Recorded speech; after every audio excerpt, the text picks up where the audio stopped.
The senator from New Jersey.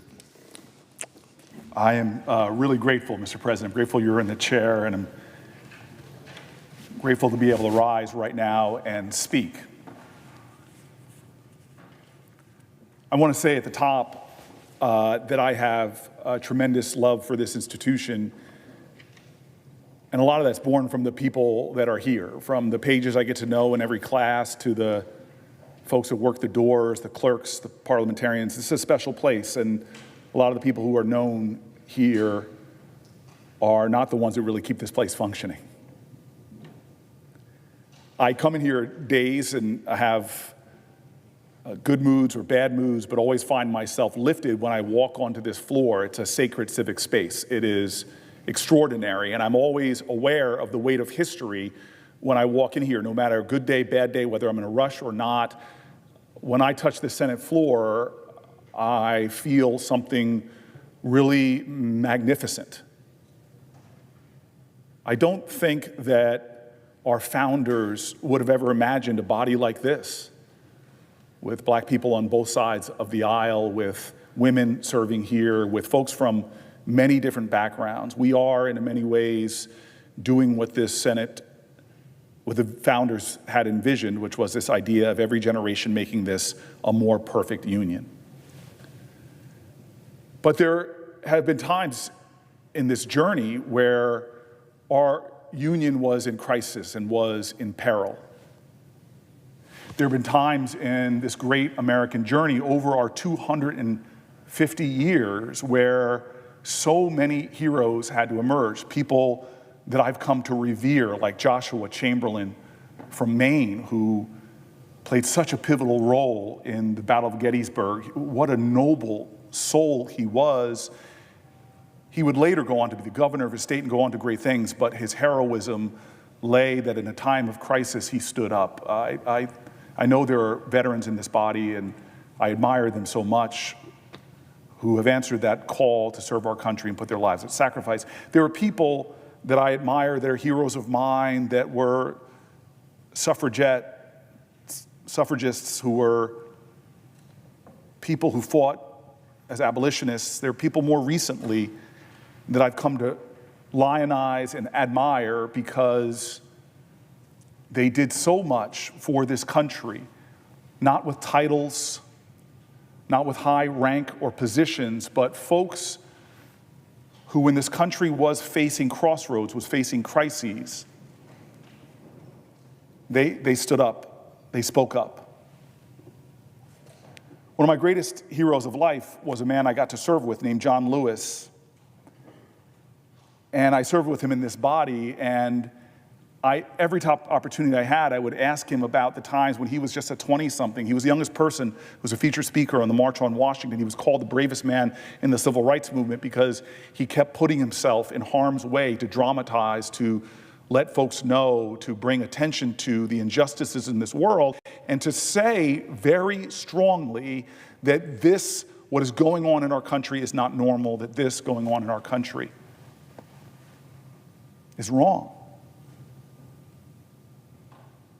I stand on this floor as a United States Senator, but I revere people who never stood on this floor, people who, before they even got to their 30s and 40s and 50s in life, were out there as great patriots fighting for this nation. I rise today in an unusual manner, and I want to be clear and explain that, but I just want to tell you what John Lewis said. It's a quote so many people know. And he really spoke not to members of the Senate or the Congress. He was really speaking to Americans. He said, "Get in good trouble, necessary trouble. Help redeem the soul of America." John Lewis died in 2020, in July, at a time that it was Donald Trump's first term in office. And he did what Congress people did, but he also did some really extraordinary things to fight for health care. My friend Chris Murphy knows about that. He was there when John Lewis did an open Facebook chats, not in this chamber or in the House chamber. He sat on the steps and people were there. I remember when he did a sit-in, they had to shut the cameras off on him. He got in good trouble on the House side, too. And so I start tonight thinking about him. I've been thinking about him a lot during these last 71 days. Get in good trouble, necessary trouble, help redeem the soul of America, and had to ask myself, if he's my hero, how am I living up to his words? I think Democrats and Republicans have made a lot of mistakes. No side has a monopoly on the truth. No side has been perfect servants of this country. But what's happened in the last 71 days is a patent demonstration of a time where John Lewis's call to everyone has, I think, become more urgent and more pressing.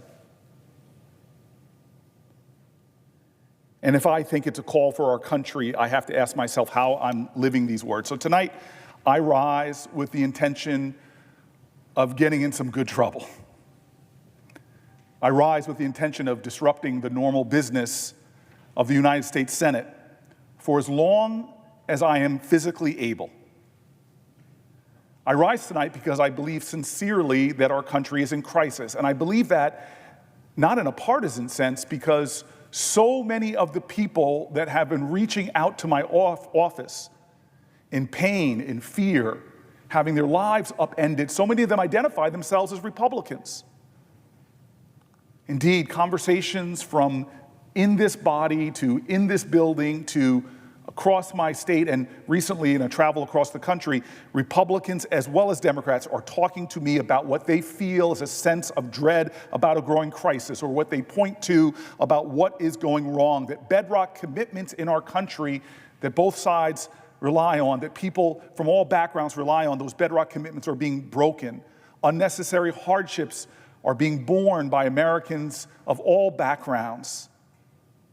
And institutions which are special in America, which are precious, which are unique in our country, are being recklessly, and I would say even unconstitutionally affected, attacked, and even shattered. In just 71 days, the President of the United States has inflicted so much harm on Americans' safety, financial stability, the core foundations of our democracy, and even our aspirations as a people for, from our highest offices, a sense of common decency. These are not normal times in America. And they should not be treated as such. John Lewis, so many heroes before us would say that this is the time to stand up, to speak up. This is the time to get in some good trouble, to get into necessary trouble. I can't allow this body to continue without doing something different, speaking out.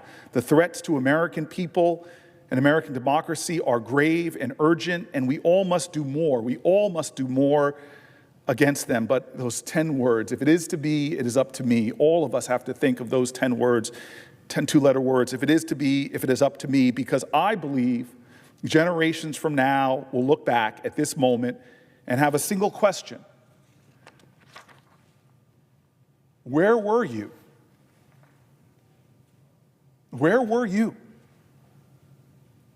when our country was in crisis and when American people were asking for help? Help me.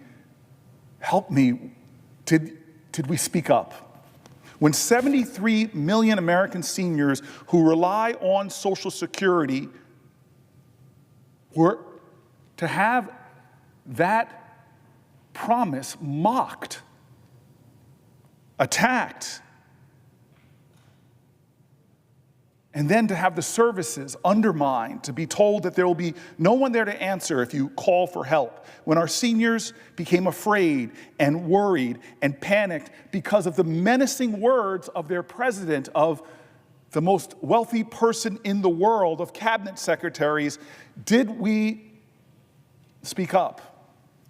When the American economy in 71 days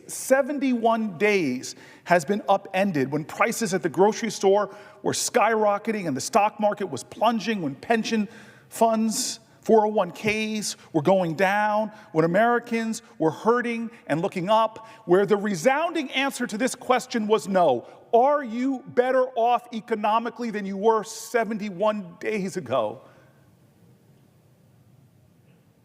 Where were you? Did you speak up? At a time when the President of the United States was launching trade wars against our most close allies, when he was firing regulators who investigate America's biggest banks and biggest corporations and stop them from taking advantage of the little guy or the little gal or my grandmother or your grandfather, dismantling the agency that protects consumers from fraud, that the only one whose sole purpose is to look out for them. Did you speak up when the President of the United States, in a way that is so crass and craven, peddled his own meme coin and made millions upon millions upon millions of dollars for his own bank account at a time so many are struggling economically? Did you speak up when the President of the United States did what amounts to a car commercial for the richest man in the world right in front of America's house, the White House, when the President tried to take health care away? Where were you? Did you speak up? Threatening a program called Medicaid helps people with disabilities, helps expectant mothers, helps millions upon millions of Americans. And why? Why? As a part of a larger plan to pay for tax cuts for the wealthiest amongst us, who've done the best over the last 20 years, for billionaires. It seemed so close to the president that they sat right on the dais at his inauguration and sit in his cabinet meetings at the White House. Did you speak up when he gutted public education, slashed funds for pediatric cancer research, fired thousands of veterans who risked their lives for their country, when he abandoned our allies and our international commitments at a time when floods, fires, and hurricanes and droughts are devastating communities across this country, when countries all around the world are banding together to do something, and he turned his back? Did you speak up when outbreaks of dangerous infectious diseases are still a global threat, but yet we have stopped engaging in the efforts necessary to meet those threats? Where were you when the American press was being censored, when international students were being disappeared from American streets without due process, when American universities were being intimidated into silence, challenging that fundamental idea of freedom of thought, freedom of expression, when the law firms that represent clients that may not be favored were attacked and attacked and attacked? Where were you? Did you speak up when they came for those firms? Or what about when the people who attacked the police officers, who defended this building and American democracy on January 6th, who just outside those doors put their lives on the line for us, and many of them would later die? Where were you when the president pardoned them, celebrated them, and even talked of giving them money, the people who savagely beat American police officers? Did you speak up when Americans from across the country were all speaking up, more and more voices in this country speaking up, saying this is not right, this is un-American, this is not who we are, this is not America. Did you speak up? And so I rise tonight because I believe to be about what is normal right now, when so much abnormal is happening, is unacceptable. I rise tonight because silence at this moment of national crisis would be a betrayal of some of the greatest heroes of our nation, because at stake in this moment is nothing less than everything that we brag about, that we talk about, that makes us special. At stake right now are some of our most basic American principles that so many Americans understand are worth fighting for, worth standing for, worth speaking up for. Like if you work hard your entire life and pay into Social Security, it should be there for you when you retire, and you should not have to question if those paychecks will arrive, and the government should strive to improve service to you, not brag about cutting it. Basic American principles like if you serve your nation in the military, if you put your life in danger abroad, you will be respected and taken care of. You will be cherished and honored and not forced to worry that the federal employees who provide you with care, many of whom are veterans themselves, will be fired, or the benefits that you rely on will be denied, or that your health care needs won't be met. Basic American principles like your child will have access to a high-quality public education, that every child has a unique genius. Even our children, beautiful children with special needs, they have genius. And that our children can go to school and parents and teachers know that they will be safe there. At stake now are those basic American principles that the people you elect to serve you in government will represent you and not try to make themselves richer, not run some scam.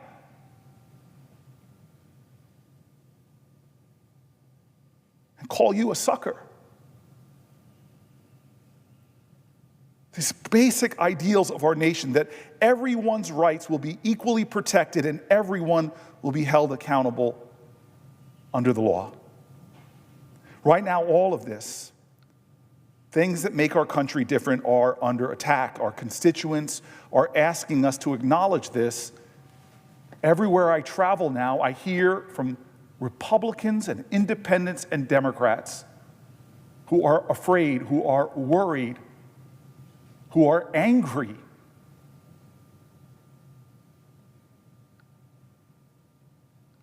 And I think about John Lewis, who taught me that fear is not something to be shunned. It's almost a signpost that you're headed in the right direction. It is something that is a necessary precondition. You cannot have great fear without great courage. John Lewis would tell us that this is a time for great courage. He would tell us that anger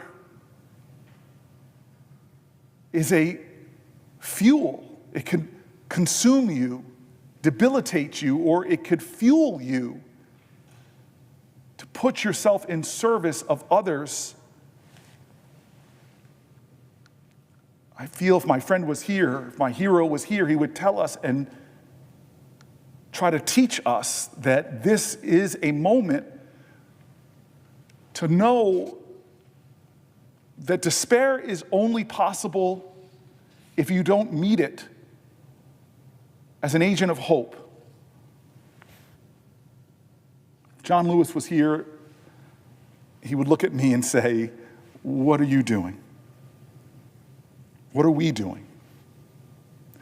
So tonight I rise in an unusual way. I rise with the intention to stand here until I can stand no longer, until I'm physically unable to stand anymore. I'm going to speak up. I'm going to try to cause some good trouble in this body I respect so much. I'm going to try to cause what I believe is necessary trouble. I'm going to try to honor the legacy that I know I've inherited as an American, the legacy I think about when I come to this floor and feel sometimes overwhelmed with all the sacrifice and struggle that had to get me here. Good people who caused good trouble in the face of slavery, good people who caused good trouble in the face of the denial of the right to vote, good people who caused good trouble in the cause of equal rights, good people who caused good trouble in the fight against hate, good people who caused good trouble in the fight against demagogues from McCarthy to Father Conklin to big people who showed such small character when they tried to suppress others. I want to cause good trouble and prove worthy of those who came before. This is not normal. Listen to America. Listen to Americans. They seem to always be ahead of this body. They're rising up in state after state, not along partisan lines, but as an American line. Not because they hate other Americans, but because they love America and know that what does love look like in public? It looks like justice. And there is so much injustice going on. I don't know how long I can stand, but I will stand and speak up. I want to start by reading some of these letters to try to give folk a flavor of what's happened in my office for 71 days. The calls we've gotten have gotten more and more and more numerous. I know I'm not the only one because the calls became so numerous to the Senate as a whole, it locked up the lines. The letters I'm getting, the emails I'm getting, people taking scraps of paper and just writing their hearts out and sending it in to say this is not ordinary times. These are painful times, frightening times, times where people question what's happening to America and worry that there are powerful people trying to fundamentally change our nation in a way that will hurt people to the benefit of the powerful and the wealthy.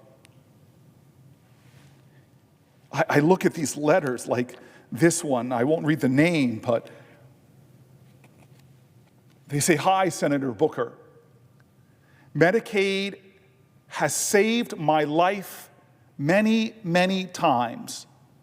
Without it, many people in America will die. Please help us." Underlined multiple times. Here's another scrap of paper where somebody writes their heart out. "Dear Senator Booker, when I got out of the Navy, I had mental illness. I needed psychiatric medicine to stop going in and out of the hospital. Because of Medicare, I have medicine that has kept me out of the hospital for 18 years. Without Medicaid and my medicine, I will wind up in the hospital." Americans telling me their most vulnerable pains, their most terrified realities are now confronting them,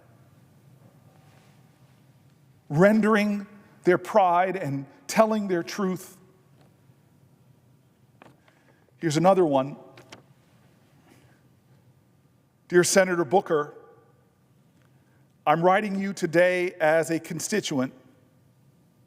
In addition to being a concerned citizen, I'm a 25-year employee of the local Board of Education and a parent of a permanently disabled daughter who has just started receiving Medicaid. Even with her master's degree, my daughter is only able to work 19 hours a week. Therefore, insurance is not provided. Medicaid is a necessity to maintain her physical and emotional health and provide services to assist with her independence so she can continue to be a contributing member of society. By withdrawing funding for Medicaid, the policy would disrupt programs serving disabled and elderly people in New Jersey and throughout the country. And Medicaid is only one area which will potentially be affected by Donald Trump's funding freeze. Please protect Social Security and Medicare for the hardworking Americans who have earned it. Social Security isn't, quote, a handout. We've paid into it with every paycheck throughout our entire working lives, and the 66 million seniors relying on Medicare could have their health care put on hold or canceled. We deserve to know these programs will be there for us. If federal grants are limited, medical and science research limited, including vaccines and disease prevention, they will all be severely impacted. The United States should be a world leader in healthcare, in education and scientific advancement. This is an embarrassment to us as a country. It should not be possible in America for one single man, even an elected president, to stop funds which Congress has already allocated. I implore you to use your power as my senator and a key member of our government to stand up for what is important to the people of your district. We want to go to work, take care of our families, and ensure all citizens have health services they deserve. These latest orders are inappropriate, untenable, and illegal. As a senator, please take action. Please take action to defend and protect these programs. Thank you for your time.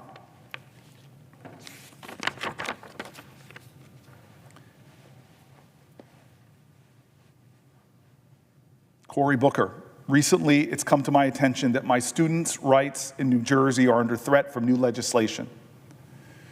This has caused distress and uncertainty in my classroom from my students who depend on funds from Medicaid. My students depend on consistency. And a lapse in their education and care would result in regression, trauma, and worse. I teach students in New Jersey who are supported by your legislature. I teach all abilities, meaning many of the students live with ADHD, autism, and other disorders that require extra care and attention. It's my life's mission to bring what I know to those who want to learn it. I love the job I do. I love that I get to spend time with those who need it most and deliver care and education. The job that I do helps my students live more independently and achieve richer and more fulfilling lives. I live out of state, but most of my students are from the state you help legislate. My students' rights are in trouble and need you to advocate for them. I urge you to continue to fight for Medicaid. Please work to oppose any and all cuts or caps to the Medicaid program. Dear Senator Booker, my name is, I'm a registered voter in New Jersey. I'm writing today to strongly urge you and your fellow policymakers to oppose all cuts to the Medicaid program, as it is a lifeline for individuals with disabilities. Oppose all cuts or caps. I was a special education teacher for 30 years. And after I retired, I volunteered as a special education advocate for 10 years. I had the privilege of advocating for many disabled children and young adults who were receiving Medicaid services. Medicaid gave many of my clients the opportunity to participate in society by providing daily life skills for independence. Skills reinforced through Medicare programs include shopping, safety, job search, speech and language, just to point out a few of the services provided by Medicaid. My clients require repetition of these skills to function in their daily lives. Without these programs provided by Medicaid, regression will occur and learned skills will not be retained. Without Medicaid, this community will struggle, isolate, and lose any quality of life they've enjoyed since receiving Medicaid services. Medicaid has made a critical difference in the lives of my clients. Cutting and capping Medicaid will have devastating consequences for them and their family. Senator, there are 1.6 million New Jersey residents with disabilities who rely on Medicaid for access to vital care, resources, and essential medications needed to survive. Please support and fight for these vulnerable New Jersey citizens. Please take action to protect these vital programs provided by Medicaid. Thank you in advance for your anticipated efforts in my request of your support for our most vulnerable residents.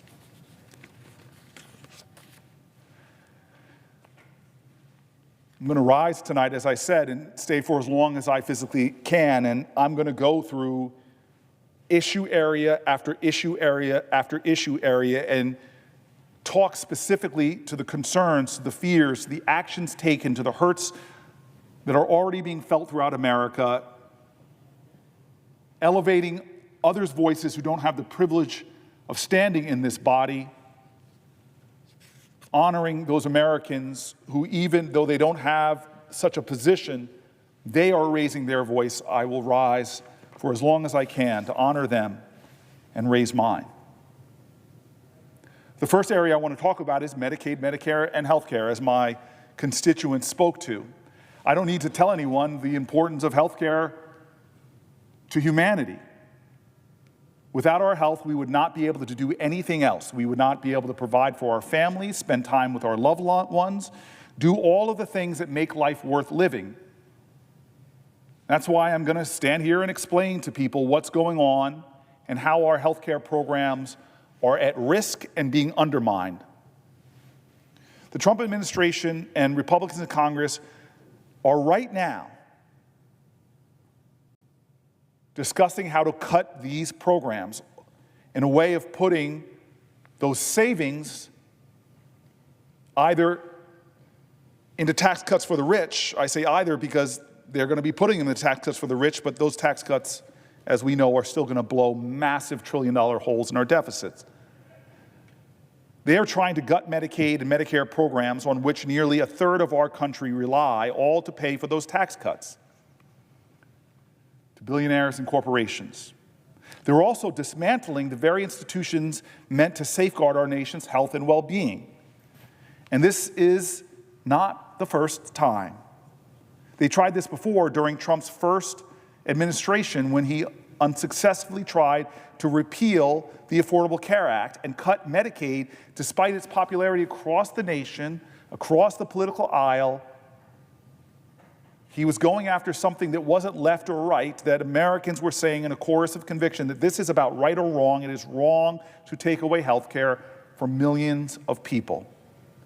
Let me explain, if I can, or speak to a few points from a recent report by Protect Our Care to explain what the administration is trying to do to our healthcare system. They want to slash almost $1 trillion, about $850 billion from Medicaid, forcing people to choose between health care and putting food on the table.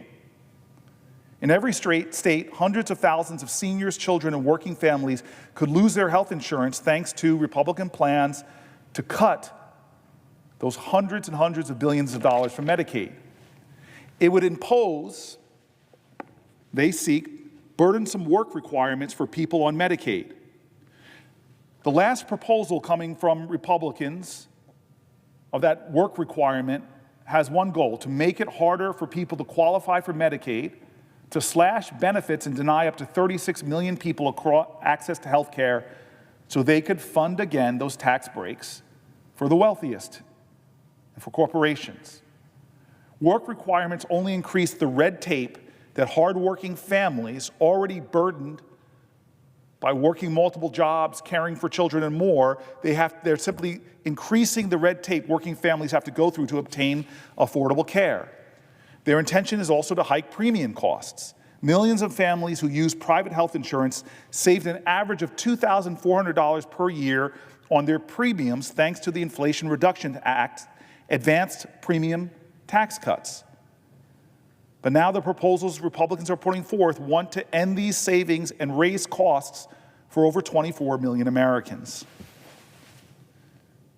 The proposal wants to take away protections from people with pre-existing conditions. The GOP plans to repeal and undermine the ACA, meaning if they're successful, 135 million people with pre-existing conditions like asthma, cancer, and diabetes would lose critical protections that private insurance companies can charge them higher premiums. The efforts that Republicans are discussing, would raise prescription drug prices. It would stop medical research and stop medical debt relief. Over the first 3 months of his administration, Donald Trump and Republican allies have increased the prices of prescription drugs, including cancer and heart medications, as well as vital antibiotics, delayed the implementation of a Biden administration rule that barred medical debt from showing up on credit reports, cut NIH grants, halted all studies and activities within the NIH relating in any capacity to the health of LGBTQ Americans, including active research programs. And President Trump violated court orders to halt funding freezes to organizations like the NIH. Republicans rejected legislation to cap insulin costs for millions of people with diabetes nationwide. Now they want to raise costs for seniors by repealing the cap for people who rely on Medicare. As many as 1 in 4 of the 7.5 million Americans dependent on insulin are skipping or skimping on doses. I want to say that again. As 1 in 4 of the 7.5 million Americans dependent on insulin are skipping or skimping on doses. This is a life-threatening practice. No one in this country should have to bear that. This week, we know Republicans in the Senate will make us vote on a budget that will inevitably be intended to harm the strength of programs like Medicaid and vital health programs in general. Here's what a few organizations are saying about the impact of the budget that will soon be put on this floor, what impact it will have on our health systems. According to this nonpartisan Center on Budget and Policy Priorities, a nonpartisan policy and research institute, this is what they write. The House Republican budget would require deep cuts to Medicaid, and recent statements from House Energy and Commerce Chair Brett Guthrie suggest the Affordable Care Act's Medicaid expansion to adults with low incomes, which cover more than 20 million Americans, will be a prime target. Cutting Medicaid by hundreds of billions of dollars and focusing many of those cuts on the Medicaid expansion would lead millions of people to become uninsured. Eliminating Medicaid expansion was a key goal of Republicans' failed effort to repeal the ACA 8 years ago, and Congress should once again reject efforts to undermine it. Recent Republican proposals, such as reducing the federal matching rate for Medicaid expansion, repealing the 2021 Rescue Plan incentive for new states to expand, or taking away Medicaid coverage from certain adult enrollees by imposing work requirements, would leave expansion enrollees at risk. They could lose their coverage due to the work requirements, or their state might drop their coverage due to a drastic increase in state costs. 12 American states have poison pill laws that would automatically end expansion coverage or review of the coverage if the federal matching rate drops below 90%. In those states, expansion enrollees are even in graver risk. Representative Guthrie's recent statement confirms that House Republicans are eyeing proposals such as work requirements, a reduction in the federal matching rate, or a per capita cap on funding for the expansion group. This last option could shift $72 billion and $190 billion in costs from states from 2026 to 34, putting that burden from $72 billion to $190 billion on states, increasing the state costs expansion by 41 to 108%, and thus jeopardizing medical coverage for millions.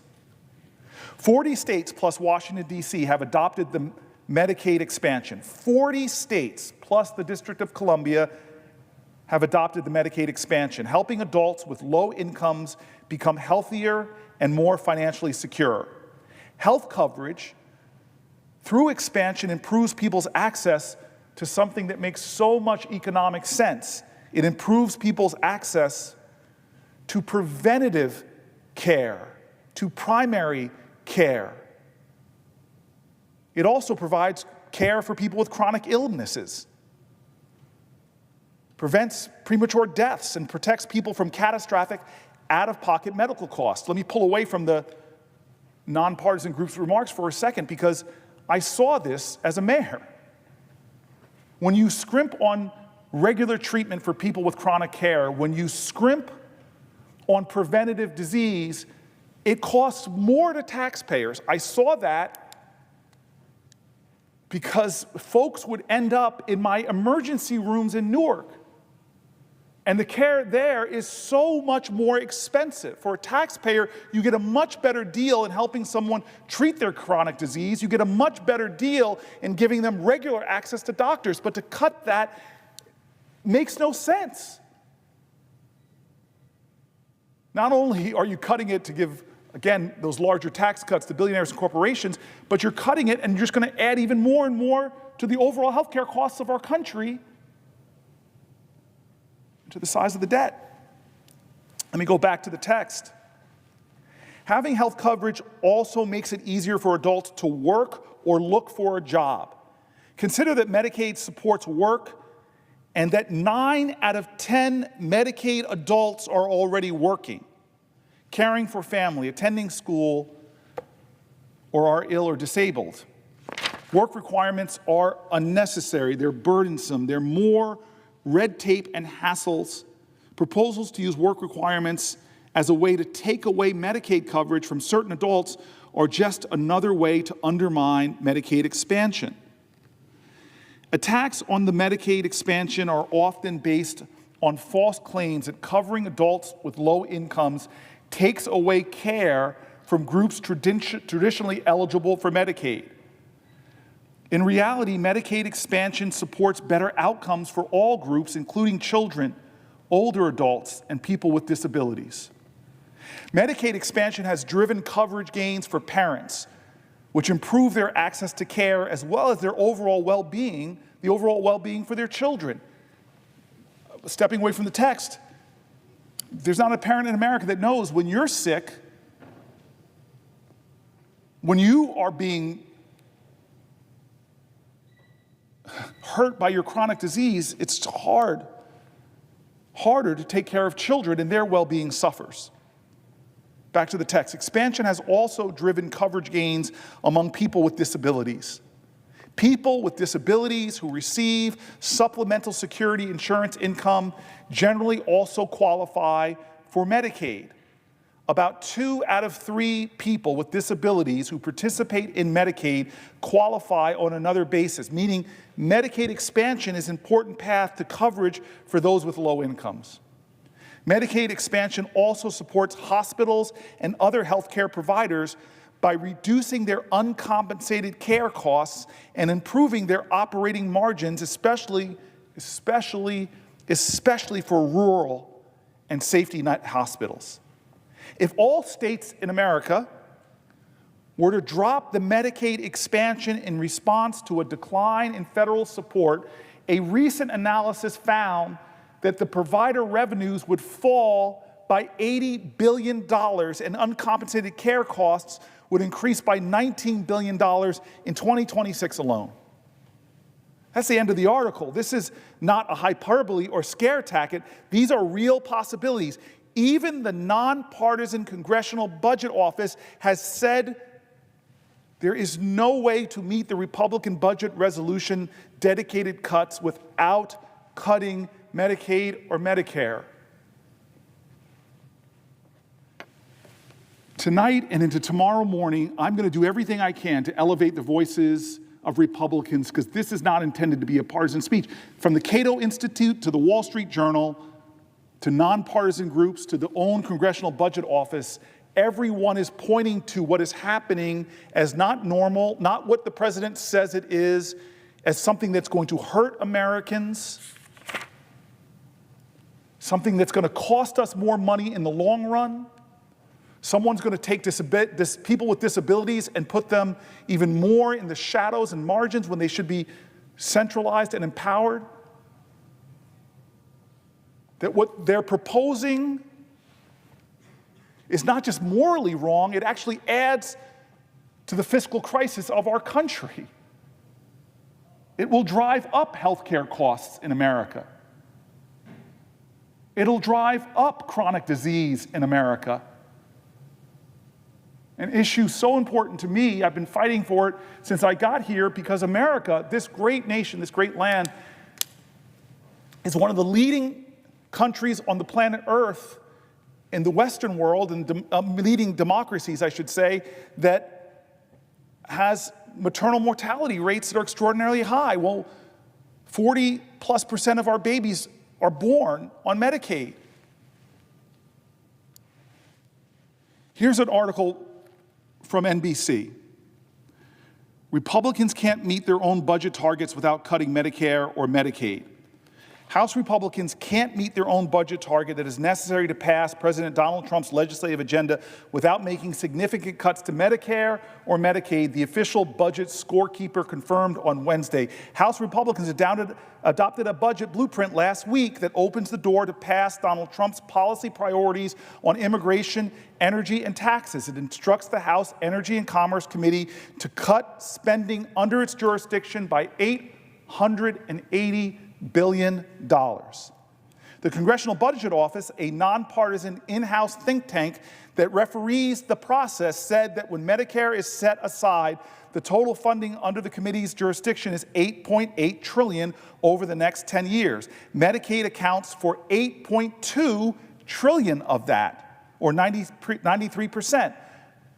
When Medicare and Medicaid are excluded, the committees oversee a total of $581 billion in spending, much less than the $880 billion target, the CBO said. The letter outlining the figures was in response to a query by, I take away from the article for a second, by my friend and longtime New Jerseyan, Representative Frank Pallone. He's the ranking member of the Energy and Commerce Committee, and Brendan Doyle, a Democrat of Pennsylvania, the ranking member of the Budget Committee. They asked the question. That leaves Republicans in a deep predicament. The budget resolution adopted by the slimmest of margins in a narrowly divided House was the delicate product of negotiations amongst conservative hardliners who demand steep budget cuts, and swing district GOP lawmakers who say they don't want to slash funding for health programs their constituents rely on. Off the article for a second, God bless you for caring about your constituents. Reversing the target would mean upsetting one of those factions and potentially risking the support of key votes to pass the eventual budget reconciliation bill that advances Trump agenda. Democrats have made protecting Medicaid a centerpiece of their attack on the party line GOP agenda, accusing Trump of trying to cut health care for the working class to pay for tax cuts for the wealthy. The letter from the CBO confirms what we've been saying all along. The math doesn't work without devastating Medicaid cuts, Pallone said Wednesday in a statement. Republicans know their spin is a lie. And the truth is they have no problem taking health care away from millions of Americans so that the rich can get richer and pay less in taxes than they already do. You see, stepping away from this, they are saying we're going to make these cuts to balance the budget, but their budget blows a bigger hole in our deficit. If this is what Trump said, then why are they proposing to cut $880 billion from critical health care programs like Medicaid, Medicare, and Children's Health Insurance Program? You can't have it both ways. Donald Trump promised to make America healthy again.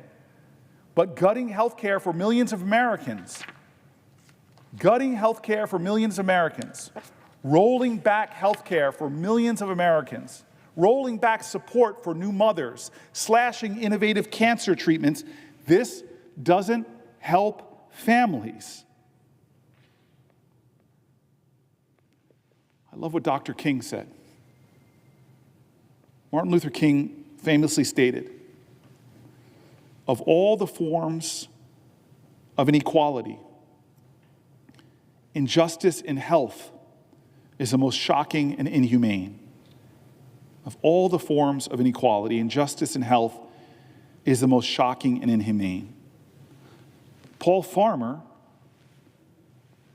extraordinary leader, physician, anthropologist, renowned humanitarian, pioneer of global health.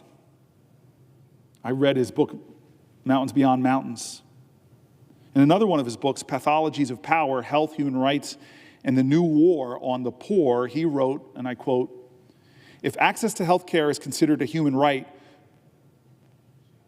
who is considered human enough to have that right?"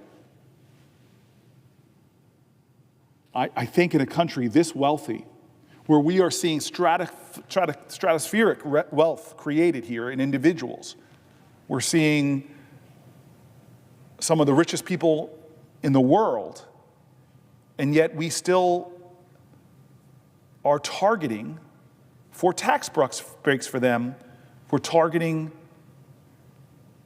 millions and millions of Americans who rely on things like Medicare.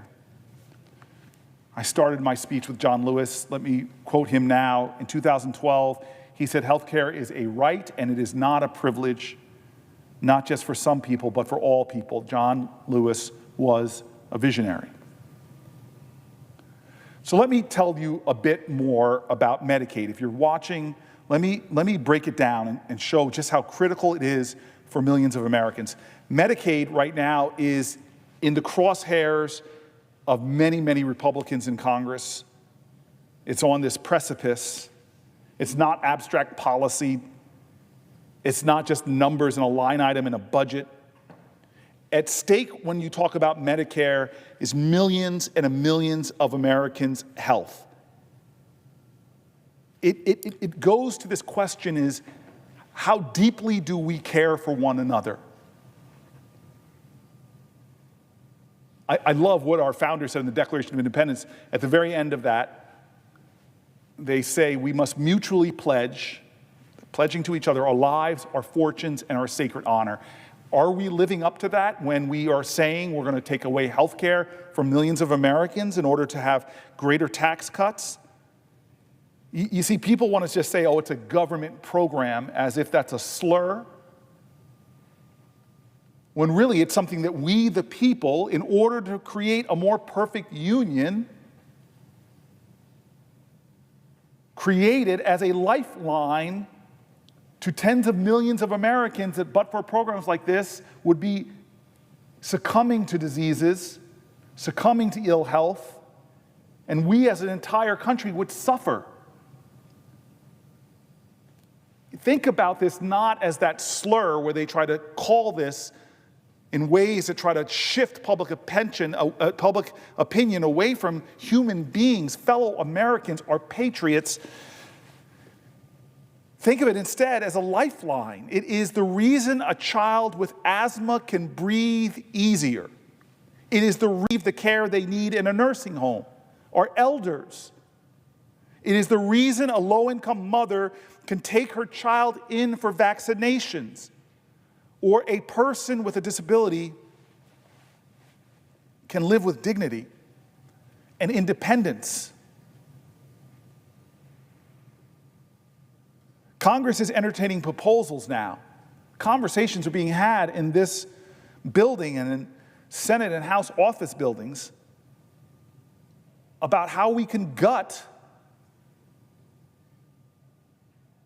programs. God, I wish somebody said in a bipartisan way, let's come together and find healthcare savings. I offered that. I literally said to the now Secretary of Health, I told stories about private sector folks who saved money by expanding access to food, to healthy, fresh food. Let's save that, because I know private sector companies that have bent their cost curves, saved money, not by cutting health care, but by giving people better access to nutritious, healthy foods. You are what you eat. We're not coming up with bipartisan proposals to save money, to create efficiencies, to do things that can make programs run better. Heck, when I was mayor, we were able to lower expenditures, create more efficiency, have more happier customer service. There are ways to do that, but no, this is folks coming with an axe to cut your health care, or your neighbor's health care, or your elder's health care. It's not a government program. It's a commitment we make to each other. In the greatest nation on the planet Earth, we say we'll take care of our children. We say we'll take care of expectant mothers. We say we'll take care of our own.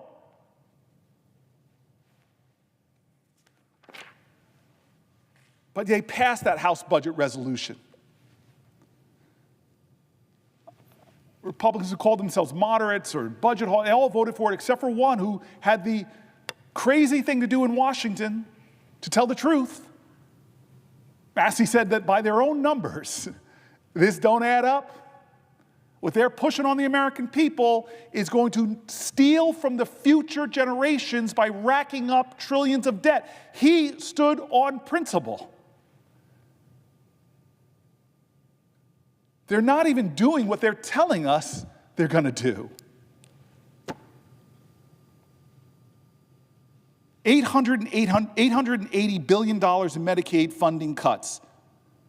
It's not trimming the fat. It's not finding efficiencies. It's not a plan to cut out any possible corruption.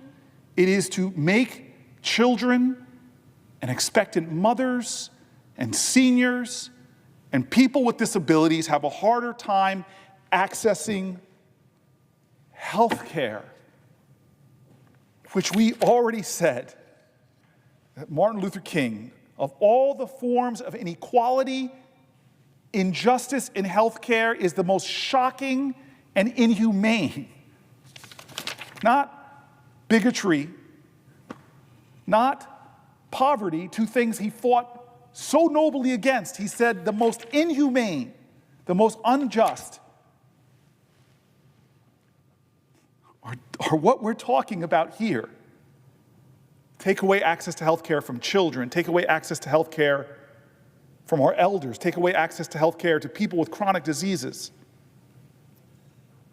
Why? Why? To cut the deficit? Well, there's some Republicans willing to tell the truth. It's not going to cut the deficit. To take from the poor and give it to the rich and powerful? Well, we know the rich and powerful will get bigger tax cuts. They're not shrinking the governments, folks. They're creating bigger and bigger governmental obligations. And what do they mean?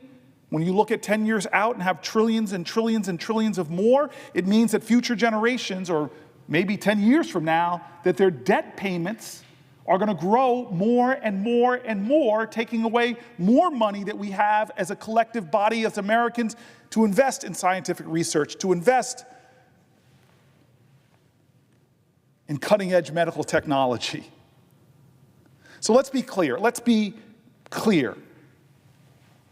Children from low-income families would lose access to routine checkups, vaccinations, and emergency care. Seniors who depend on Medicaid for long-term care, many of whom are already exhausting their life savings, would be left without options. People with disabilities who require constant medical attention, specialized equipment, and home-based services would face uncertainty and loss of those services. And let us not forget the low-income adults who gain coverage through Medicaid expansion, who work hard every day. They got Medicaid expansion, access to Medicaid through expansion under the Affordable Care Act. For them, this is not ideology. For them, this is not political philosophy. For them, this is life or death. It's about survival. These proposed cuts would also devastate the very infrastructure of our healthcare system. I've heard this from hospitals. Again, Republicans and Democratic leaders in my state who know our hospitals are speaking to this injustice. Medicare provides nearly 19% of all hospital revenue. It allows rural hospitals already on the brink to keep their doors open.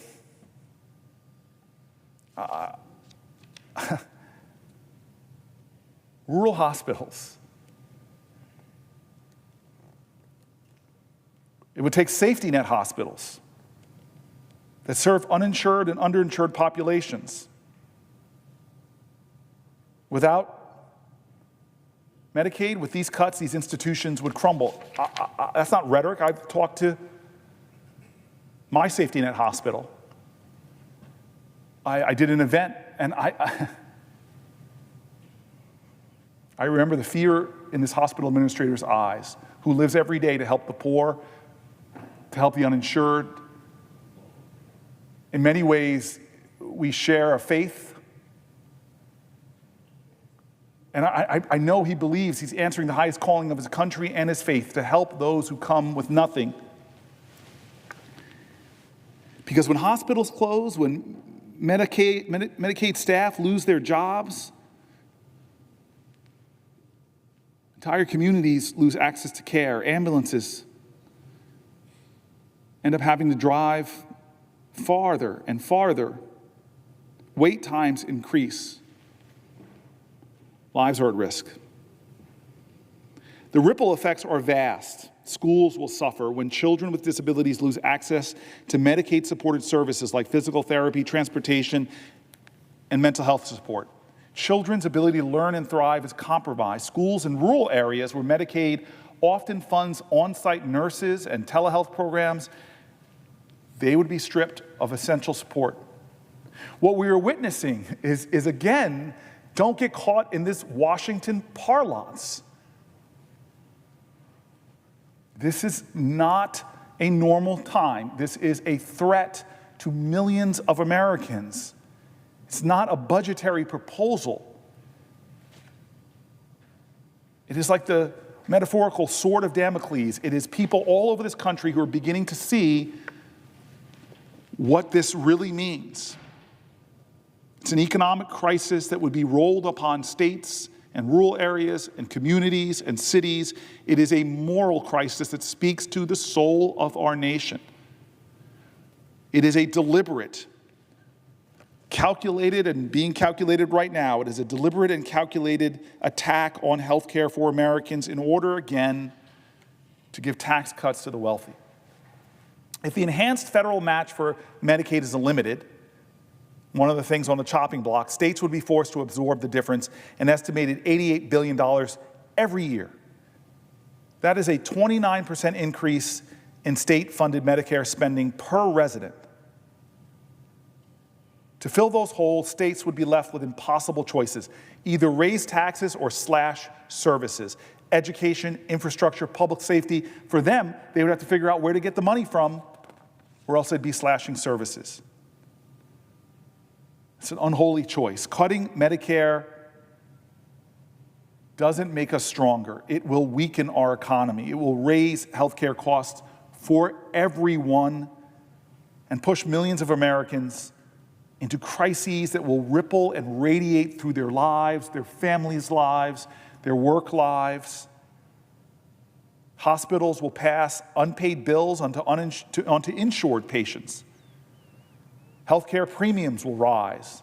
People will delay care, omit medications, and then show up in emergency rooms later more sick and therefore more expensive to treat.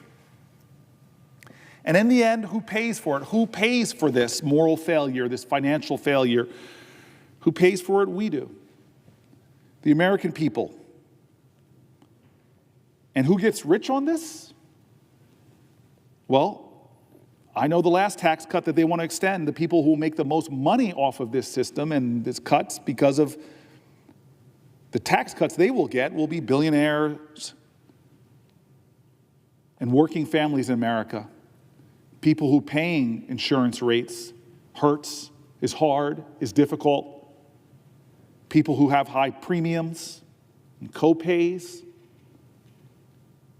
It's the rest of us that pay. So I want to talk about the people at risk. There's nearly 12 million people who qualify for both Medicare and Medicaid, our nation's most vulnerable. They'd lose critical wraparound services like long-term care, dental care, vision, and non-emergency transportation, services that are not luxuries for these folks, but they're lifelines. A higher share of those with both Medicaid and Medicare have cognitive impairments and conditions like Alzheimer's, and God, my father who had dementia. We're a well-off family. I saw the challenges, the resources, the drains, the physical challenges for his primary caregiver, my mother. Millions of Americans, though, would rely on Medicaid, and they would face devastating choices. Quit their jobs to provide full-time care, or leave their loved ones while they go off to work on a job without the support they need. When it comes to Alzheimer's and dementia,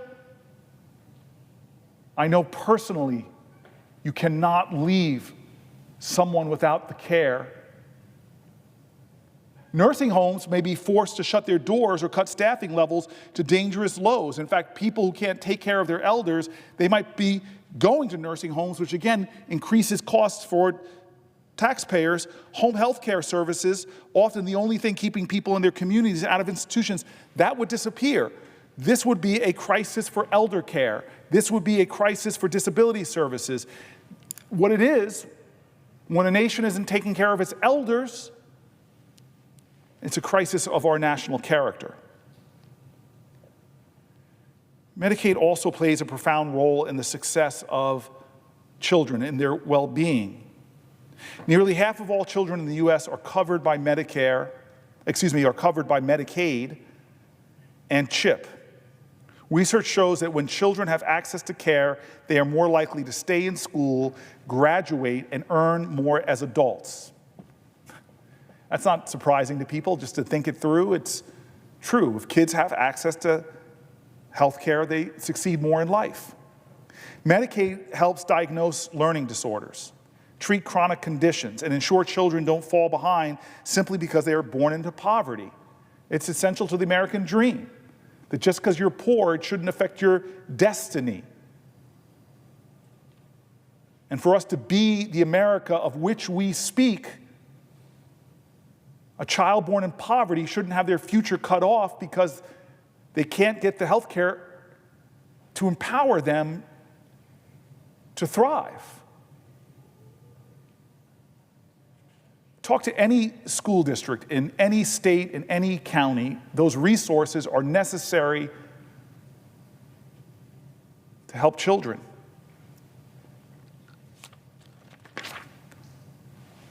Medicaid pays for nearly half of the births in the United States. The United States, as I said earlier, has this shameful distinction of a massive maternal health crisis. We have the highest rate of maternal deaths of any high-income nation. I'm going to say that again. America has the highest rates of maternal deaths, women dying in childbirth or in the days after, of any nation. A majority of these maternal deaths take place during that postpartum period, the days after birth. For years, I have fought for Medicaid to provide coverage for women for up to 1 year postpartum instead of just 60 days. In 2022's Congress, I was so happy that states had the option to expand Medicaid coverage for up to 1 year postpartum. It is one of the solutions to this maternal healthcare crisis that expert after expert after expert says. Just make sure those women who gave birth are not knocked off of healthcare after 2 months. As of this January, 49 states plus the District of Columbia have expanded postpartum Medicaid coverage past those 60 days. Hey, we're stepping in the right direction to show that we love our moms.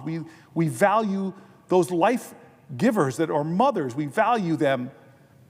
But cutting Medicare means potentially eliminating the progress we made towards ending that maternal mortality crisis.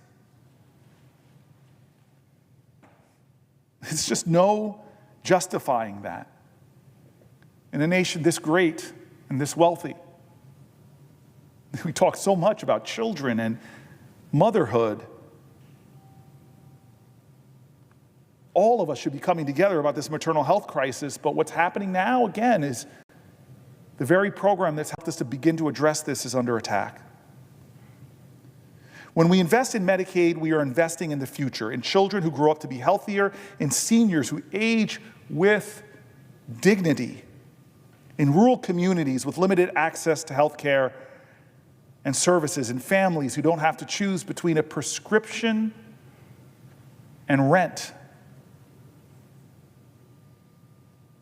This is about health, but I want to tell you, for all those doing the math at home, you cannot have a thriving economic engine without good health care. The two are incompatible. Widespread sickness, illness, and disease, and people who can't get their health issues covered, takes away from our economic strength. In fact, just cutting Medicaid would cost jobs, nurses' aides, support staff, medical technicians. Entire communities depend on funding that Medicaid provides. Cutting it would destabilize state budgets, force those impossible trade-offs, and widen the gap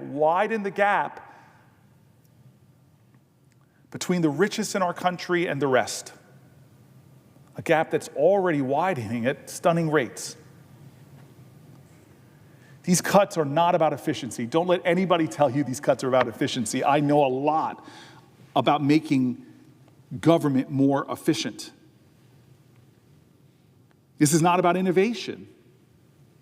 There's so many things that we as a country should be doing to deal with medical innovation. And I'll be the first to say, Republicans and Democrats have failed to step up to the 21st century and do things that really can create more efficiencies in our healthcare system. I really hope to see more bold thinkers about creating real efficiency. But what they're doing now is not about efficiency. It's not about innovation. It's not about the heart priorities of Americans who know everything that I'm saying. The letters I've gotten, Republicans and Democrats and independents in my state, scared people, they know what this is about. Republicans in New Jersey who run hospitals know what this is about. This should be a bipartisan strategy to how do we make our society more healthy and less dependent on health care. And when it comes to health care, heck, let's not do the stupid things like cutting scientific and biosciences and the research that often leads to medical breakthroughs. Let's come together and figure out how to deliver services more efficiently. Making Americans healthier, I don't believe them. They're cutting access for kids to fresh and healthy foods, or cutting school lunch resources. There's a way to do this that should be bringing the best ideas from both sides of the aisle to deal with these issues, but that's not what they're doing. Every data point, every story, hospitals from rural areas to urban areas, everyone is saying the same thing and illustrating the same point. Medicaid is critical to the health of some of the most vulnerable Americans. It's critical to our elders, to our children, to our mothers. It is a lifeline for more than 72 million people. With control of the Senate, the House, and the presidency, Republicans have the opportunity to dream big. They have an opportunity to lead with a vision for better health in America, to come before the people and Congress and hearings and say, this is our vision for American health and well-being. We're going to show what some private companies did. They cut their health care costs and improved the health of their citizens, of their employees, by providing better access to food. There are so many good ideas that I've learned when I was mayor from Republicans, from private sector people. But those aren't the ideas that are coming forward. The ideas that are coming forward is, hey, let's just send to the Energy and Commerce Committee the mandate to cut $880 billion. Let's rush now. Let's get it done before our narrow majority somehow gets undermined. Let's just cut. And in the end, what's the result? Americans get sicker, driving up overall healthcare costs, all to give billionaires more of a tax cut. I know the character of so many of my friends in this body on both sides of the aisle. This is not who we are. It is not who we are. But God, there's no big vision. There's no big dream for healthcare. Instead of improving Medicaid and increasing funding, as 42% of Americans support, they want to make extraordinary cuts that will demolish a program. They are proposing that $880 billion cut from Medicaid, taking health care away from millions of Americans. They want to impose work requirements, even though 90% of Medicaid beneficiaries are already working or cannot work for legitimate reasons. Arkansas actually tried this. I love case studies. They tried this in 2017, and the results were disastrous. People lost coverage that they shouldn't have, and employment didn't increase. Nationally, such requirements could put 36 million people at risk of losing their health care.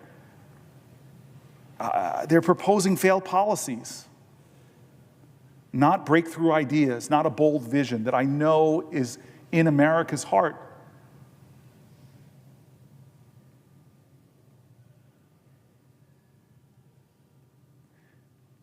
This repeal that some folks are saying that they want to do to save money, a hatred for previous president. They want to repeal Biden-era rules that made Medicaid and CHIP enrollment easier, less red tape, easier for seniors and children. Let's repeal that, they say. They want to end a rule requiring minimum staffing standards in nursing homes, including 24/7 access to registered nurses, one of the hardest, most underappreciated jobs in America. Let's get less access to these noble professionals.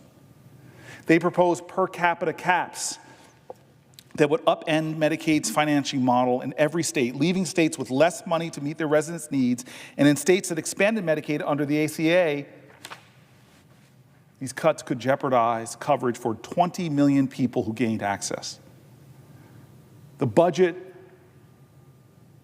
that they're proposing would require deeper cuts.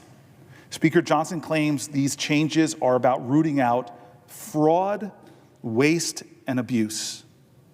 But that's not what's happening, folks. What's happening is an assault on a program that provides dignity, health, and stability, economic growth, improved outcomes for kids, more respect for our elders, care for the disabled. Nearly 2 million New Jerseyans, 2 million people in my state rely on Medicaid. And yet, our state is slated to see cuts of up to $5.2 billion. Medicaid accounts for a quarter, more than a quarter of New Jersey's state budget. Think about that. It accounts for more than a quarter of our state's budget. In my state, one of the hardest working states that's out there,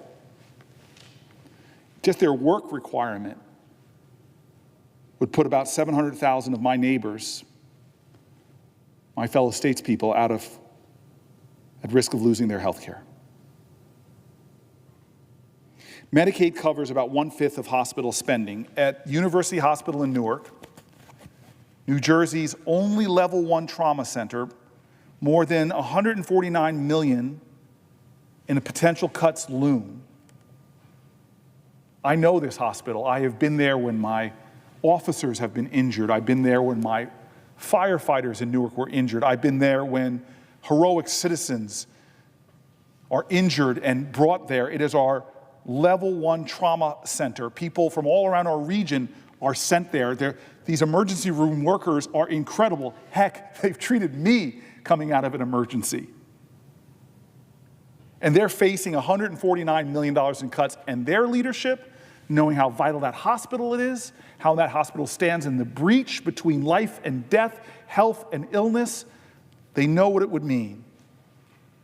We should be strengthening this program through innovations that come from people on both sides of the aisle. We should be coming together as a body and saying, okay, let's spitball this, let's put up the best ideas in America to make things more efficient. Oh, wait a minute, you mean if we treat chronic diseases with access to healthy food, we might actually be able to lower diabetes rates, lower hypertension rates, lower obesity rates? Well, that's one great way to make this investment happen. You mean there is technology and innovation that's happening right now with our best scientists that could create better access to telehealth, it could create more efficiency in medical records, it could cut down on mistakes that are still made in medical care, like combining the wrong drugs or other challenges that up costs.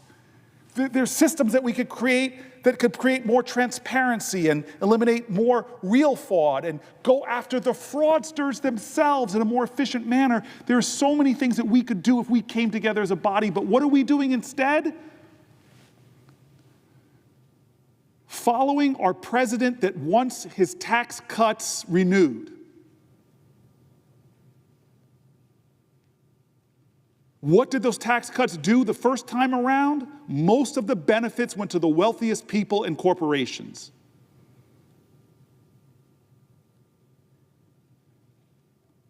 And it drove trillions of dollars, the largest deficit growth that we have seen in a generation.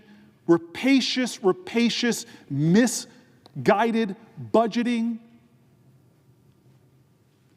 creating bigger and bigger debt payments.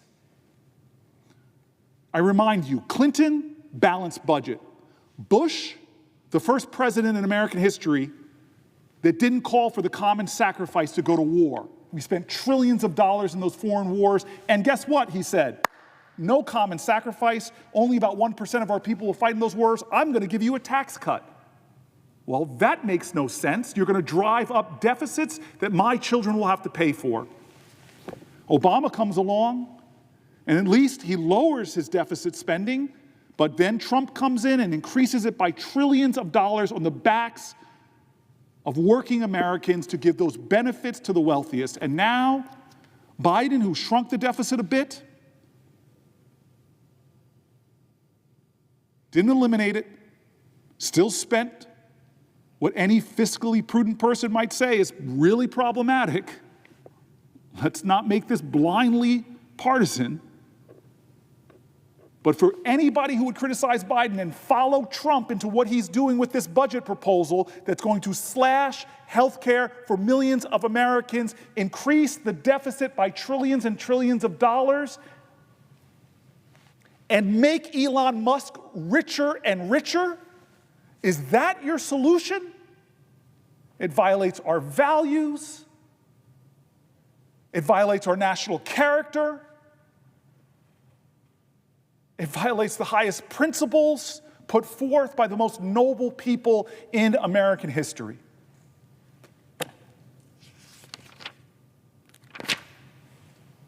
And I stand today, and I will not sit down for hours and hours if God gives me the ability to stand here, because I want to read the voices of Americans. I want to share their voices in this body. I want it to echo in history. I want it to be recorded by these extraordinary people who stand here every day and record my words and my colleagues' words. I want it to be in the congressional record. I want Deanna to... Her story, Deanna's daughter is disabled and Medicaid provides her with life-saving medications, medical equipment, orthotics, and multiple specialists for her rare disease diagnosis.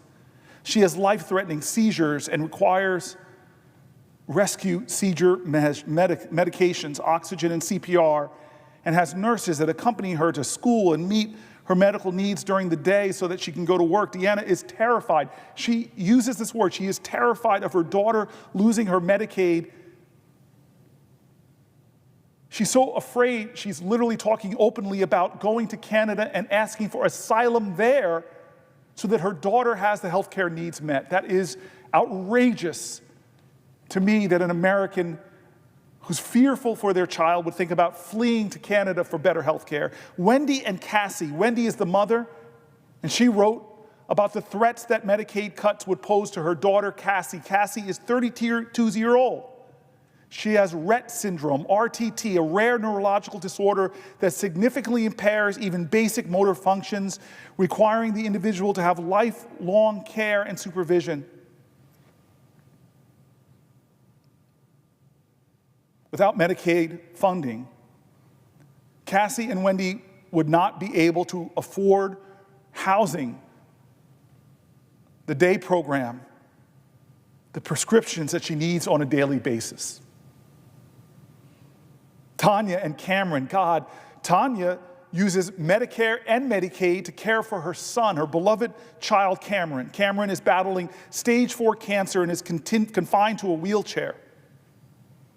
Due to the severity of his illness, he cannot be without his cancer treatment and prescription medication. Medicare and Medicaid coverage is, for them, they say, a matter of life and death for Cameron. Here's this amazing group in New Jersey, in Cherry Hill. Amazing group. The Cherry Hill Free Clinic. Volunteers sustain the Cherry Hill Free Clinic. Doctors give up their own time because they are driven by the conviction that in America we take care of each other, we love each other. And when you say love your neighbor, love requires sacrifice and service. These doctors and professionals that volunteer their time at the Cherry Hill Clinic, I just want to tell you, God bless you. Thank you for living our American values and the values of your faith traditions. The Cherry Hill Free Clinic provides free health care, treatment, and medication to low-income individuals, not just in Cherry Hill, but throughout New Jersey. Without the support of Medicare and Medicaid coverage for their parents, the free clinic would not be able to provide the extent of services and care that their patients desperately need. They would not be able to be the source of light to so many people that are facing scary darkness, think that it's not going to happen to me, that cancer diagnosis. It's not going to happen to me, that rare disease that affects the child. It's not going to happen to me. But when it does, and they can't imagine how they will make ends meet, they find in the Cherry Hill Clinic doctors and medical professionals willing to step up, and they've been doing extraordinary things that would make every American proud, and now they see what's coming from this Donald Trump proposal. Jean is an awesome soul. She's a disabled citizen. She relies on Medicaid coverage for her frequent hospitalizations. Without Medicaid, she would be unable to receive the critical care that she needs. God bless you, Jean. Susan writes to us. She's a disabled person who's confined to a wheelchair. Susan relies on Medicaid for her health care. Medicaid provides her wheelchair transportation to get her to her medical appointments. Without Medicaid, she would not have medical coverage or the transportation means to receive the essential health care. Edna's 98. God bless her. 98. What a life. And now, as a 98-year-old, she now has dementia. Her daughter is 78 years old. And I can't imagine this moment when you realize at 78 that you can't any longer care for your 98-year-old mom due to her worsening dementia. Edna received Medicaid coverage and is now able to have full-time care at a rehabilitation center for senior citizens. Her daughter, at 78 years old, is so grateful to live in a country that her 98-year-old mom can be in a rehabilitation care center. But they know what savage cuts in Medicaid would do. Randy and Dylan. Randy enrolled her son Dylan in Medicaid. Dylan is 10. He's wheelchair bound due to Duchenne muscular dystrophy. Dylan requires frequent medical care and daily heart medications to prevent illness with his heart functioning, to prevent the issues with his heart functioning, forgive me. Randy relies on Medicaid to provide medical care for Dylan, who Randy loves so much. Medicaid covers the costs and his critical prescription medications. And then there's Teresa, who recently lost her job and required urgent medical assessments due to a medical issue that was discovered by her doctor. During what was a difficult time, where you go to the doctor and the doctor discovers something that is so urgent that you need immediate support, Teresa was without insurance and needed to receive care as instructed by her doctor. Due to her enrollment in Medicaid, she was able to receive the diagnostic testing that she needed. It's a good story, but stories like that will become more difficult.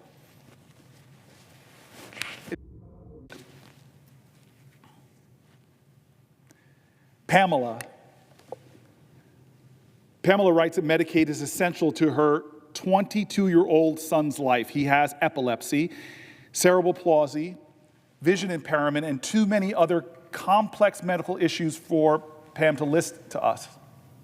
Medicaid provides his health benefits and is his funding source to attend his day program and receive therapies. Private duty nursing comes to his home, and it pays for vital medications. She writes to me that our private insurance is not enough to cover our son's complex medical needs. We would need to be able to pay for his monthly prescription costs. We would not be able to pay for his monthly prescription costs, nor the lengthy hospital stays when he's sick. We would not have the nursing hours to support his care for him to be able to continue to live at home, nor would we be able to leave home on weekdays and have a day program to attend. Pamela writes, as his parent, I need to take an early retirement from public school teaching to care for our son because the medical coverage he has just isn't enough. It doesn't provide for his transportation and his day program. So she's leaving her job early. She writes, and she bolds this, our disabled community members and their families deserve better. Medicaid provides for a bare minimum existence. And she has a message for the lies being told by too many. She says, there are no excesses here in my house.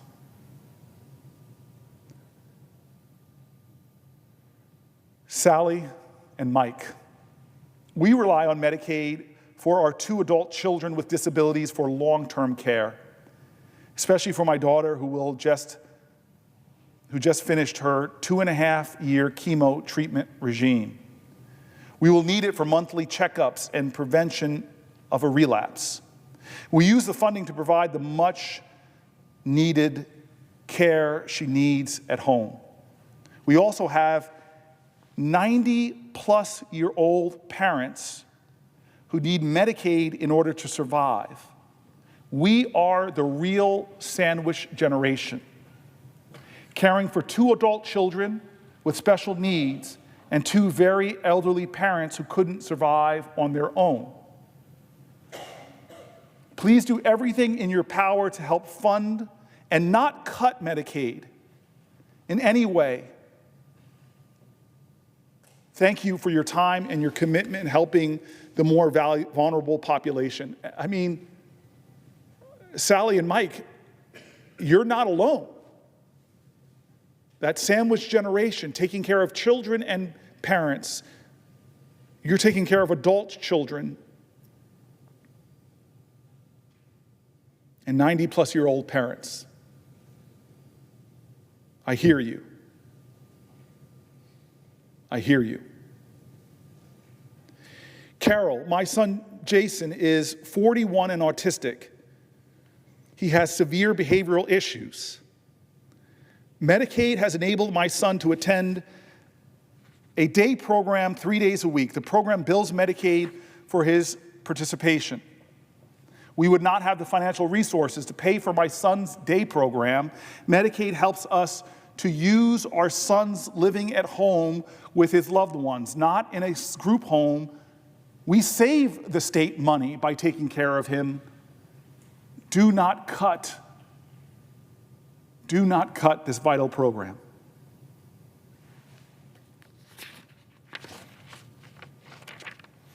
Rosemary. Now, Rosemary says that she has an adult son,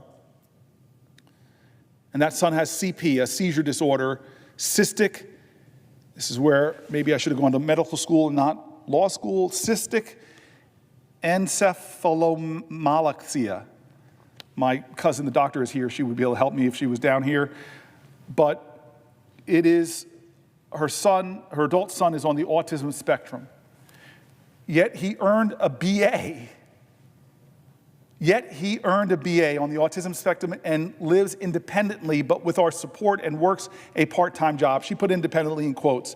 If he loses his Medicaid coverage, he will not be able to afford to live where he lives, or most importantly, he will not be able to afford his meds. He has medications that would run $500 a month. We live with the anxiety. We live with the anxiety. We live with that anxiety that millions of Americans live with, that erodes them, that burns at their spirit. That anxiety that has put millions of Americans into bankruptcy, that anxiety that I can't afford my medications, that anxiety that I can't care for my children, that anxiety that I won't have that resources, that anxiety.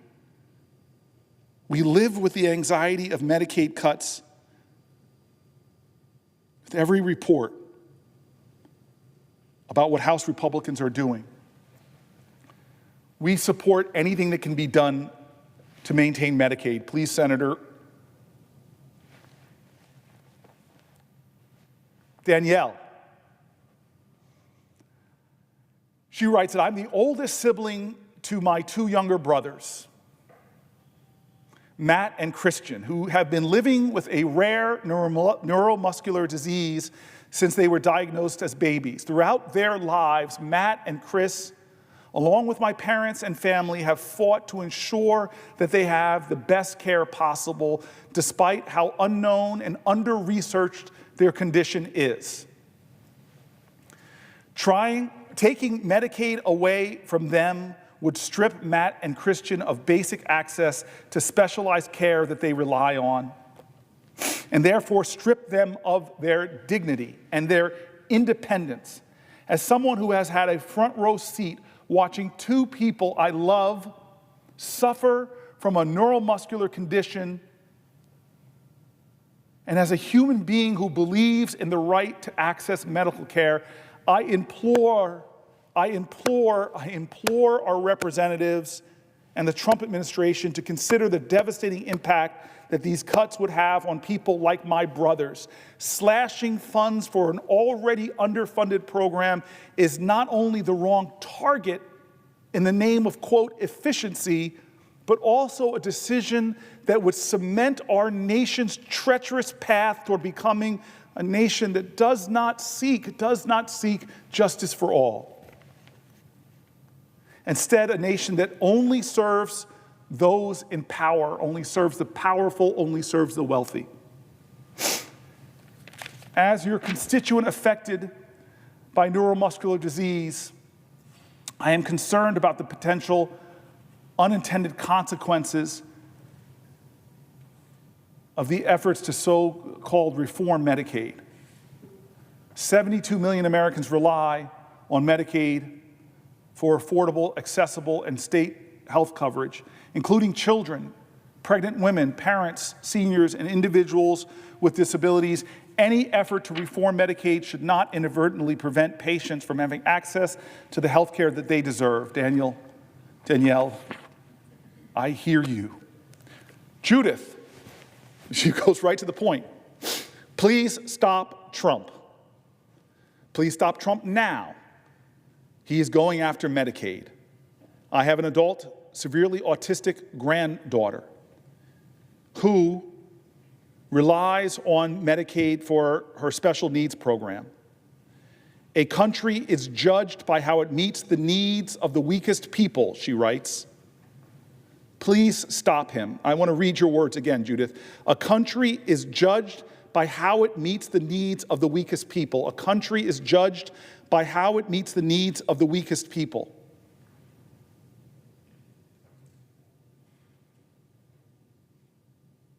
Elizabeth writes, Medicaid helps me access health care and direct supports in my home and my community. Cuts to Medicaid would mean I wouldn't have the services I need to live on my own with supports and would be forced to live in a more restrictive setting. Sandra writes, Medicaid has allowed my son's needs to be met at home and not in a group home. It has allowed my husband to participate in his caregiving, not a stranger. It has allowed him to be employed with the aid of a job coach. These are just a few things in addition to health care.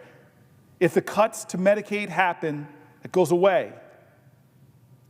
Alicia, Medicaid provides health care and services to my developmentally disabled adult child. If Medicare funding is cut, my son will not have the health care they need and the programs to attend. Maggie, my 28-year-old son, Will, has Down syndrome.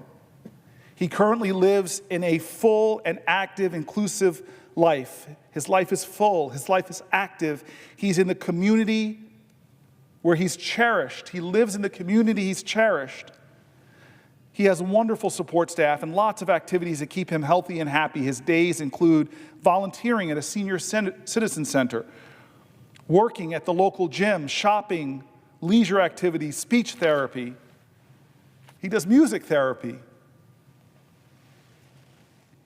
We follow the self-direction model, which is work on my end, but I would not have it any other way. But if Medicare funding is cut, these cuts would impact his livelihood. Nibble. Without my Medicaid, I would not be able to be as mobile nor independent. Without Medicaid evaluating my physical disability, cerebral palsy, and related limitations, and prescribing me an electric power wheelchair for daily independence and assistance with mobility, and even pain management due to not being able to walk well, I am actually up for a new wheelchair this year, as it was allowable every 5 years for a new wheelchair prescription. Without my Medicaid, I would not have been properly diagnosed with things like sleep apnea in 2017. I now use a CPAP machine to force air into my body so I can sleep peacefully instead of gasping for air at night. Without my Medicaid, I would not be able to be fitted for a leg brace for my physical support and mobility, enabling me to actually stand up straight and walk without my wheelchair. Without my Medicaid, I would not be able to be a full-time employee, a full-time worker. Laura, Medicaid has provided my sister with benefits to help support her medical and mental health issues since she graduated high school. She is now 33 and living with me and my husband after being separated from our parents that are now in assisted living and nursing home arrangements. Wow. Susan has never worked or been married because of her mental disability, and she is dependent on her Medicaid benefits. Please keep these benefits in place for people like my sister who don't have much in their lives they can depend on. Laura, your sister's now living with you. After being separated from your parents who are now in a nursing home. I see you. Michael, I need Medicaid because it provides me the ability to get my anxiety medication and to afford my therapist. I use Medicaid for medical, dental, and visual visits. I wear glasses. Without Medicaid, I am unable to live or function in this world. Robin, Courtney is my 35-year-old daughter with severe disabilities. From 2009 to present, she has needed crucial surgeries. as well as medications and hospital stays. Medicaid has made the financial support for these procedures possible. It has saved her life, and I can tell from her letter that Robin loves her 35-year-old daughter, Courtney. Mary, Medicaid is helping to improve my daughter's life through the services of the Division of Developmental Disabilities. Without it, she would be left to whittle away at home 7 days a week with no community interaction. She is learning pre-vocational skills in a manner that she is validated and viewed as a person with strengths. Thank you, Mary. Allison, I'm my daughter's caregiver in New Jersey. Medicaid-funded programs allow her to remain an active part of our community at home with her family. If Medicaid is cut, we would lose our health care. It would be devastating. Gihan, my daughter has a disability. Through Medicaid, she receives a lot of services to help her improve and progress, also to help her stay active and social. She gets speech therapy, occupational and physical therapy. People come to her home to help her as well. If Medicaid cuts happen, she will stop all the services she receives, and her life will be threatened. Please, she must keep her Medicaid, because as a parent, I don't know what I can do with my daughter if that is happening. It will be so hard for her and us.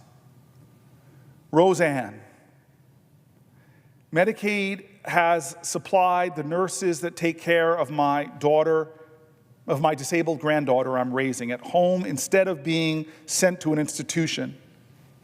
She will put her life at risk for a medical emergency or fatal injury without nurses here. Ash, my daughter takes speech therapy, occupational and physical therapy, and tutoring. So if that is all gone, she will stop progress, and she will be more disabled and will be unable to do anything by herself or live inadvertently. She needs a lot of help, and if these Medicaid cuts happen, I don't know what I will do with her, and it'll make life so hard. These Americans are facing challenges that I can't imagine.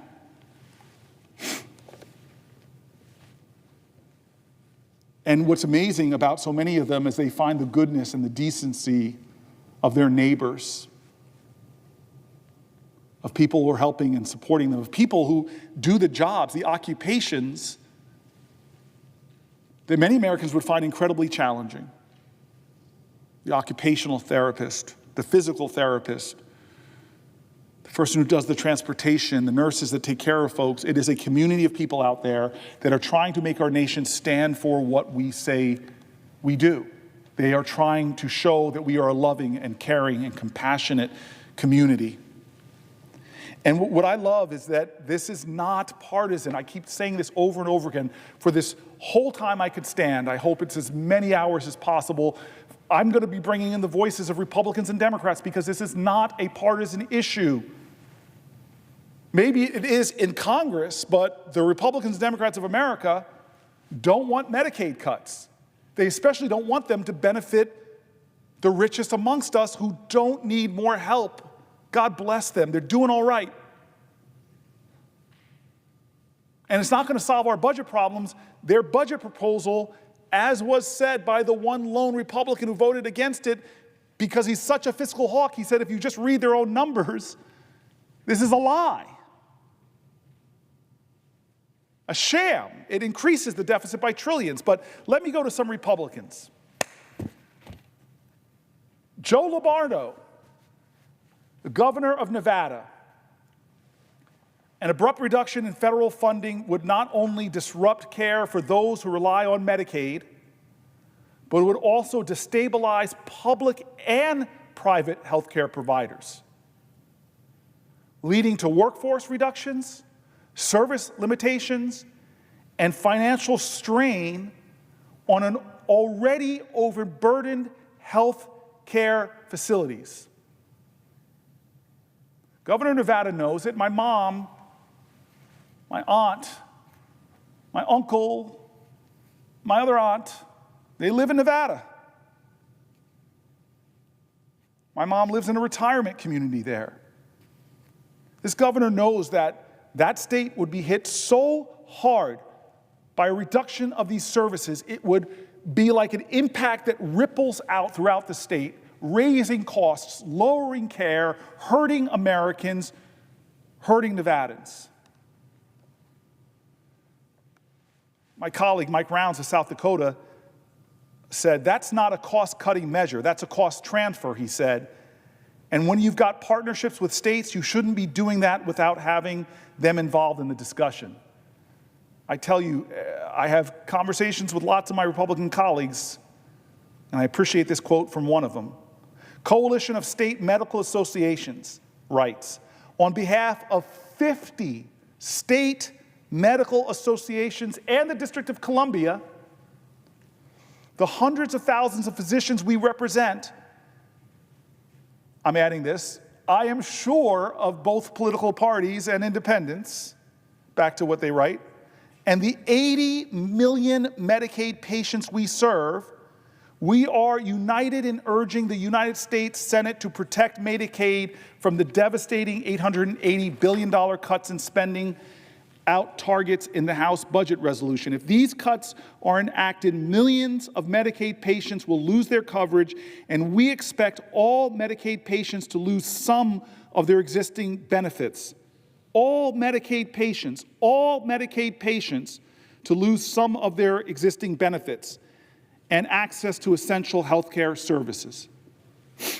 The American Academy of Pediatrics, Children's Defense Fund, Children's Hospital Association, Family Voices National, First Focus Campaign for Children, the March of Dimes, and National Association of Pediatric Nurse Partnerships. They all came together to jointly write, by reducing vital support for Medicaid and CHIP, you would not just be cutting a budget line, you would be limiting the health prospects of our children, leaving them without the care they need to grow into healthy adults. AARP, more than half all the funds for long-term care in America come from Medicaid. As our country gets older, and as millions of baby boomers continue to age, our country is on the brink of a serious long-term care crisis. AARP would welcome the long overdue debate about how to address the challenge, which should involve reforms to remove Medicaid's bias towards institutional care and increase support for families who take care of their loved ones at home. Large-scale cuts, however, threaten millions of seniors with disruption to the care they need. Listen to AARP. We would welcome the long overdue debate. We would welcome the long overdue debate on how to address this challenge. But we're not having a long overdue debate. We're not bringing together the world's most deliberative body to focus on how to solve these problems.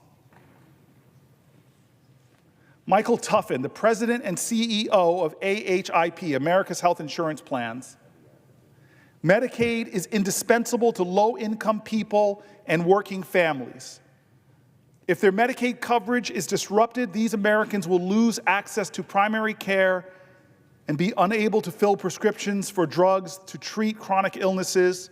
Many will end up in the emergency room, the costliest of site of care. Loss of Medicaid coverage means people will be less healthy, and the care will ultimately cost more.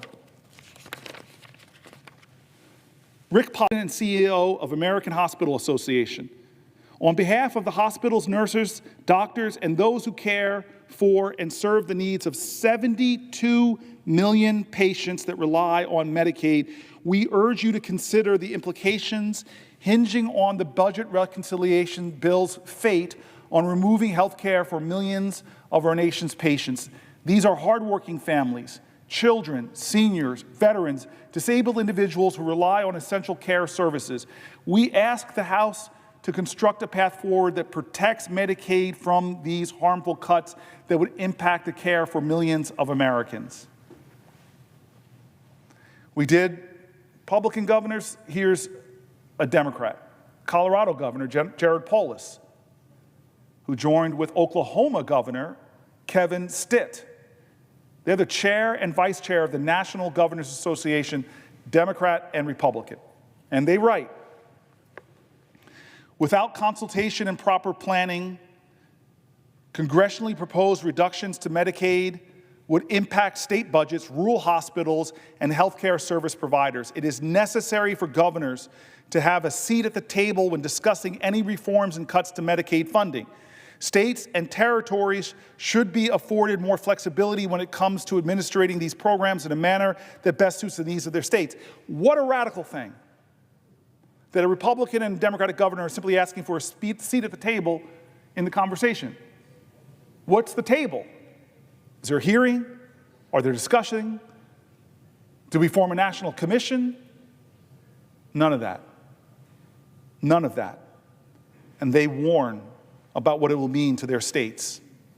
The American Academy of Family Physicians, American Academy of Pediatrics, the American College of Gynecology, the American College of Physicians, the American Psychiatric Association, all together write, our organizations representing more than 400,000 physicians who serve millions of patients are alarmed by the proposals to implement cuts or other structural changes to Medicaid during the budget reconciliation process. Cuts to Medicaid will have grave consequences for patients, communities, and the entire healthcare system.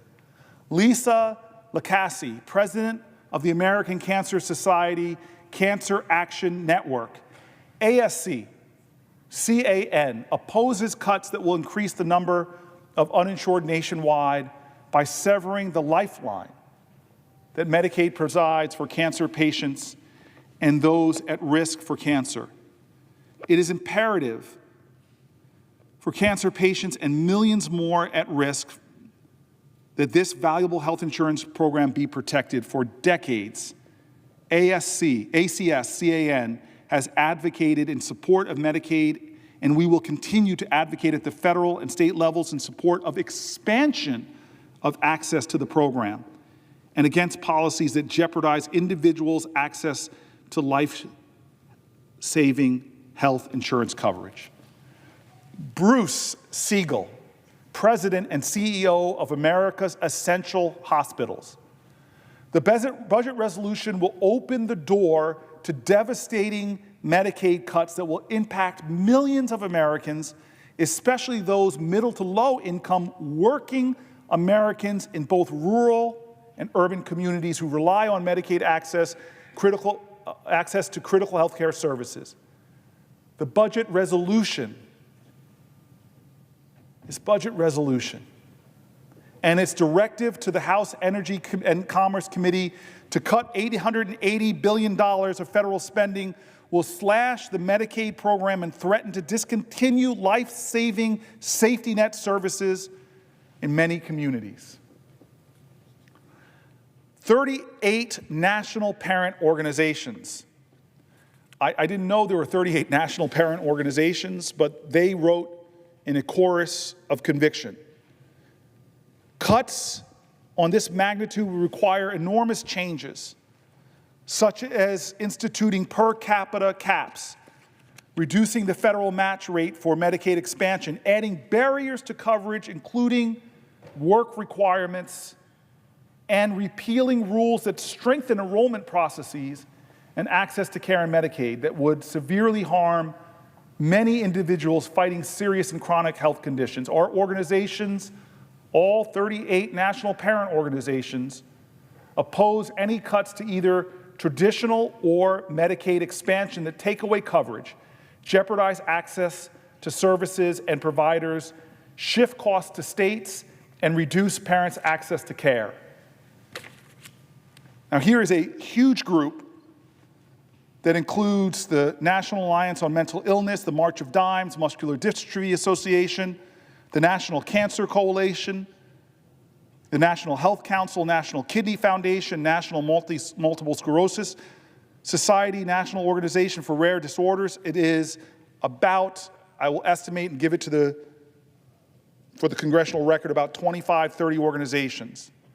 On behalf of the undersigned chapters of the American Academy of Family Physicians, representing over 130,000 family physicians and medical students across the country, we write to convey our deep concerns regarding proposals to reduce Medicaid funding or implement further eligibility restrictions. We strongly urge you and your colleagues to reject any reforms that have the potential to impede access to essential care for millions of Americans who rely on Medicaid, including our nation's most vulnerable populations.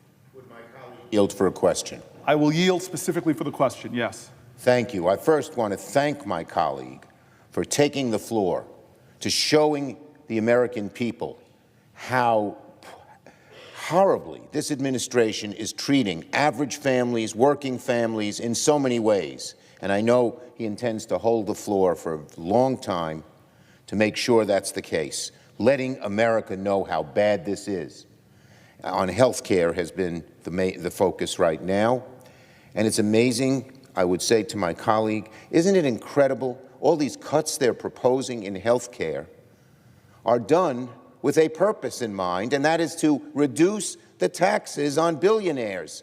And doesn't it bother my colleague that these people who he's been documenting, who so desperately need health care, are going to lose that if our Republican colleagues have their way, simply to cut taxes for the very wealthy? It's my question. To my Leader Schumer, I mean, that's the pain in these stories. The families that I read, the fear that they have, that they're relying on these lifelines that are going to be cut, services that are going to be cut, that are going to affect their beloved parents or their children with disabilities. When they ask the question, why? Is it for a noble purpose? Is it for collective sacrifice? No, the answer that they have to stare at is that you're going to cut services for my vulnerable child or my parents in order to give tax cuts to the wealthiest Americans, in order to give tax cuts to billionaires. And here's the insult added to that injury. Is this also this lie that we're going to be focused on the fiscal strength of our nation? They're going to give all those tax cuts away and take away health care benefits, and the result's going to be even bigger deficits.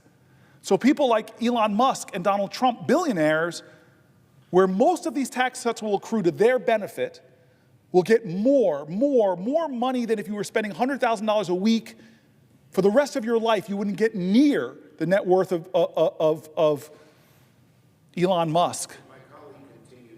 The question. Yes. As from what I understand, and tell me if this is correct, that if they did this tricky thing that even our Republican colleagues are calling fakery and hocus pocus, our conservative Republican colleagues, that it might increase the deficit by $30 trillion. Is that accurate? That is accurate, and that's stunning. That they know that they can't do this, so they're going to use some budget trickery to mask the truth. Math doesn't lie. Numbers don't lie. You may be able to mask it so you could use rules of reconciliation to try to force it through, but the result for the American people is going to be the same. Chuck, people will lose health care benefits, and watch the deficit of this nation not increase, explode, which means the cost of our debt payments alone are going to be more than the very programs that they're going to be slashing for families. That is outrageous, cruel, unacceptable,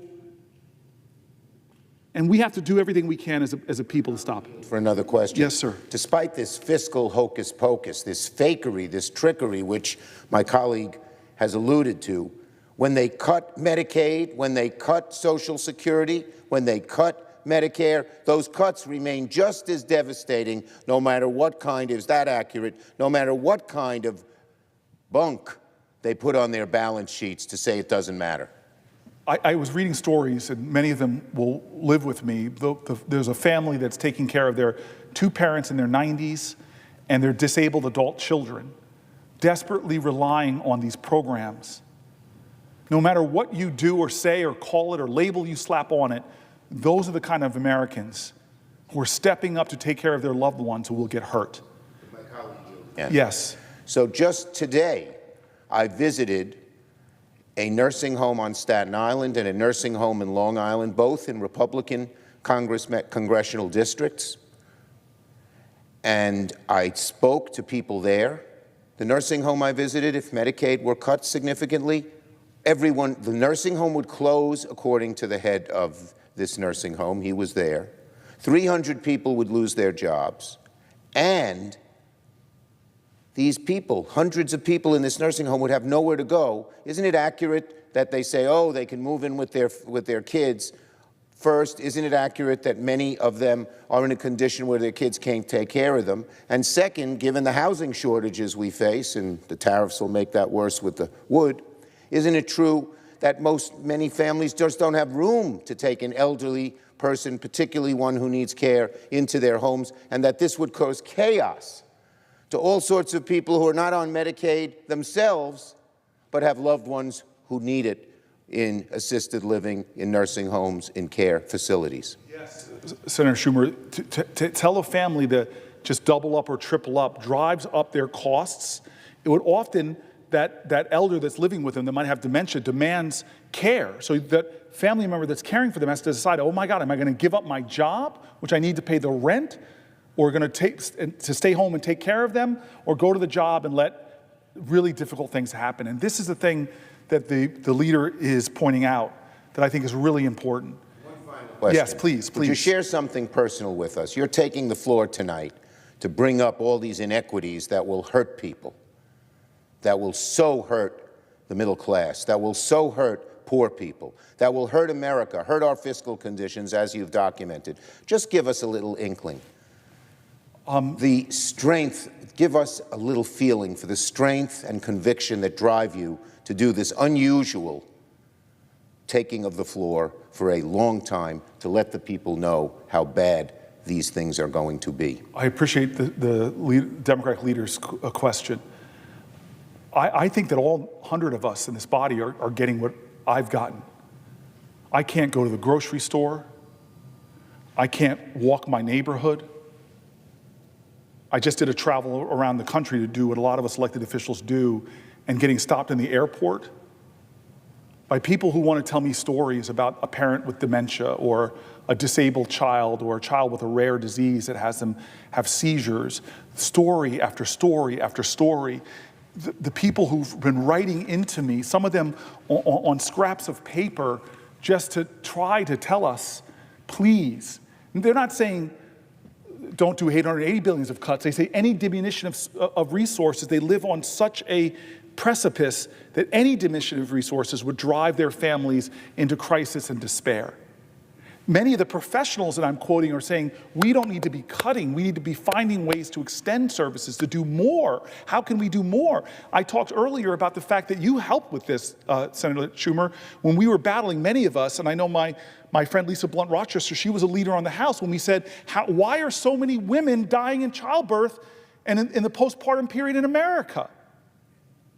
Shameful that we're the worst nation of all the wealthy nations, and that's for us as a whole. But for black women, it's almost four times as much. And so what did we do here, Chuck? You remember this. Excuse me, Senator Schumer, what did we do here? Chuck is okay. We came together and we said, this is a time for Medicaid expansion. To say to a woman, you don't just get 60 days postpartum, but we're going to expand that beyond 60 days. State after state, red and blue states said, you're right, this is a crisis, that what should be the happiest period of a woman's life is the most devastating, with women hemorrhaging and dying. We began to treat that. And now what's the threat? The threat is that they are going to cut these things that we did to help more people, to stop more folks from dying. And here's the trick. You know this battle well. I wasn't here, Chuck, you were here, and I know my chief of staff was on your staff writing this in, and this is why you all said, we are going to try to incentivize states to expand Medicare. We're going to cover 90% of the costs. I still don't understand why some states, just to talk about cutting off your nose to spite your face, like said, no, my state Republican governor said, heck yeah, sign New Jersey up. But many of those states had this automatic trigger that if the funding is cut, even if they say we're not going to cut $880 billion, just $250 billion, well, that's going to trigger many states to give up that Medicare expansion, go back to the days where millions upon millions of Americans don't have coverage at all. So, again, this whole speech is because Senator Schumer, business as usual in this place when that kind of threat is happening, when the stories that I read, I had to struggle through. We should be doing hearings. We should be bringing in people. I know the values that we share on both sides of the aisle. How could we be so abjectly cruel, and why? To push through a tax break plan that families in the neighborhood I live in won't see benefits. I thank my colleague for his strength, his courage, his effectiveness in letting the American people know how badly this upcoming bill will affect them if our Republican colleagues insist on passing it, and thank him and yield the floor back to him. Thank him for his courage and strength. Thank you for effectiveness. Thank you for allowing me to yield the floor for you to ask a question. I see my colleague here from Delaware. I'm going to read a few more stories, but I suspect that she too has a question, because she and I did not just meet when she was sworn in here in January. God bless her. She is my colleague, but she's my sister. She has inspired me for years. And when she heard I was doing this, I'm not sure how much this is done on the Senate floor, but my sister came over and prayed with me that I could stand for a long time, because she knew what we were trying to do, which was to try to create, with who we serve with, John Lewis type good trouble in this institution, to not do things normal, to begin to say that the voices I'm reading are Democrats and Republicans. The voices I'm reading are Democrat and Republican governors, Democratic and Republican heads of hospitals, Democratic and Republican heads of medical associations, Democratic and Republican constituencies. This is not right or left, this is right or wrong. And my colleague, I'm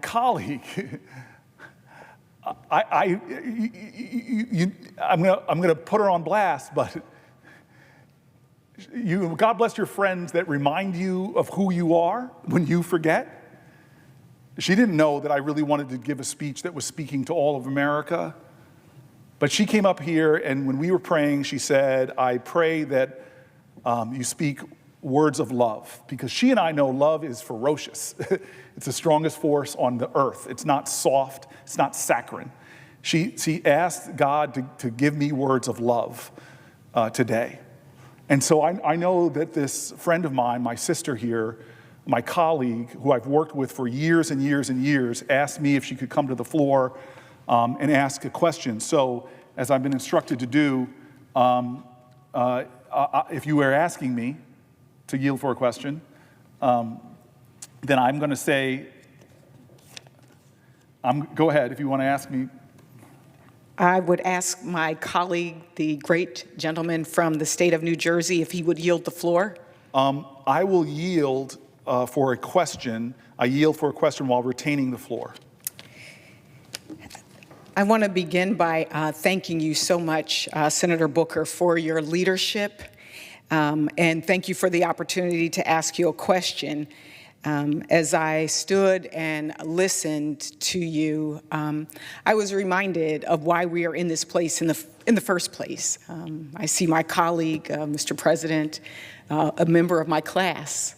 And I think one of the key things that you talked about was ensuring that we recognize that we are all in this together.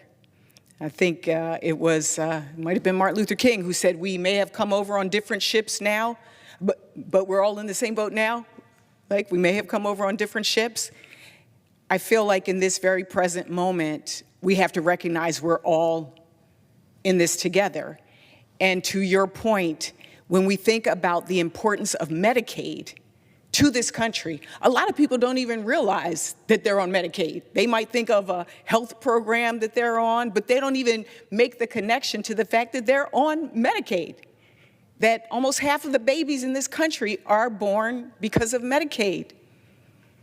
That it's not just from birth, but it goes all the way to seniors who are aging with dignity because they have access to Medicaid, and allowing their family members to go to work because they don't have to worry about that family member. And so I wanted to, number one, in addition to asking my question, say thank you to you for not only shining a light on these potential dangerous cuts, but also ringing the alarm. It is alarming that we are faced with this kind of question of, do we take money from those who are in need and are connected, because we're all connected, and give it to a few? And so, as I think about our work on maternal mortality and how we are trying to make sure that our country is not of one of the richest in the world, but the lowest in our maternal mortality numbers, as we look at issues of families who might have a family member who has a special needs child, or when I went home in our recess break, I was able to meet with folks from our disability, Developmental Disability Council. And I heard a gentleman named Emmanuel. He is a wheelchair user. He said to me something that just stuck. He said, if you pull the thread of Medicaid out of my life, it will unravel. He had been sleeping in his car before Medicaid. He wasn't sure if he was going to have employment before Medicaid. And even he and his wife thought about what impact it might have, whether they were able to stay married or whether he would have to go into a facility. And so I want to thank you for shining the light and ringing the alarm. And I want to ask you,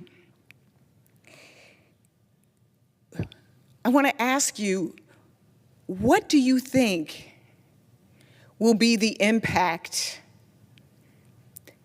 on children in this country without Medicaid?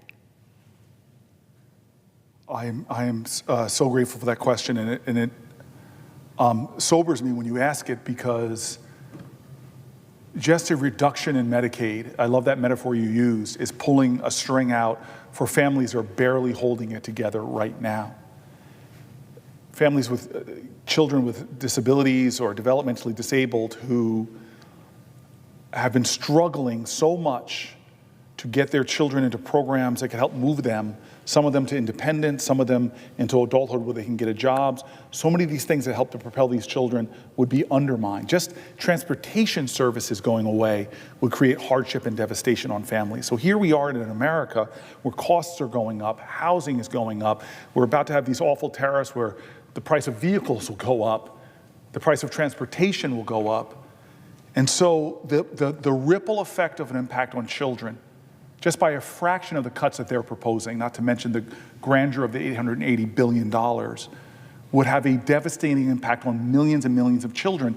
But it doesn't stop there. You quoted King. King said that in the letters from Birmingham jail, we're all caught in an inescapable network of mutuality, tied in the same garment of destiny. To think that there could be an injury to a family and their child and have it not affect you is not only a self-defeating ignorance, it's callous and uncaring. And it demands us to step up for those children that you so rightfully asked me in your question. Will the gentleman yield for another question? I will definitely yield for a question. As the executive, former executive of a city, a major city in this country, can you talk a little bit about the impact that these cuts will have on cities, municipalities, and states? Because some might think, oh, this is just a nice issue. No, this is an economic issue as well. if you could talk a little bit about the impact that this is going to have and why mayors across this country should care, why governors across this country should care, and city councils, why should they care? It's the thing that is so significant. Already, governors and mayors are writing letters and speaking up. When I go to different cities in New Jersey, I'm often called by local leaders because they know, number one, the stories of the people who rely on Medicaid, the seniors, the children, the disabled families, but more importantly than that, they know their hospitals who already have very fragile budgets to carve out millions and millions of dollars, as I told, over tens of millions of dollars for our level 1 trauma hospital in New Jersey. That would devastate the entire economic model for our hospital. It would affect jobs, it would affect the economy, it would affect small businesses, it would be devastating. I will end my questions at the moment by saying, again, thank you so much, Senator Booker, for your leadership. We've had an opportunity to work on food as medicine, maternal mortality. There are so many more important things to work on, but the fact that you are spending your time, your energy, your intellect to stand up for millions of Americans, I commend you for that. I'm grateful to serve with you. I had the opportunity to serve with John Lewis in the House and get in good trouble, and I'm glad to be here with you in the Senate. I yield back my time. Thank you very much. I'm going to continue elevating here throughout the hours and hours of the speech the voices of Americans from all backgrounds, all geographies, elevating the stories of leaders, Democrat, Republican, Independent. And I want to start with Matthew Cook, who's the president and CEO of Children's Hospital Association. And Matthew Cook writes, the House Budget Resolution Directive to the Energy and Commerce Committee to cut $880 billion in spending will almost certainly lead to deep reductions in Medicaid funding for children who rely on the program and destabilize the financial viability of the providers caring for them, to the point that my colleague from Delaware asked. Slashing funding would mean fewer healthcare providers, fewer services, and longer wait times for patients who already face significant barriers to care. These cuts will impact the 37 million children on the Medicaid program, including the nearly 50% of children with special health care needs. 3 million children in military-connected families. I'm going to repeat that. 3 million children who are connected to military, who are children of military-connected families. More than 40% of the children living in rural areas and small towns. Patients in rural communities would be hit especially hard as hospitals and clinics in these areas rely heavily on Medicare funding to stay open. Here's from the Mental Health Liaison Group. In the midst of our nation's ongoing mental health crisis, and I'm going to pause there.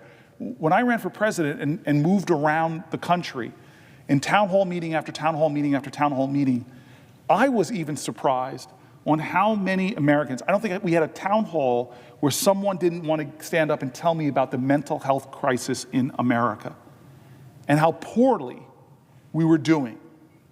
And so when he writes off, when the Mental Health Liaison Group starts off with that, it hits me very hard. I still remember meeting with a guy in a New Jersey diner who had mental health issues, was a teacher at a high school, and stabilized his mental health because of his prescription drugs, but then stopped being able to afford them, started skimping on the drugs, had a mental health crisis, lost his job, and his whole life destabilized, just because of not access to a costly prescription drug.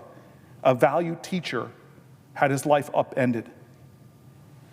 So I start this letter again. In the midst of our nation's ongoing mental health crisis, including its devastating impact on youth and our ongoing overdose epidemic, it is paramount that access to life-saving MHSUD services is not reduced, and the integrity of the Medicaid program to serve as a vital federal and state partnered safety net is preserved. Limiting access to Medicaid threatens to undermine gains in reducing overdose mortality rates and could lead to increasing rates of incarceration and hospitalization. And my colleague from Delaware knows this. The biggest mental health institutions in America, the biggest ones, pick your state, from Illinois to Los Angeles, the biggest mental health institutions are LA prisons, are Chicago's prisons, prisons and jails. Wasting taxpayer dollars where folks got their mental health care treatment, their lives could stabilize. They could be workers. They could be helpers. They could not be sick.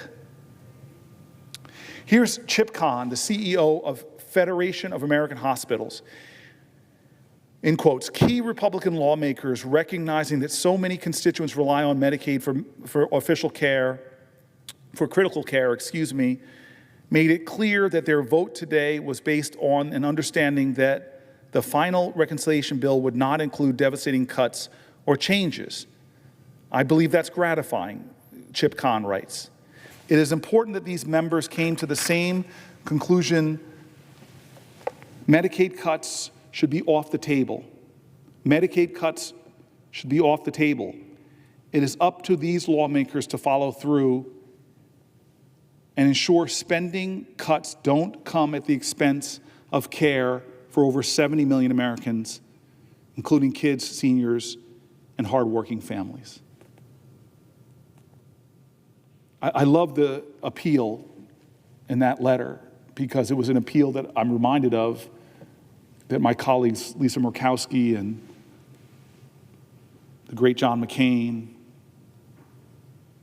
and an extraordinary friend, Susan Collins, when they voted to save the Affordable Care Act, they listened to the appeal of people like this gentleman. And my colleagues sitting there, and it's like often we resort to words of vicious cruelty. John Lewis didn't do that when he advocated against the most horrific racist. He didn't take on words of hate. We've got to appeal to colleagues of good conscience not to let, as this person says, no Medicaid cuts. No Medicaid cuts. I know President Trump has said that. Medicaid cuts are off the table. Said that over and over and over again. We'll see. We'll see. Modern Medical Alliance, with over 70 million children, seniors, and hardworking families relying on Medicaid for their health and well-being, it is critical Congress listens to state and local government officials, faith leaders, healthcare providers, and hardworking Americans, and blocks proposed cuts to the program. As organizations representing and caring for the millions of Americans who receive coverage and benefits through Medicaid, we know firsthand how the current level of cuts being considered by Congress would impact their care. They will cause Americans to lose coverage, reduce health access, and increase costs. We oppose any cuts. We oppose any cuts. We oppose any cuts or harmful policy changes to Americans' Medicaid benefits as part of the budget reconciliation process, and call on congressional leaders to reverse course and protect the program moving forward. Here's the Modern Medicaid Alliance. The latest House vote breaks a vital promise to more than 70 million Americans who depend on the Medicaid program and now face the potential for unprecedented, destabilizing cuts to their coverage and access to care. The full extent of cuts being considered go far beyond addressing waste, fraud, and abuse and would undermine Medicaid coverage for those who depend on it. Already, senators are issuing stark warnings about the impact of Medicaid cuts on the stability of their communities, state budgets, hospitals, and providers. We urge members of the House and Senate to block any Medicaid cuts or harmful policy proposals as part of the ongoing budget process. Sister Mary Haddad, President and CEO of Catholic Health Association. We are deeply concerned that the budget resolution would force the House Energy and Commerce Committee to slash $880 billion from the Medicaid program, an essential health care program for nearly 80 million low-income Americans. Medicaid provides coverage for 1 in 5 individuals, funds 41% of all national births, and is the largest payer for long-term care and behavioral health services. These cuts would have devastating consequences, particularly for those in small towns and rural communities, where Medicaid is often the primary source of health coverage. Medicaid is not just a health program, it is a lifeline. It provides access to care for those who need it most: poor and vulnerable children, pregnant women, elderly, adults, and disabled individuals in our nation, while ensuring their dignity. Their dignity. Here's the Partnership for Medicaid again. The Partnership for Medicaid, a nonpartisan, nationwide organization representing clinicians, healthcare providers, safety net health plans, and counties, calls on Congress to reject cuts to Medicaid during the budget reconciliation process. The Partnership for Medicaid stands ready to work with policymakers to identify more sustainable strategies to strengthen Medicaid and improve upon its promise of providing high-quality coverage and access to care populations. Another organization saying, hey, put me in. Let us help you improve this program, and maybe we could achieve some of our mutual goals. Here is Dr. Susan Cressley, president of the American Association of Pediatrics, the great AAP. The American Academy of Pediatrics urges lawmakers to reject the budget resolution before the U.S. House of Representatives and to protect programs that are vital to the health and well-being of children. We oppose the proposed funding cuts to programs like Medicaid and the Children's Health Insurance Program, which cover nearly half of all U.S. children, as well as the Supplemental Nutrition Assistance Program. These cuts would have devastating consequences for children and families. We're going to talk about cuts to SNAP later, but I love how Dr. Susan Cressley, president of the American Association of Pediatrics, can't help but mention them together. Why is a doctor concerned about health care also mentioning SNAP? Well, fundamental to our children's health and well-being is having access to fresh and healthy foods. This is me being a little critical of people saying they're MAHA, Make America Healthy Again, and then immediately cutting kids' access to fresh, healthy fruits and vegetables. I love this doctor. It's almost like you're doubling down on the injury to our children. We're cheapening highly processed and sugar-filled, empty, nutritious foods, denying access to fresh, healthy fruits and vegetables, and then not letting people with chronic diseases get health care. I love this doctor for pointing out those connections. But now I'm going to go to Brian Connell, who is a vice president of the Leukemia and Lymphoma Society. The fiscal year 25 budget resolution would create not just the opportunity by the obligation for the House Committee on Energy and Commerce to make dangerous cuts to Medicaid program in the budget reconciliation process expected in the coming week. The hundreds of billions of dollars cuts demanded by the budget resolution cannot be achieved without slashing benefits for enrollees or altogether taking away Medicaid coverage for millions of Americans. To be clear, the Leukemia and Lymphoma Society and the patients we represent are clamoring for Congress to lower health care costs.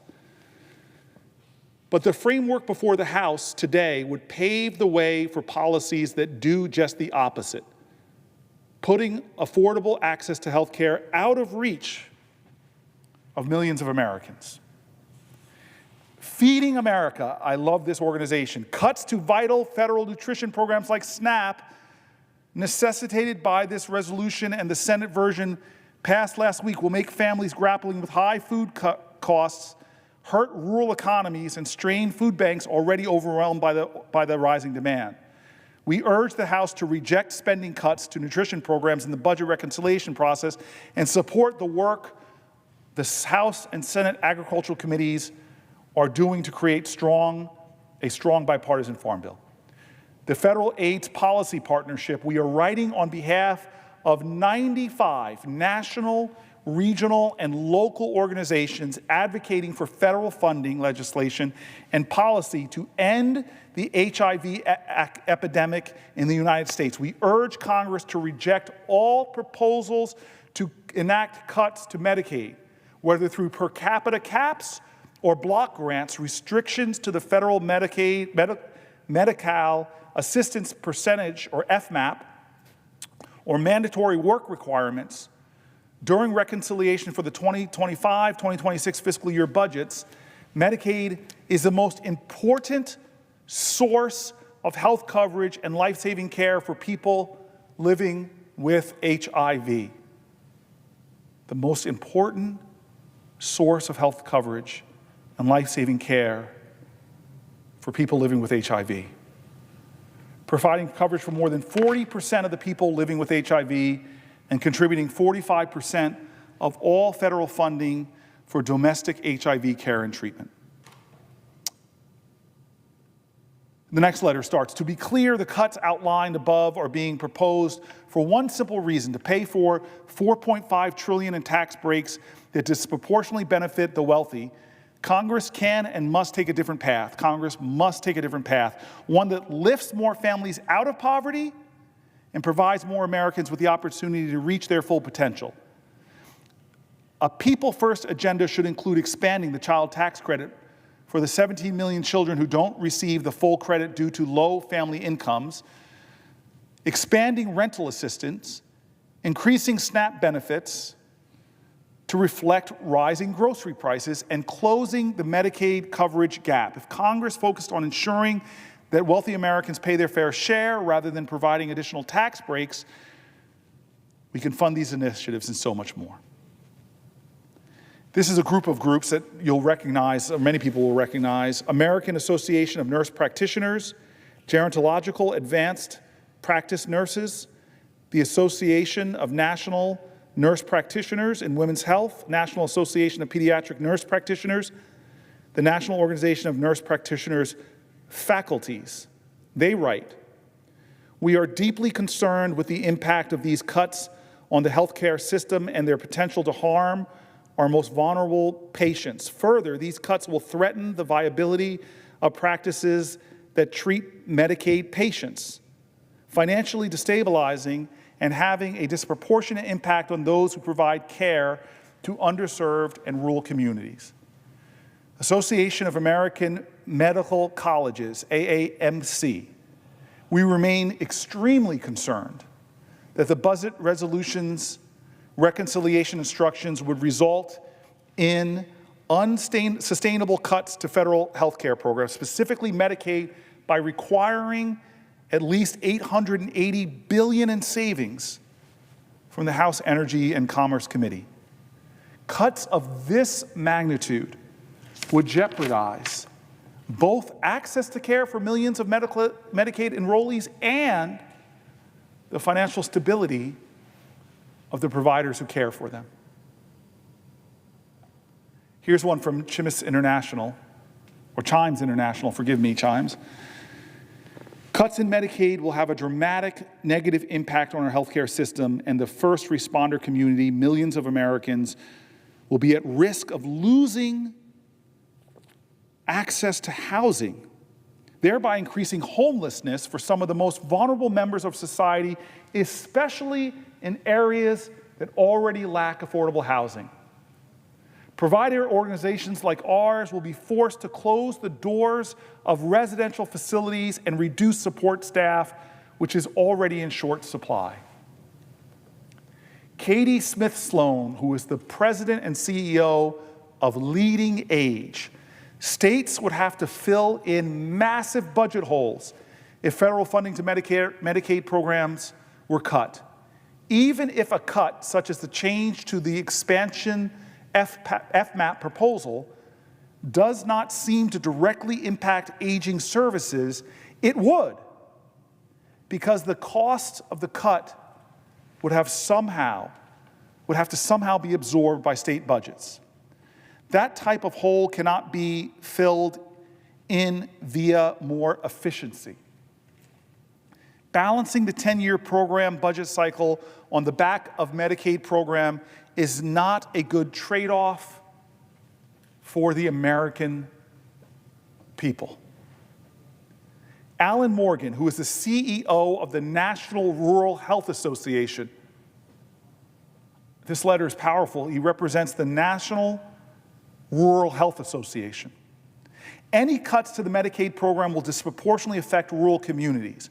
Rural Americans rely on Medicaid coverage, with about 20% of non-elderly adults and 40% of children living in rural areas enrolled in Medicaid and CHIP. In almost all states, rural areas have higher rates of Medicaid enrollment than metropolitan areas. Cuts to Medicaid would shift healthcare costs onto rural families, many of whom already struggle with financial instability. Medicaid cuts would force families to face higher out-of-pocket expenses, leading many to delay or forego necessary treatments. The burden would worsen health outcomes, especially for those managing chronic conditions like diabetes, heart disease, and cancer. To the extraordinary prescience of my colleague from Delaware, who knew this letter was coming, I imagine. This is a letter from the U.S. Conference of Mayors, the National League of Cities, the National Association of Counties, the National Conference of State Legislators, the Council of State Governments, the International City-County Management Association. I'm going to pause for a second just to remind folks, because I've been involved in the U.S. Conference of Mayors, National League of Cities. I've dealt with the National Association of Counties on things that were important here in the Senate. All of these groups are bipartisan. All of these groups represent Democrat and Republican mayors, Democrat and Republican city council people. I was actually nonpartisan mayor. Newark does not have partisan elections. So they have nonpartisan folks. This is a group of people who have those jobs where the rubber meets the road. A change in state policy, a change in federal policy, we had to eat it when I was mayor, if it cost us more money. I was a mayor that talked like lots of mayors do, not in partisan lingo. They just talk about, hey, that's an unfunded mandate. Hey, that's adding more bureaucracy. Hey, that's going to cause more people in my community to be homeless. It's going to cause more children in my community to use an emergency room as their primary care physician. When I meet a mayor, I look at them and I thank them, because it's one of the hardest jobs in America. So this organization that represents Democrats and Republicans, they write, as a coalition of bipartisan membership organizations representing state legislators, mayors, cities, and counties, we are committed to working collaboratively to strengthen the Medicaid program so that the states and localities can continue to meet the needs of their residents effectively. We write to express concern over proposed changes to Medicaid financing and requirements that could significantly impact state and local budgets, healthcare infrastructure, and millions of Americans who rely on the program. I would say so far there's at least half a dozen to a dozen of these letters where bipartisan groups are saying, let us help you. Don't rush this through in a way that is going to cause havoc to state and local governments, cause havoc to children and seniors and the disabled, cause havoc to hospitals and businesses, cause havoc to rural communities, cause havoc to the idea of what it means to be an American. that we take care of our own, that we stand up for each other, that we lend a hand, that we lift folks up. And here it is, this voice of bipartisan sensibility that says, hey, hold a hearing, we'll come. Put some of us on a commission.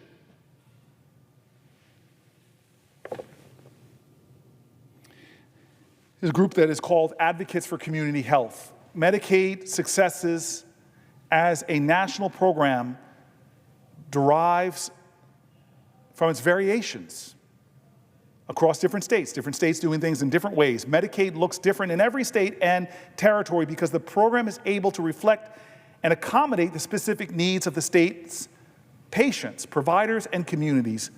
These state-based programs are vital to the patients served by community health centers, patient-directed primary care providers that serve rural and underserved communities nationwide. As the House and Senate work towards a budget reconciliation package, Advocates for Community Health encourages a cautious approach to changes to Medicaid policy, as broad changes have the potential to destabilize state Medicaid programs and community health centers, impact local economies and job creation, and further exacerbate rural health care access challenges.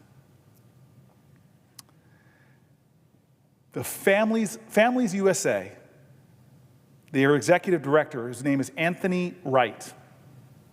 Americans are storming town halls, calling their representatives in Congress, and demanding that House Republicans stop their plan to massively cut the health care that Americans want and need. President Trump and some Republicans have said they won't touch Medicaid, but their vote today is when we see who walks the walk. The vote is the walk the plank moment for moderates who say they don't want Medicaid cuts, but are being asked to cut over $880 billion to the care and coverage of their constituents. Policymakers and public alike understand that there is no version of this budget resolution that does not include deep cuts to vital programs, services, and benefits that the American people use every day to help them see a doctor, pay rent, or feed their families. Justice in Aging, it's an organization that's led by its executive director, Kevin Prindiville. He writes, with this vote, lawmakers endorsed taking away Medicaid from millions of Americans, including older adults, all to bankroll tax cuts for the wealthy. Thanks to our collective advocacy, the vote to pass this dangerous budget blueprint did not come easily. And we will make sure lawmakers know that voting to enact these cuts would be voting to abandon older Americans. The National Alliance for Caregiving. The House budget blueprint to eliminate at least $800 billion in federal funding unfairly targets criminal health care and supportive services that older adults, people with diabetes, and their family caregivers depend upon to maintain health and economic security for families and themselves. Home and community-based services funded via Medicaid are cost-effective.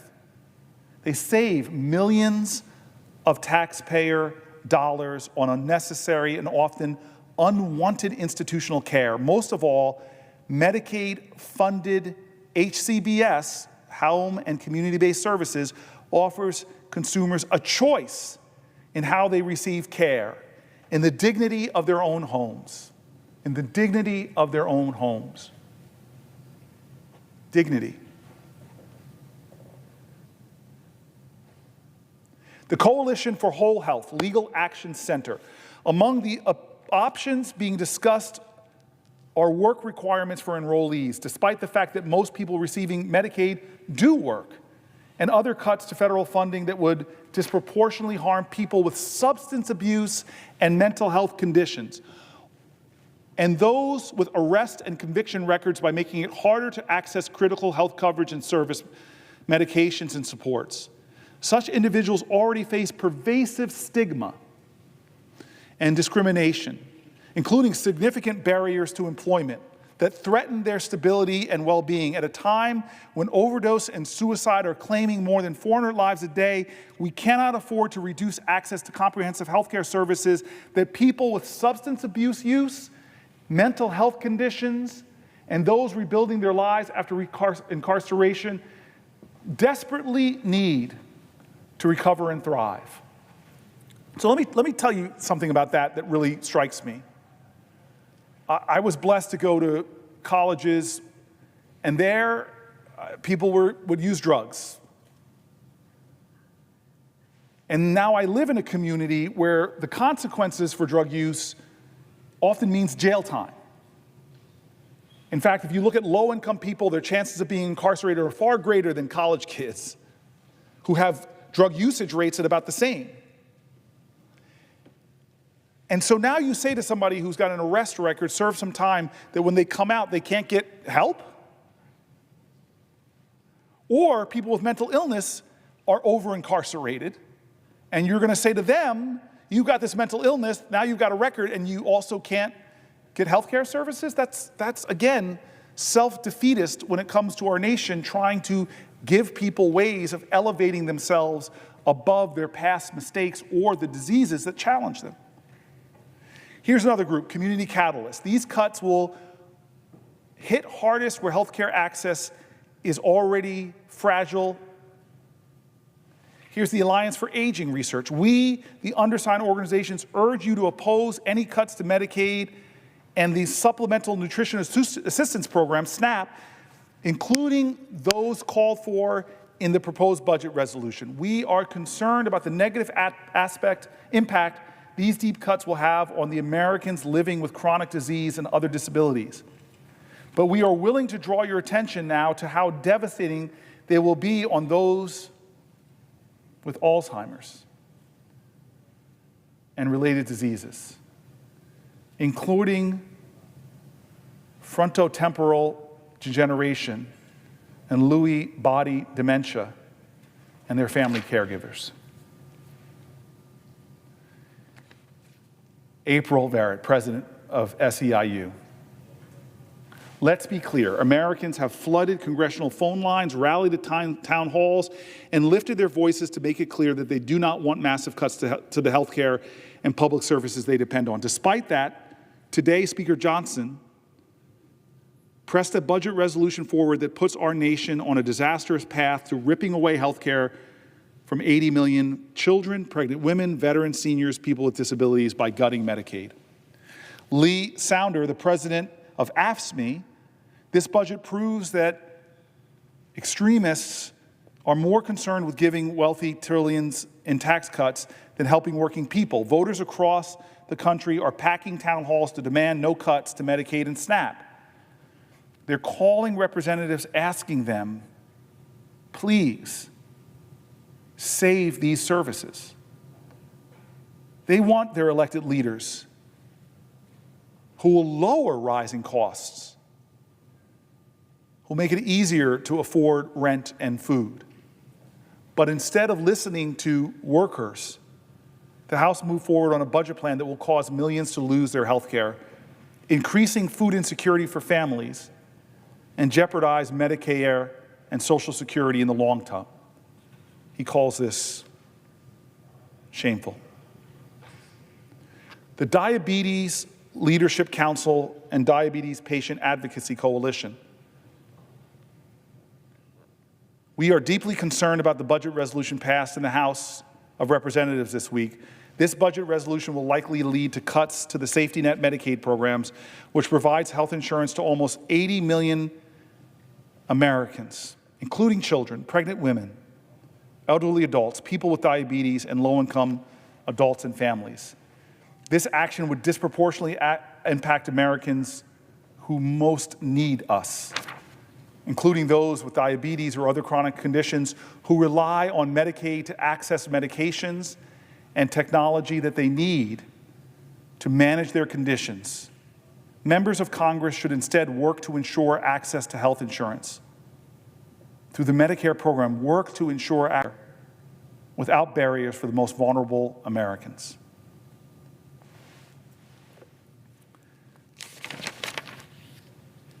Here's the Alliance for Childhood Cancer.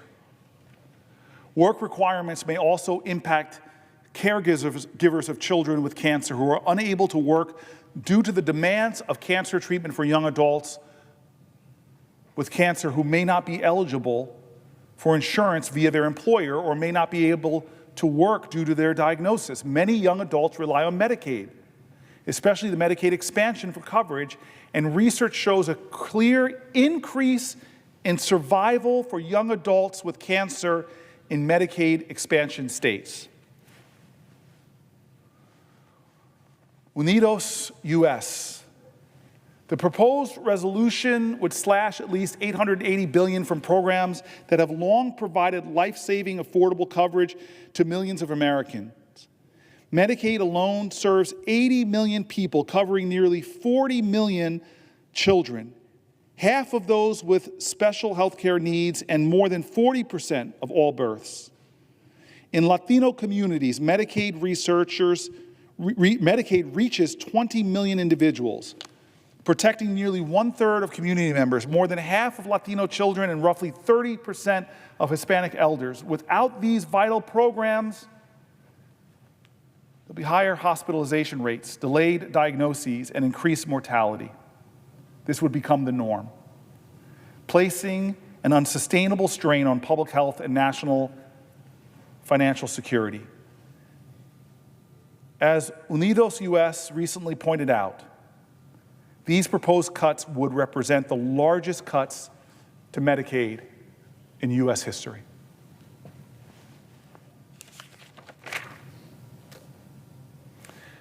The Coalition of Survivors of Domestic Violence and Sexual Assault.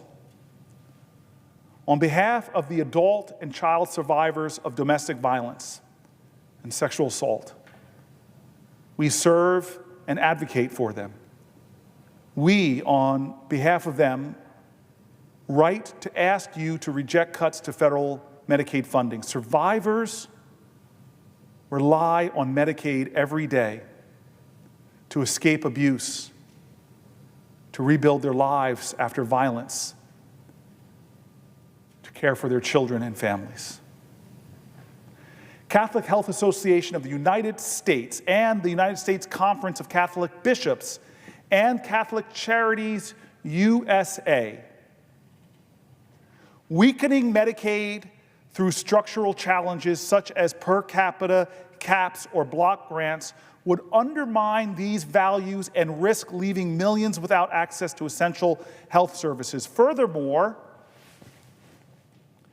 policies like work reporting requirements have shown clear evidence of creating artificial barriers to care, generating paperwork and bureaucracy while doing little to support people looking for work. These requirements also fail to recognize that most people on Medicaid already work and ignore the realities of low-wage workers. Caregiving responsibilities, health limitations, and studies have shown they frequently result in loss of coverage for eligible individuals and children.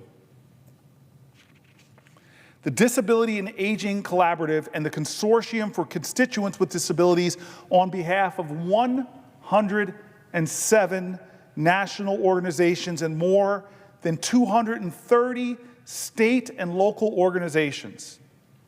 The undersigned members of the Disability and Aging Collaborative, the Health and Long-Term Service and Support Task Forces of the Consortium for Constituents with Disabilities, and allied organizations write to urge you to exclude Medicaid cuts, work requirements, or any changes that limit funding or eligibility from budget reconciliation or other legislation. People with disabilities, older adults, family caregivers and their children, direct care workers, and other low-income individuals and families depend on Medicaid every day for their health, safety, and independence. Medicaid enables our communities to go to work and to care for loved ones. It is our community's lifeline, and we cannot afford for any part of it to be cut.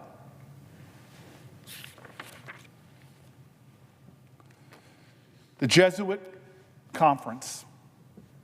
Programs that meet basic needs, such as SNAP, Medicare and Medicaid, health insurance, premium tax credits, and Social Security, should be protected and remain as robust as possible. We oppose modifications that would have the effect of reducing important benefits or excluding vulnerable people from participating. Thank you, the Jesuit Conference.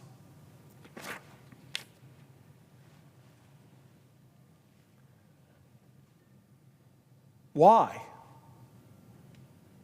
I mean, we have just read dozens and dozens of letters from real people who are relying on these programs to take care of their elderly parents, take care of their loved one with dementia, to take care of their children, to take care of their adult children with disabilities, to take care of their children with special needs, to take care of their families, to take care of their communities, to take care of rural towns, to take care of the hospitals, to take care of people. Why?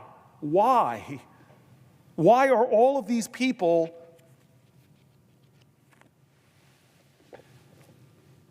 lifting their voices now, pointing to the crisis that can't be normalized, pointing to the challenges?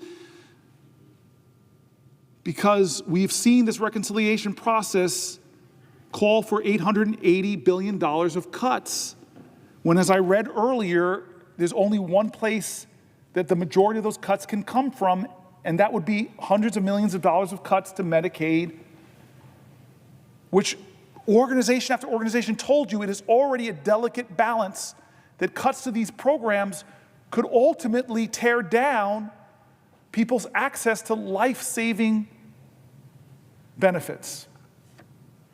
People use the word dignity over and over again. Dignity, it is a value in our country that we treat our elders with dignity,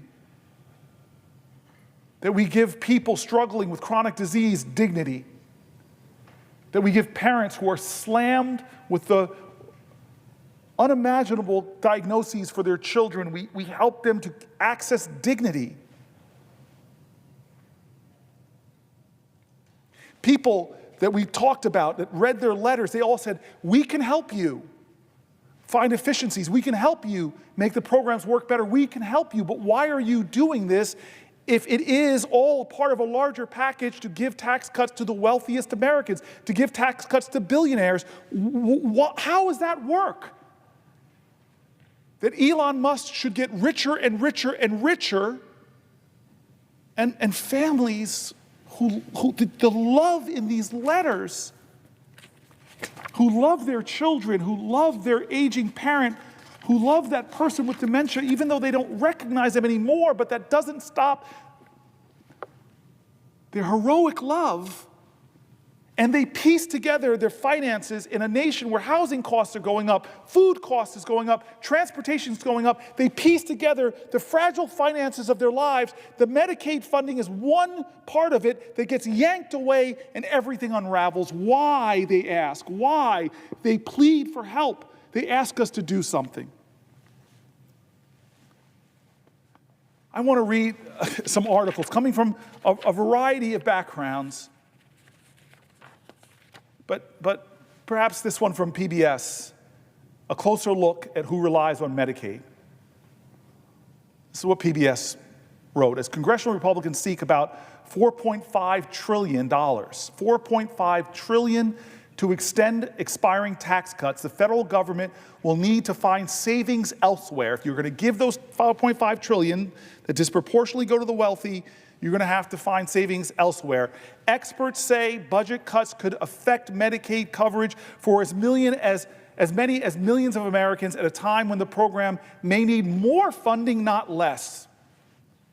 The proposed House bill requires the Committee on Energy and Commerce to find $880 billion in spending cuts, which means some aspects of Medicaid, which the committee oversees, may be on the chopping block. Medicaid is a massive program that provides free and reduced cost health care for eligible enrollees. It offers critical coverage to a wide variety of Americans, including children, adults with disabilities, and older people in nursing homes. Even for Americans who have private insurance, Medicaid can play a part of their health care. That's because Medicaid is such a large ending of funding that so many aspects of the country's, so many benefit from the aspects of this country's health coverage. The public health insurance option is funded in part by the federal government and in part by states, covering around 72 million Americans. The government spends about $880 billion on Medicaid in fiscal year 2023, the most recent year for which there's data, according to an analysis by the nonprofit health policy research organization KFF. Medicaid is an extremely popular entitlement program, said Robin Rudowitz, director of the program on Medicaid and the uninsured at KFF. More than 9 in 10 adults say Medicaid is very or somewhat important to their local community, according to recent KFF polling. 40% of respondents said they wanted Medicaid funding to remain the same, while 42% wanted to increase funding for the program. Just 17% wanted to decrease funding a little or a lot. Some studies have found that expanding Medicaid can save money for states, including in spending reductions in corrections, healthcare, as well as mental health and substance abuse. Pulling away from the article for a second, that's so logical. Expanding health coverage for people with mental health challenges or substance abuse means an investment now and saves a lot of money to society later, and saves them from being rearrested because of their disease. Back to the article. President Donald Trump has said his administration will not cut Medicaid benefits and will instead reduce spending by eliminating waste and fraud. Well, according to health policy experts, there may not be a way to fund the tax cuts without gutting Medicaid. Doing that will have real implications, said Allison Orris, senior fellow and director of Medicaid policy at the Center on Budget and Policy Priorities, another nonpartisan group. It's fair to say that if Medicaid is cut by hundreds of billions of dollars, people will lose coverage. But some of the ways in which they will lose coverage and health care access are a little bit tricky, she said. So who and what relies on Medicaid? Medicaid covers low-income Americans in all 50 states, as well as D.C. and the American territories, but the program's benefits are farther reaching. Medicaid pays for around 2 in every 5 births in the country. The program accounts for about 20% of both hospital funding and total health care spending nationwide, according to KFF. That organization's analysis of hundreds of studies concluded since 2014 largely found that Medicaid expansion helped cut hospital costs associated with uninsured patients. Many studies also found that Medicaid expansion helped with overall hospital funding and resulted in fewer hospital closures. And Medicaid, not Medicare, is the single largest payer of long-term coverage, including nursing home care. Here are some of the ways Medicaid is crucial for so many Americans' health care. Long-term care for people with disabilities. According to KFF analyses, 35% of Americans with disabilities have Medicaid. It's about 15 million people. That compares with 19% of people without disabilities, and the majority of whom have employer-provided health insurance. Currently, Medicaid covers about 60% of long-term care coverage, much of which provides care for younger adults with disabilities. Nursing homes. Medicaid is the primary payer of nursing care in the United States. It covers 63% of nursing home residents. For many older adults, Medicaid is the safety net. David Grabowski, professor of healthcare policy at Harvard Medical School, says an individual can be middle income their entire life and then reach the older long-term care years and have to enter a nursing home. Because nursing homes can be so expensive, families can quickly deplete all of their assets, then rely on Medicaid to cover long-term care. Another group, children. 37% of people enrolled in Medicaid are children, but they account for only about 15% of the program's spending. In 2023, KFF found that of the 72 million people enrolled in Medicaid, about 30 million were children. Millions more children are enrolled in the Children's Health Insurance Program, which some states run with Medicaid expansion funds. They're tied. Forgive me, that's off this article. Back to the article. So far, political conversations have not yet focused on cutting CHIP. Rural maternal health. Medicaid covered around 40% of births nationwide in 2023, KF found, and nearly 50% of all rural births. Studies also show that being enrolled in Medicaid leads to improved health outcomes for children, including declines in infant and child mortality, preventative care visits on par with privately insured children, and even potentially positive outcomes into adulthood, such as improvements in education.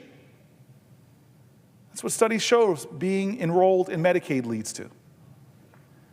How about Native Americans and Alaskan Indians? 4 in 10 American Indian, Alaskan Native people are enrolled in Medicaid, the highest enrollment rate among any race and an ethnicity category. This includes about 23% of non-elderly AIAN adults and 44% of American Indian, Alaska Native children. How the federal government funds states' Medicaid plans. Medicaid began as an optional program in 1966 alongside Medicare, with around 8 million people eligible for enrollment. By the 1980s, all states had opted into providing health insurance through Medicaid.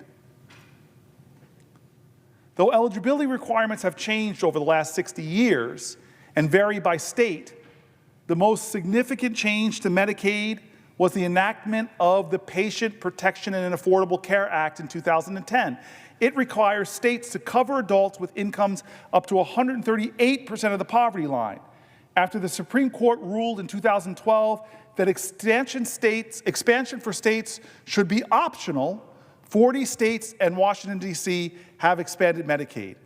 40 of our 50 states accepted federal funds at a much higher rate than the match rate for non-expansion. That is a good summary by PBS of how far-reaching this program is. How many Americans in every single state from all backgrounds, both sides of the political aisle, independents, old, young, hospitals, businesses, care professionals, and more. This is who we are. We've expanded the program. We've made it better. We've brought improvements. And yet we're doing a process, it's not going through a committee. We're not soliciting the best ideas from both sides of the aisle about how to make it more efficient, more effective. We're not bringing in private sector professionals to give advice and input, or hospital providers, or people that are seeing things that we could learn from and craft legislation to make the program better. And the letters are even showing we're not even doing any of those things, and then we're cutting the very programs that allow people access to fresh, healthy food that then cause us to need more health care for chronic diseases. This alone would be bad enough if we were gutting a program with no input from professionals, if we were taking away health care from seniors, children, expectant mothers, the disabled. That would be bad enough. But why, again, why? Because it's part of a larger budget package to give trillions of dollars of tax cuts disproportionately to the wealthiest Americans, and still add trillions to the national deficit.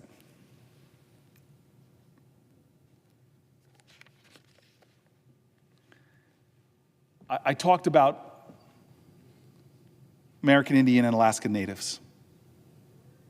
I mentioned that. I've recently visited some proud Native Americans and heard their stories and was inspired by their conviction and their grit and how under incredible odds they were able to create better lives after extraordinary oppression and vicious policies and more. They found a way forward. There's a disproportionate number of Native Americans and Alaska Natives that rely on these programs, people who have maintained extraordinary dignity despite promises made and promises broken. So many people are talking about that idea of a sacred trust that the richest nation in the world, to honor its ideals of freedom, has to focus on keeping people free from fear that one medical bill will throw their family in crisis, or fear that one diagnosis for their child will unravel their lives, or fear that if their parent gets dementia, there'll be no care for them. So much of this conversation is within this larger understanding of who we are and what do we stand for. I want to take a look at some of the things the Trump administration is doing that is going to undermine not just Medicaid, but health insurance coverage for Americans, for all Americans, and raise the cost of health care and negatively impact our health. At a time when basic prices of everyday goods are going up, the president is making health care harder to access and drug prices even higher. I want to explain this. On his first day back in office, Trump rescinded a policy that extended the enrollment period for ACA plans.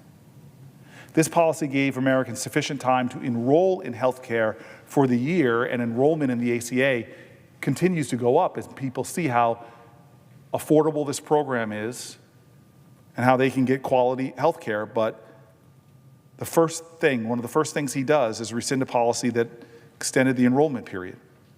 In addition to this, Republicans in Congress want to take away the tax credits that make health care more affordable for so many people. Millions of working class Americans rely on Affordable Care Act tax credits to access affordable quality health care and coverage. I could go on with the things. For example, currently these tax credits, they're set to expire at the end of this year. If these tax credits are taken away, families will pay up to 90% more for their health care, and 5 million Americans could lose their health care altogether. All again, if this goes through in 2025, billionaires and CEOs will get a huge tax break while working Americans relying on this tax credit will lose it. Think about that. This would allow billionaires and CEOs to get more of a tax break while these tax credits that help more Americans access health care would expire.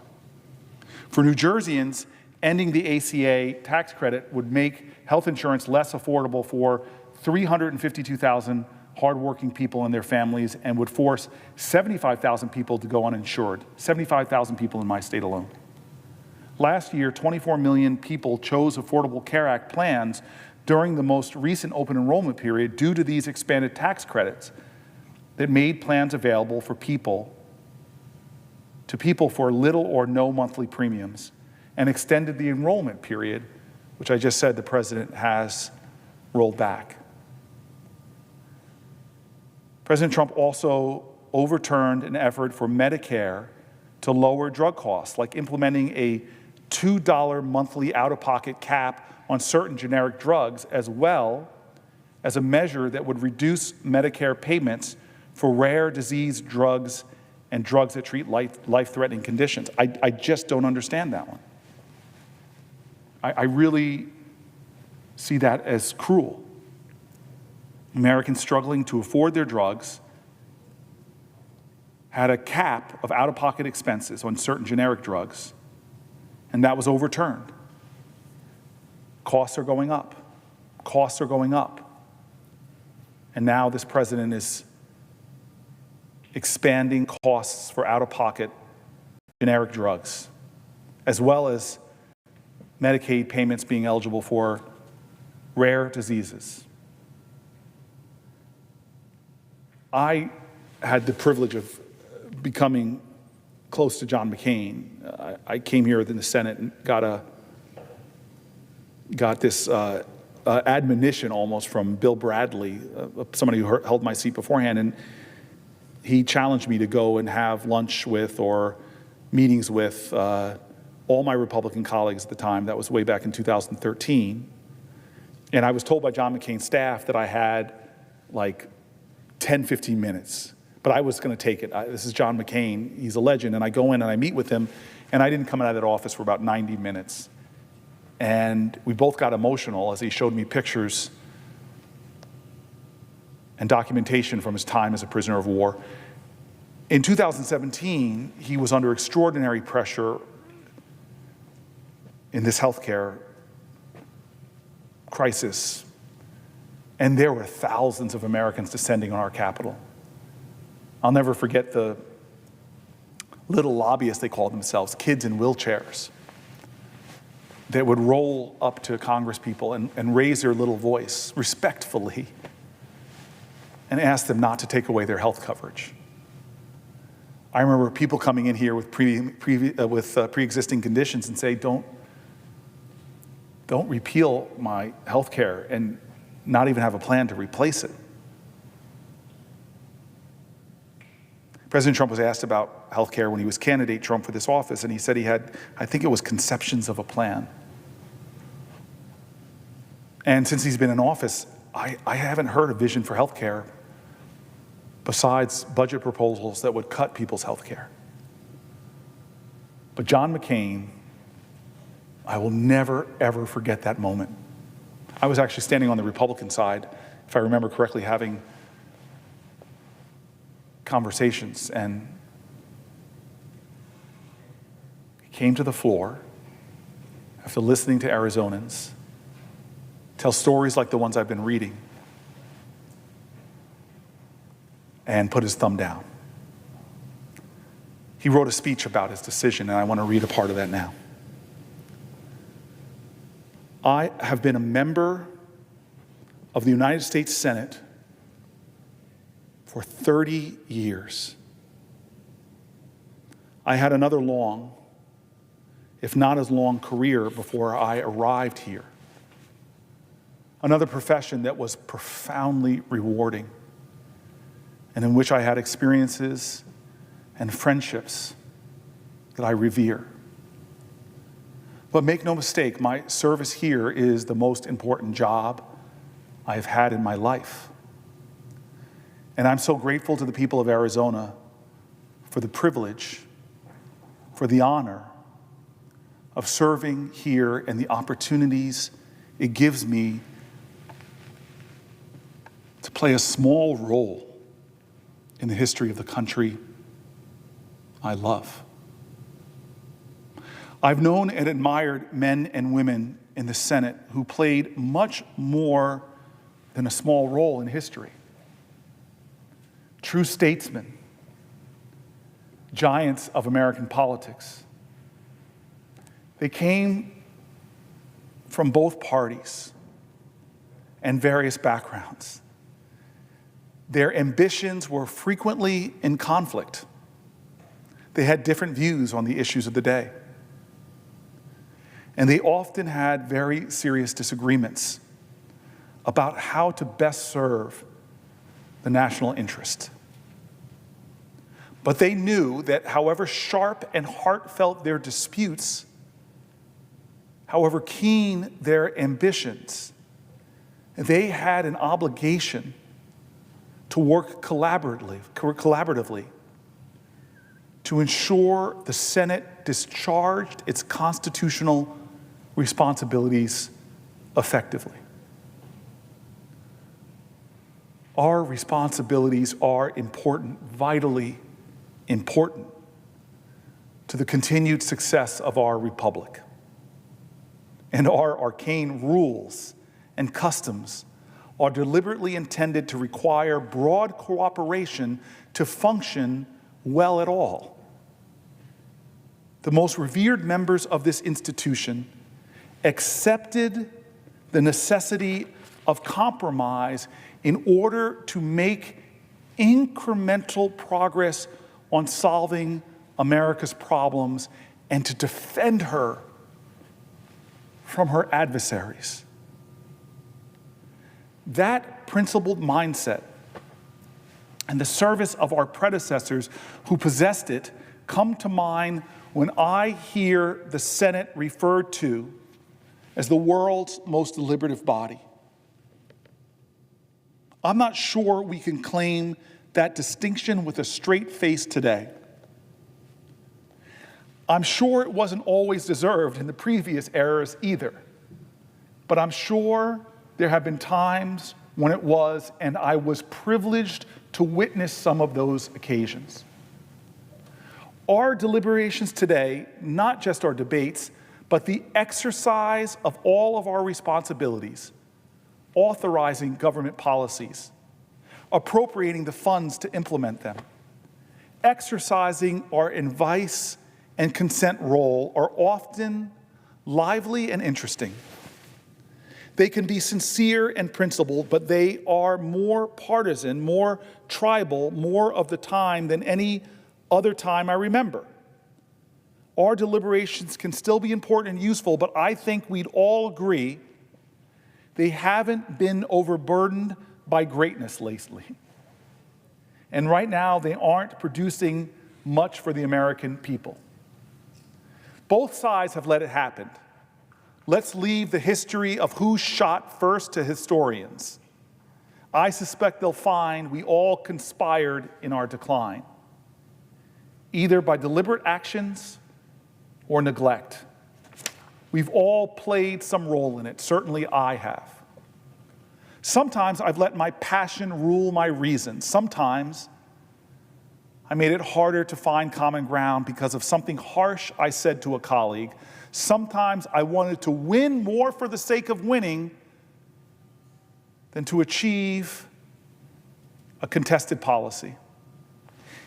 Incremental progress, compromises that each side criticize but also accept, just plain muddling through to chip away at problems and keep our enemies from doing their worst, isn't glamorous or exciting. It doesn't feel like a political triumph, but it's usually the most we can accept from our system of government. Operating in a country as diverse and quarrelsome and free as ours. Considering the injustice and cruelties inflicted by autocratic governments and how contemptible human nature can be, the problem-solving our system does make possible, the fitful progress it produces, and the liberty and justice it preserves is a magnificent achievement. Our system doesn't depend on our nobility. It accounts for our imperfections and gives an order to our individual strivings that has helped make ours the most powerful and prosperous society on earth. It is our responsibility to preserve that, even when it requires us to do something less satisfying than winning, even when we must give a little to get a little, even when our efforts manage just 3 yards in a cloud of dust, while critics on both sides denounce us for timidity, for our failure to triumph. I hope we can again rely on humility, on our need to cooperate, on our dependence on each other to learn how to treat each other again, and by so doing better serve the people, by learn how to trust each other again, and by so doing better serve the people who elected us. Stop listening to the bombastic loudmouths on the radio and television and the internet. To hell with them. They don't want anything done for the public good. Our incapacity is their livelihood. Let's trust each other again. Let's return to regular order. We've been spinning our wheels on too many important issues because we keep trying to find a way to win without help from across the aisle. That's an approach that's been employed by both sides. Mandating legislation from the top down without any support from the other side, with all the parliamentary maneuvers that requires. We're getting nothing done. All we've really done this year is confirm Neil Gorsuch to the Supreme Court. Our healthcare insurance system is a mess. We all know it. Those who support Obamacare and those who oppose it. Something has to be done. We Republicans have looked for a way to end it and replace it with something else without paying a terrible political price. We haven't found it yet, and I'm not sure we will. All we've managed to do is make more popular a policy that wasn't very popular when we started to try to get rid of it. I voted for the motion to proceed to allow debate to continue and amendments to be offered. I will not vote for the bill as it is today. It's a shell of a bill right now. We all know that. I have changes urged by my state's governor that will have to be included to earn my support for final passage of any bill. I know many of you will have to see the bill change substantially for you to support it. We've tried to do this by coming up with a proposal behind closed doors in consultation with the administration, then springing it on skeptical members, trying to convince them it's better than nothing, asking us to swallow our doubts and force it past a unified opposition. I don't think that is going to work in the end, and it probably shouldn't. I mean, that is prescient. I mean, that is prescient. As a great New Jerseyan, Yogi Berra, said, that feels like deja vu all over again. Do you hear what John McCain was criticizing? One party, behind closed doors, without consultation of experts, against the wishes of Republican governors, is trying to force something through past a united opposition. He literally is describing what's happening right now and condemning both sides of this institution for playing this record over and over and over again. Yes, I'm a Democrat, and I admit that our healthcare system needs so much help and so much reform. 1 out of every 3 of our tax dollars is being spent on healthcare. That's ridiculous. And what are we getting from it? A society that's getting more and more sick. And what of our solutions as a body?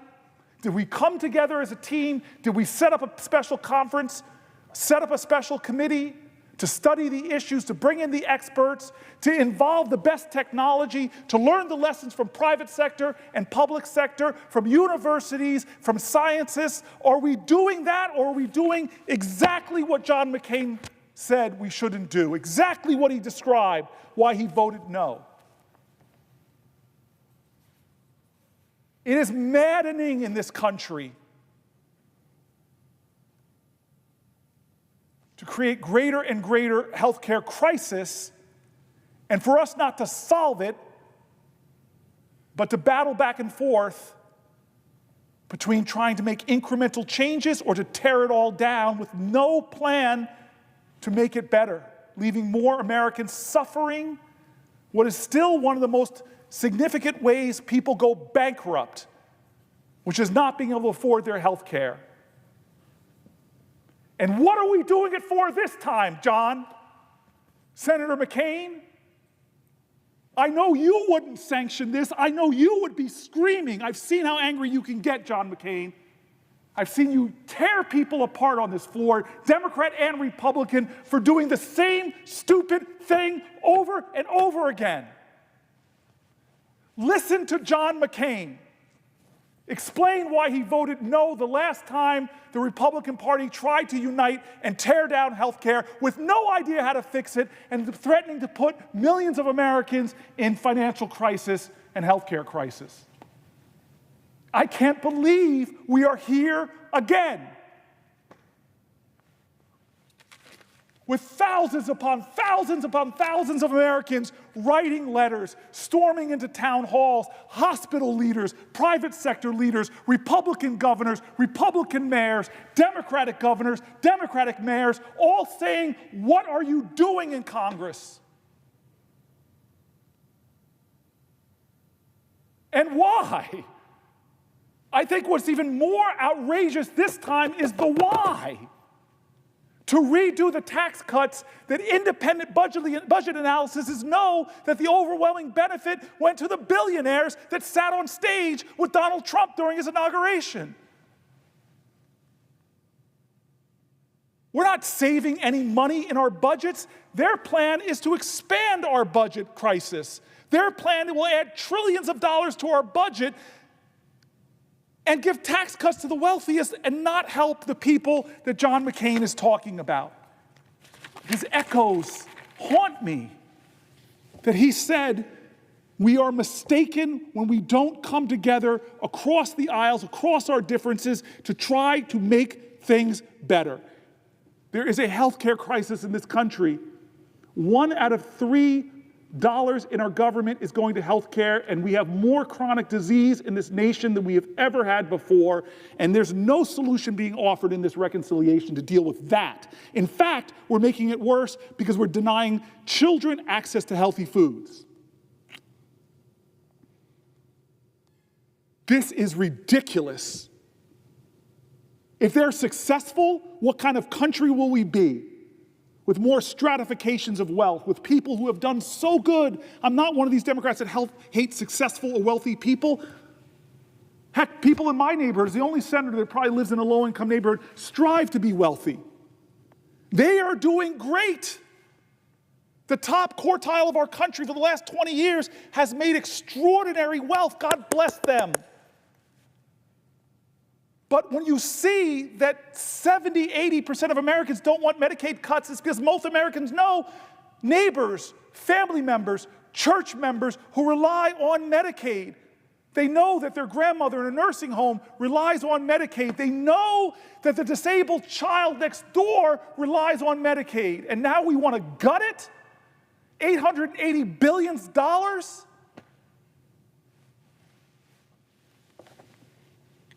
You're John McCain. Most people remember the thumb down. They don't remember his words. They don't remember the warnings. This man is in heaven now, and his words, they speak to us in this moment again. Why won't we listen to them?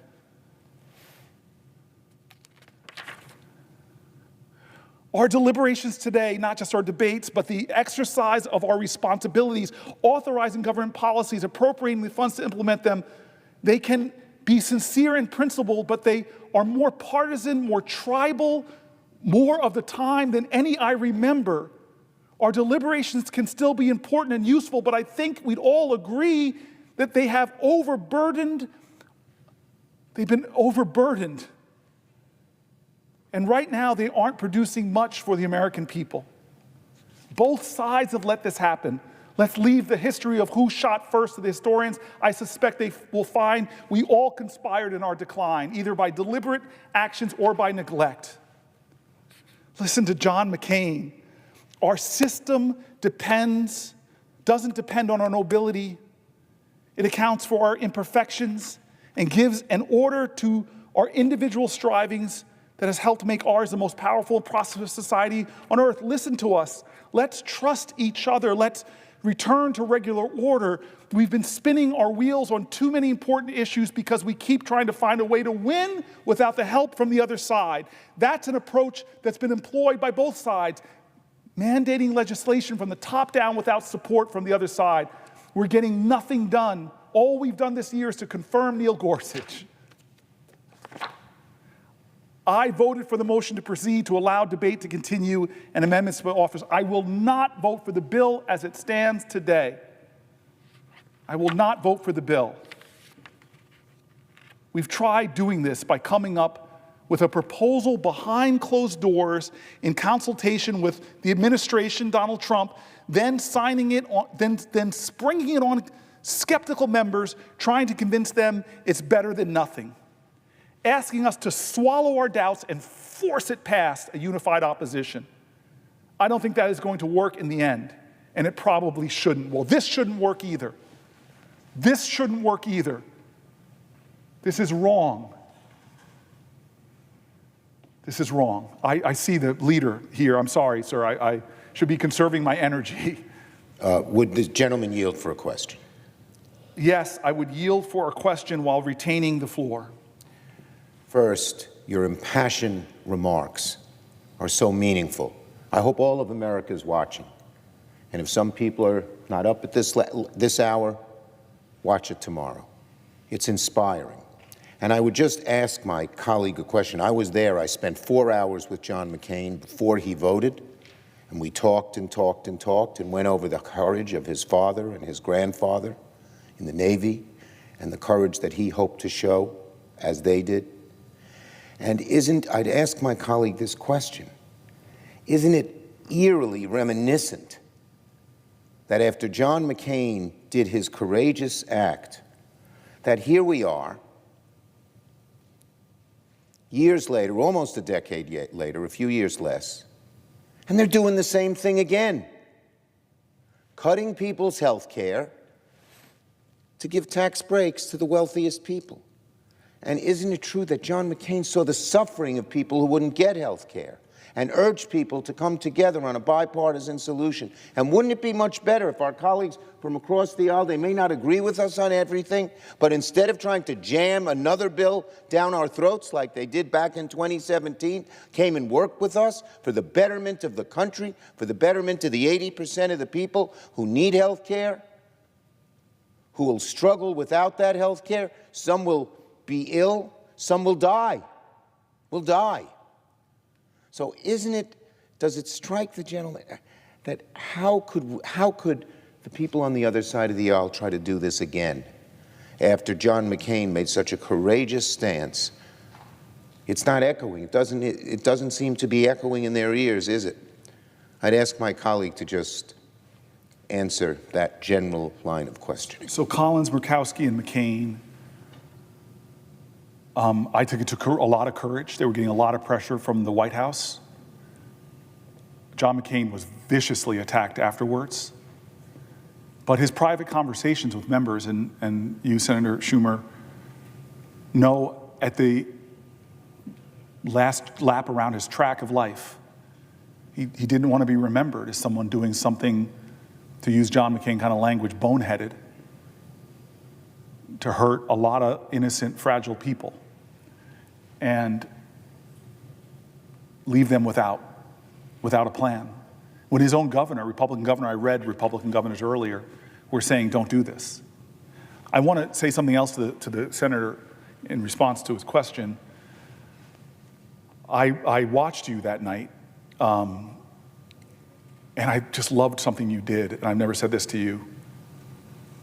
People over here tried to start applauding, and you stood up angrily and told them not to. Because what John showed was something bigger than partisanship. And he talks about it, one side trying to win, the other side trying to, it's more ego sometimes than it is ideals. And you stood up and said, no, this is not that moment. We're watching a man take a position that was not easy, that didn't serve his politics, but served his spirit. I don't know if my staff has that envelope of the articles that I wanted specifically, because there's a story in there, and if I don't have it now, I'm going to read it later, about John McCain in the prison camps. But I wasn't here when we had this moment, but when I got here, weeks after this moment, Mr. Leader, all my colleagues on both sides of the aisle wanted to talk about it. It was a special conference in the old Senate chamber. I was not there, but the Democrats and Republicans, it actually changed our behavior in here. It didn't last, but I came here and people said, because of that, we're all going to partner up. And for State of the Union addresses, you have a Republican partner and a Democrat. We go as couples, basically. It was something about this man where the dignity that he had, that we all treasured, in a moment like that, that he began to elevate. I had my partner senator here say to me when I got here, you are not a full senator until you get ripped by John McCain's anger. And I'm well aware. Okay, and I never got ripped by him. After my meeting I mentioned earlier in his office, he started inviting me with him. My first Codell was with him and telling me, he told me all the time, Booker, there are two types of senators here. I don't mean that he was casting aspersions on others. There are people that represent their states, and there are statesmen. And he kept challenging me, be a statesman. Not a great Democratic senator, but be a great American senator. He would challenge me over and over and over again. I would go to his national security conferences out at his ranch. And one of my favorite moments as a senator, if I had top 10 favorite moments as a US senator, this is one of them.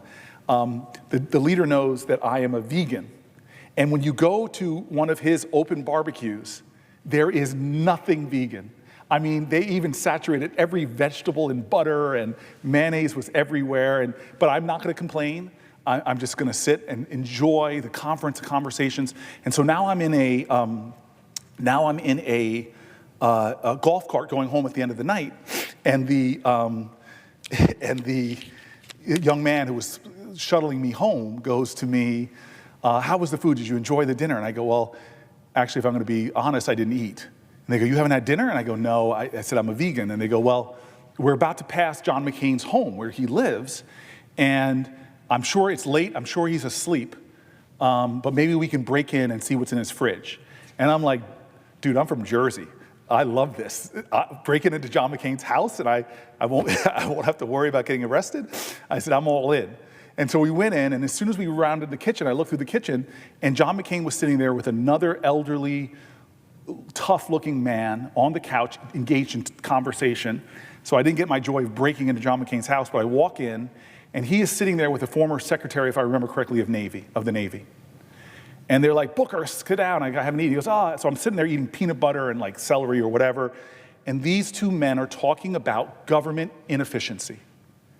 And they say the place that we could be saving the most money, former secretary, if I remember correctly, of the Navy, and one of the great men on national security, they started detailing the waste in the military.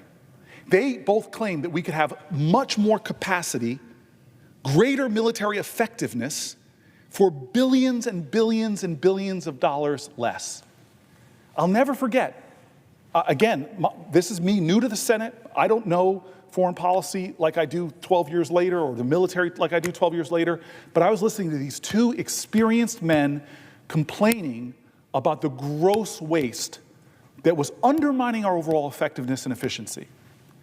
And that's why, to this day, I'm infuriated that when people come in and say they want to cut budgets, the first thing they want to go for is not to take a real, because the military hasn't passed an audit in years, to have a real conversation about a lot of the baked-in corruption and misspending in the military, but they're going after programs that hospital after hospital, healthcare provider after healthcare provider, leader after leader, governor after governor says, are you crazy? And so this is one of the more preposterous moments that you and I both know if John McCain was here right now, he would reject this whole thing, because we were literally repeating the same thing we did in 2017, 8 years ago. I will yield for a question while retaining the floor. Isn't it true when McCain talked about waste in the military, he studied it, he documented it, he said this is a good thing, this is a bad thing. He helped guide me on many of these things. I voted for some weapon system, getting some people upset because he showed me they worked, and I voted against a lot of them because he showed me they didn't. But isn't it so that our colleagues on the other side, when they talk about waste in the healthcare system, they don't document a thing? They use just a meat axe or a chainsaw, as Elon Musk perversely but proudly said he's going to carry one. And they don't document waste that they say exists, and then they just slash things that people need. That's not waste at all. That's life support for people. Isn't that a huge difference between the way McCain looked at waste, whether it's in the military or anything else, and what we're hearing here today? Resoundingly, yes. I'm just laughing that every time DOJ puts up their supposed savings, they then try to take them down because as soon as they're fact-checked, so many of them are not done. And I'm not saying all of them. I don't want to paint with a broad brush. I know having Microsoft licenses too many, yeah, there's waste. I wish we were doing this in a bipartisan way. Those cuts would be bigger and probably have a lot more staying power than what they're doing, which is ready, fire, aim, and then having to beg people to come back to work because they fired FAA people or nuclear regulators or what have you. But this is the bigger point that you're making that really is getting me. So you know this, I used to be an executive. There's nobody in this body. Here's a bold and braggadocious thing to say, but fact-check me, anybody. There's nobody in this body that was a governor, a county executive like Coons, or a mayor that cut government as much as I did. I had to cut my government by 25%. Imagine that here on the federal level. And I had to do it because I can't print money. It was a national recession. I was left with a mess, had to do it. But we found ways to do it cooperatively with the legislator, bringing in experts. But this is the point I want to make to you. One thing I couldn't cut was my healthcare costs. And so I started asking people, what can I do? And you know who I found? I found a big business owner who had tens of thousands of employees who said, I had the same problem. And you know what I did? I went into my cafeteria where thousands of people eat, big place, and I saw deep fryers and like Cinnabon-like products and all this unhealthy stuff. And I ripped it all out, had the union ready to go crazy on me, but then I brought in the best shelves. I paid extra money to get the best kind of all healthy, nutritious, whole foods, and then they loved it. And then they started asking me, can we get food to take home for our kids? Because we stopped through McDonald's or Burger King on the way home. Long story short, he said, it began to bend their cost curve. What do we do in the United States of America? What is Donald Trump, I just read, all thing doing? He's cutting access to healthy lunch programs. They're threatening to cut SNAP programs. They're threatening to cut the things that would give our residents in America, not the cheap, hyper-processed, empty nutrition foods, but the stuff that is healthy for our kids. So there's so much hypocrisy based in this that even the private sector folks are saying, you are going to drive up costs for your country when you make people get their health care in emergency rooms. You're going to drive up costs for your country when you're going to force people to have to quit their jobs so they can come home and take care of their loved one with dementia. This will drive up costs ultimately for our country, put more hardship on people, all while giving the most wealthy people who don't need it bigger tax cuts. It makes no sense, and that is the spirit of why John McCain voted against this effort in 2017. I thank the gentleman. It's a hope, maybe forlorn, that maybe one of John McCain's words will influence a few folks over there before we proceed disastrously. I wish the gentleman strength and yield the floor to him. I appreciate you allowing me to yield to you to answer a question while retaining the floor. I'm going to continue with a little bit more here before we change topics for the night. I want to point out how grateful I am for my friend Chris Murphy. The last time I stood on this floor for many hours was just in support, doing like my colleague is doing for me right now after the Pulse shooting. We wanted to vote on common sense gun safety, bipartisan supported common sense gun safety. We didn't get it. Chris Murphy right down there held the floor for 15 hours. And I paced around, walked the floor, helped to support things, stayed up with him all night. And it is profound to me that when I told my brother that I wanted to cause some good trouble, that I was going to rise, that he said, there he is helping me out, especially as we approach 11 o'clock at night. And the fourth hour, I'm just grateful for him. I'm grateful for him. I want to go now to cuts that are being made to local and state health department funding. And again, Republican and Democratic governors, we have letters from people on both sides of the aisle who are saying that this is just wrong. And it makes no sense, but here we go. It's actually a really, what I would call a dangerous reversal that Trump's HH&S recently announced the cancellation of almost $12 billion in federal grants that state and local health departments have been using to track infectious diseases, health disparities, vaccinations, mental health, substance use, and services. Because of that reversal, my state, for example, is going to lose $350 million in federal funding for health programs due to these cuts.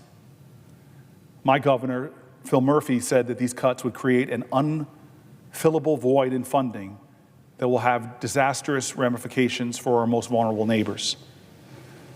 Last week, we learned that HH&S planned to cut an additional 10,000 jobs.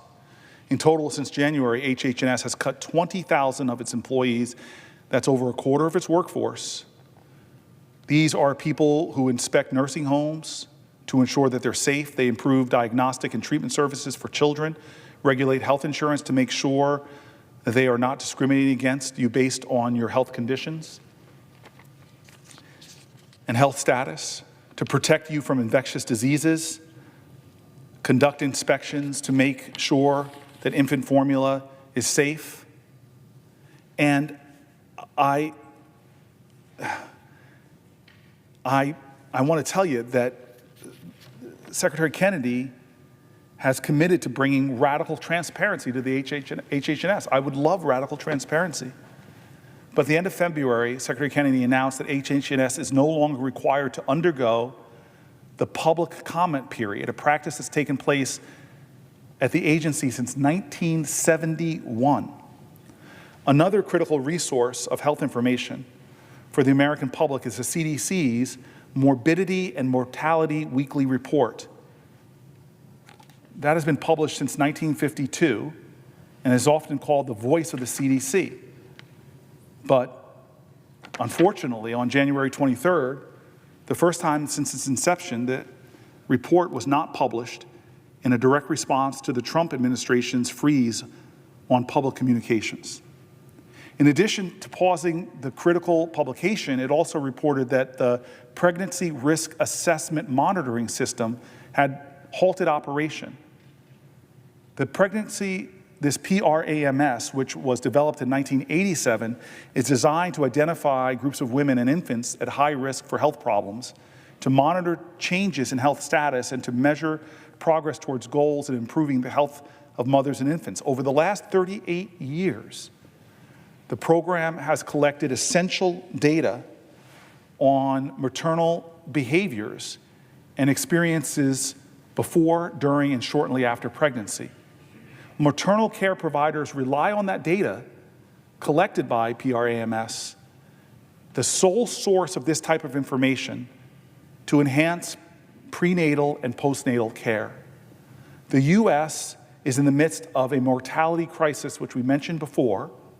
We have the highest rate of maternal deaths of any high-income nation. As I learned when I was a mayor, data is power. You can't manage a problem unless you have measures on the problem. To pull back things like that, again, you're reducing transparency, you're cutting back on vital reports that people who are trying to meet this crisis rely on to inform their strategies. And again, here's the frustration, is that as we are the worst in maternal health outcomes for developed nations, but even in our country, African-American women are 3 times more likely to die from pregnancy-related causes than the majority. This is one of the countries where it's profoundly dangerous to have kids. And again, this is yet another thing that HHS is doing that's leaving us more vulnerable, less informed, less empowered to deal with the health challenges that we still deal with. Since the Trump administration made the disastrous decision for agencies to pause external communications, We've been seeing significant delays in critical information from other key agencies. There have been avoidable delays in critical data from the CDC that states are starting to speak out saying that they need to protect the health of their communities. As of March 20th, when it comes to vaccines, what we're seeing in America, talk about getting less safe, there are 378 confirmed cases of measles throughout the United States. As one of my doctor friends said, there are more children with measles right now than there are trans athletes in the NCAA. This is a real crisis. For the first time in a decade, a child who was not vaccinated for measles tragically died in that outbreak.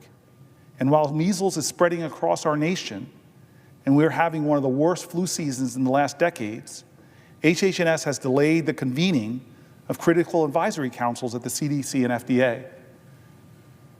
These advisory councils are responsible for determining the vaccine schedule, what vaccines must be covered by insurance, and the safety, effectiveness, and appropriate use of vaccines.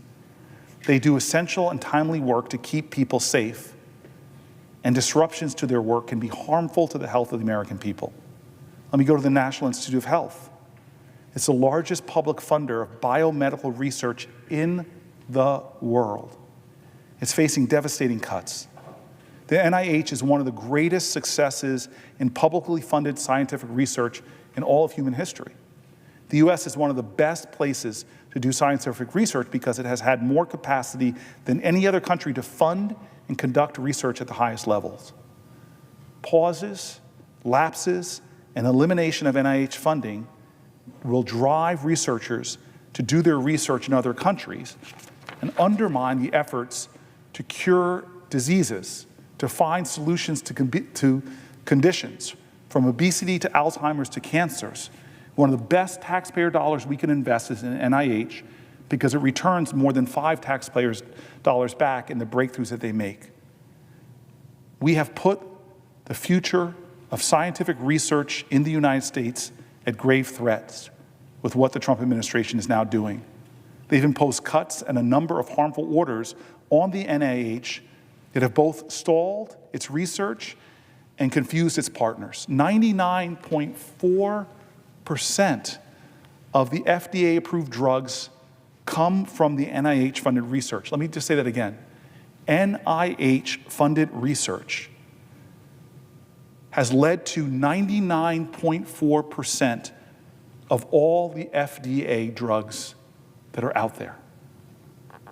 The NIH funding cuts will directly affect your access to future novel treatments that can improve your quality of life or your children,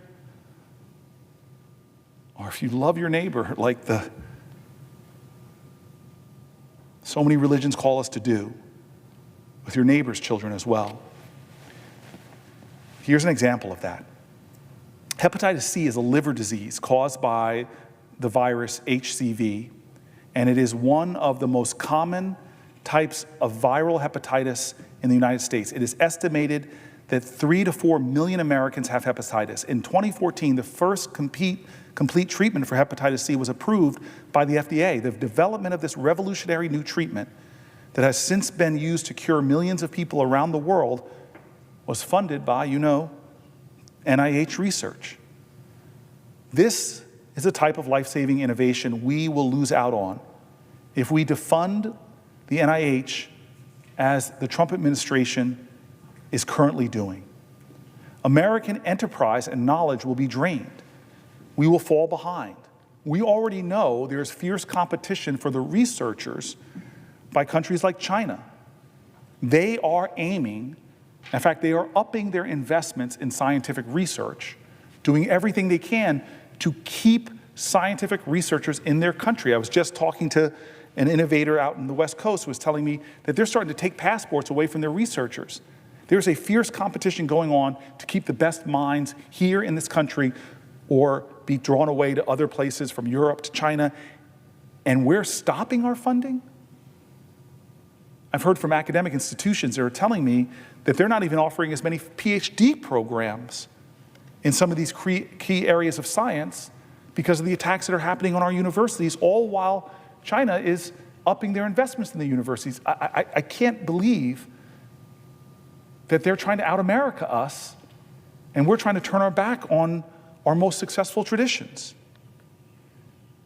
One of his first actions, President Trump imposed a communications freeze on all U.S. health agencies, effectively silencing some of our nation's top researchers, scientists, and public health experts. This action stalled 16,000 grant applications for around $1.5 billion in NIH funding.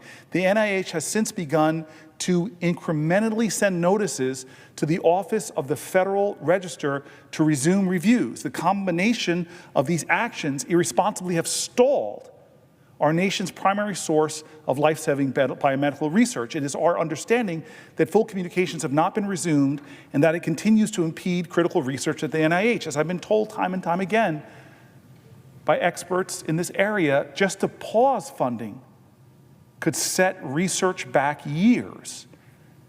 Because when you're conducting research, whether it's in a test tube, in biomedical research, you can't pause. Whether it's in a human body, in biomedical research, you can't pause. Across the nation, brilliant researchers have been finding out daily that the Trump administration has canceled their research.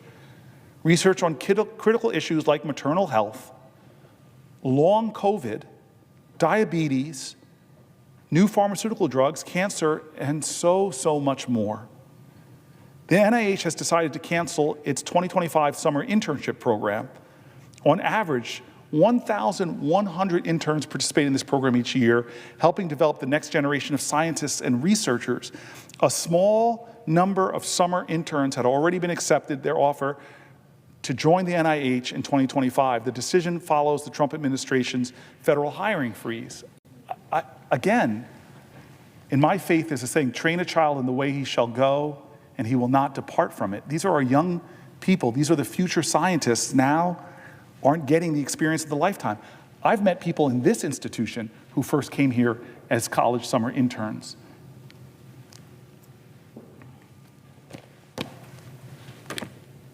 The NIH has decided not only to cancel those internships, but to shut the door to many kids who had already made their summer plans. Many people here know what it's like to have a summer plan, have a summer internship, not apply for other ones. It's another act of just meanness and cruelty. Let this class come in and then say, okay, I'm going to cut the program next year, but the way they're doing things is mean and cruel and having an impact on people's lives. Congressionally directed medical research programs. I've worked across the aisle with my colleagues. I have friends in here that have worked with me on specific diseases in a bipartisan way. I'm so proud of some of that work. Well, we've long appropriated about $1.5 billion a year in federal funds for medical research, nearly half of which typically goes to cancer. It's something that we have found common ground on in my 12 years here in significant stretches. The medical research program was created and sustained by Congress, competitively awards funds to hundreds of projects each year at both the Defense Department labs and outside research institutions, including at many American universities, to study everything again from cancer to battlefield wounds to suicide prevention. In 2024, $130 million was specifically appropriated in a bipartisan way in this body, incredibly good senators of good conscience coming together and saying we should do more in these areas. They approved $130 million for research in breast, kidney, lung, melanoma, ovarian, pancreatic, prostate, and a handful of very rare cancers. Why? Because they're people of good conscience here. We meet folks who come to this, they're not lobbyists, they come and they tell us about their stories of rare cancers. There are people on both sides of the aisle that have marched for prostate awareness, for breast cancer awareness. There's a goodness and decency here, but in 2024, This funding, it's a bill that passed in March. It was now slashed by 57%.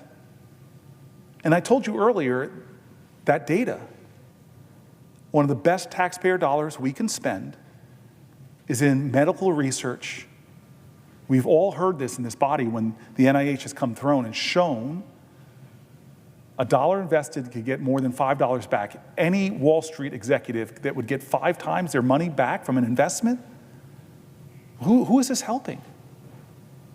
And do we think about the people? I thank God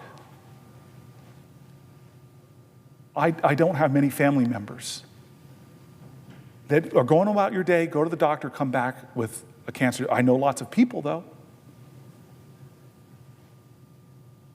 I know their stories. When they're diagnosed with a cancer and they're told there's no cure.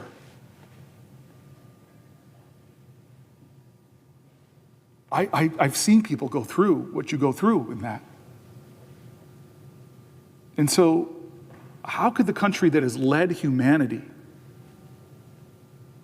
for more than a generation or two suddenly have a president come along and say, I'm going to slash all of these things, and oh, by the way, I'm going to give billionaires a big tax cut?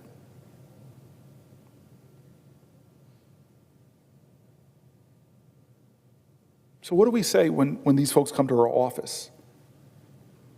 Some of the people with rare diseases came to my office a couple weeks ago. And the amount of their funding is so small. And maybe if it was to solve our budget deficit, if we're going to do this as a country, we got to come together in a bipartisan way. The debt is I'm one of these Democrats that believes it's a real crisis. But we are not solving the deficit in what they're proposing here. They're cutting and cutting and cutting things that make no sense to cut. And they're doing it for tax breaks which disproportionately go to the wealthiest and to rack up even more debt. I want to read this article, and my staff told me we have lots of sections to go through, and it's been 4 hours and 11 minutes. But this is one that hurts me because I've met so many people who fall into this category. I want to read an article that deals with an issue called medical debt and the ongoing impact it has on people as part of their lives. The Affordable Care Act, when we did that, we lowered the costs and implemented protections for Americans, requiring insurers to cover pre-existing conditions, expanding Medicaid, which we've talked about a lot tonight, implementing caps on out-of-pocket costs for Americans. All of these helped in alleviating medical bankruptcy for some. Medical bankruptcies in America have gone down, but not all. We still live in a country where one of the top reasons for bankruptcy is medical debt. One of my staffers kind of shook me with the reality she was dealing with, which is she's got stratospheric medical debt. So here's an article from Healthcare Insights. It's not a partisan rag, it's a scientific journal. How medical debt is crushing 100 million Americans. It's from October of last year. This author, I just want to give a little more understanding of what kind of article this is. It's John August. He is the Scheinman Institute's Director of Healthcare. George Curley is one of 52 million people, or 1/3 of Americans in the workforce, who earn $15 an hour or less. I had the opportunity to interview George recently about his experience with medical debt and how it has impacted his life. Having suffered an industrial accident, and even though his employer was responsible for his injuries and he carried health insurance, he still accumulated $20,000 in medical debt. George grew up in Dallas and spent his life working hard as a full-time warehouse and retail worker. At one point in his life, he found a job and he enjoyed working as a forklift driver in a factory that produced ceramic tile. In time, he switched jobs, working on the production line. One fateful day, a piece of metal struck him in the foot. He had to have surgery and underwent the amputation of one of his toes. He had to take a month off from work, and when he returned, he went back to driving the forklift. He found that due to his accident and surgery, he couldn't operate the forklift to his satisfaction. He became frustrated, and not being able to operate the forklift, he grew depressed and left the job. It took me 3 months to get back on my feet after the toe amputation. There were nursing care for 2 months to help me work again. This life-saving medical procedure left me with over $20,000 in debt, even with insurance, exclamation point. I avoided doing necessary follow-up with doctors due to not being able to afford additional care. There were hard times on top of this. I suffered a great deal of depression due to losing my job during my leave of absence. This medical debt is currently following me. There was a point of time that I was rebuilding my credit. Before the surgery, I built it up by over 120 points. With the medical debt on my credit report, my credit score dropped 60 points. The big drop in score has not allowed me to get my own place. I'm not able to continue to pursue my dream of being a voice actor due to not having proper financial footing to get back to school. I can travel and do things I would like to do. I can't travel and do things I'd like to do. I'm working, but things are very financially tight. The medicine I need is being paid out of pocket. After paying my bills, I'm in the negative. There is no money left over to pay my medical debt. I can't save money right now, not even towards retirement. To have this medical debt on my credit score means not being able to pursue a better life. He went on short-term disability for a while, but then found the part-time job he holds now at Walgreens. He had to return to work to pay for the house he and his brothers had purchased. Through this period, George had to take payday loans, and between those loans and his weekly wages, he attempted to pay back the money he owed the hospitals. He learned that because of his medical debt, his credit rating was destroyed by credit agencies who learned that he had fallen behind on his payments to the hospitals. According to the Consumer Finance Protection Bureau, which I guess barely exists now, 100 million Americans owe $220 billion in medical debt. 100 million Americans owe $220 billion in medical debt. George told me that the medical debt has had several devastating impacts on his life: inability to borrow money for a mortgage or a car. Employees ask for credit reports, and reports that show an applicant for a position are often rejected to a poor credit report. This has impacted his ability to find a better job than his part-time job at $15 an hour with no benefits working at Walgreens, where he lives in Garland, Texas. Incredible stress that further impacts his health conditions, including diabetes. An additional note, Garland, Texas, where George lives, is near Dallas, which includes Garland and Dallas is a locality with high medical debt and high profit for healthcare systems in the region. Though George makes very low wages, medical debt is a broadly shared experience by Americans across income groups. Clearly, low-wage workers suffer the worst burden, but the problem is pervasive and a broad feature of American life. Some background. In the oft-cited study, as many as 65.5% of people who file for bankruptcy blame medical bills as a primary cause. I'm going to repeat that in the article. 66.5% of Americans who file for bankruptcy blame medical bills as their primary cause. 2/3 of Americans who are filing bankruptcy point to medical bills as the cause. As many as 550,000 people file for bankruptcy every year for this reason. More than 500,000 Americans, year after year after year after year after year after year, for no fault of their own, because of a metal bar shoved up through his toe, because of a diagnosis of cancer, because of diabetes, because of things outside of their control, they rack up medical debt that, as this man, can erode their well-being. This data has been known about how many Americans affected and has continued even with the passage of the Affordable Care Act. Lesser known is the amount of medical debt that Americans carry. What are the causes of this burden on so many? Well, more Americans have health insurance today than ever before. Coverage has many gaps, high deductibles and narrow networks, which prevent patients from seeking health providers of their choice and common cause of accumulation of high-cost bills. When patients understandably seek care from a preferred provider, too often that care is not covered. Most healthcare plans only provide 80% of payment for covered costs. 20% patient responsibility of high medical bills can leave people unable to pay their bills. Approximately 14 million people in America, 6% of adults in the US owe over $1,000 in medical debt, and about 3 million people, 1% of Americans, owe medical debt of more than 10 grand. Additionally, this government report identifies many of the components of medical debt which are completely out of control of the patient. In most cases, these practices are unlawful, but hospitals use these tactics frequently to press patients to pay, including double billing.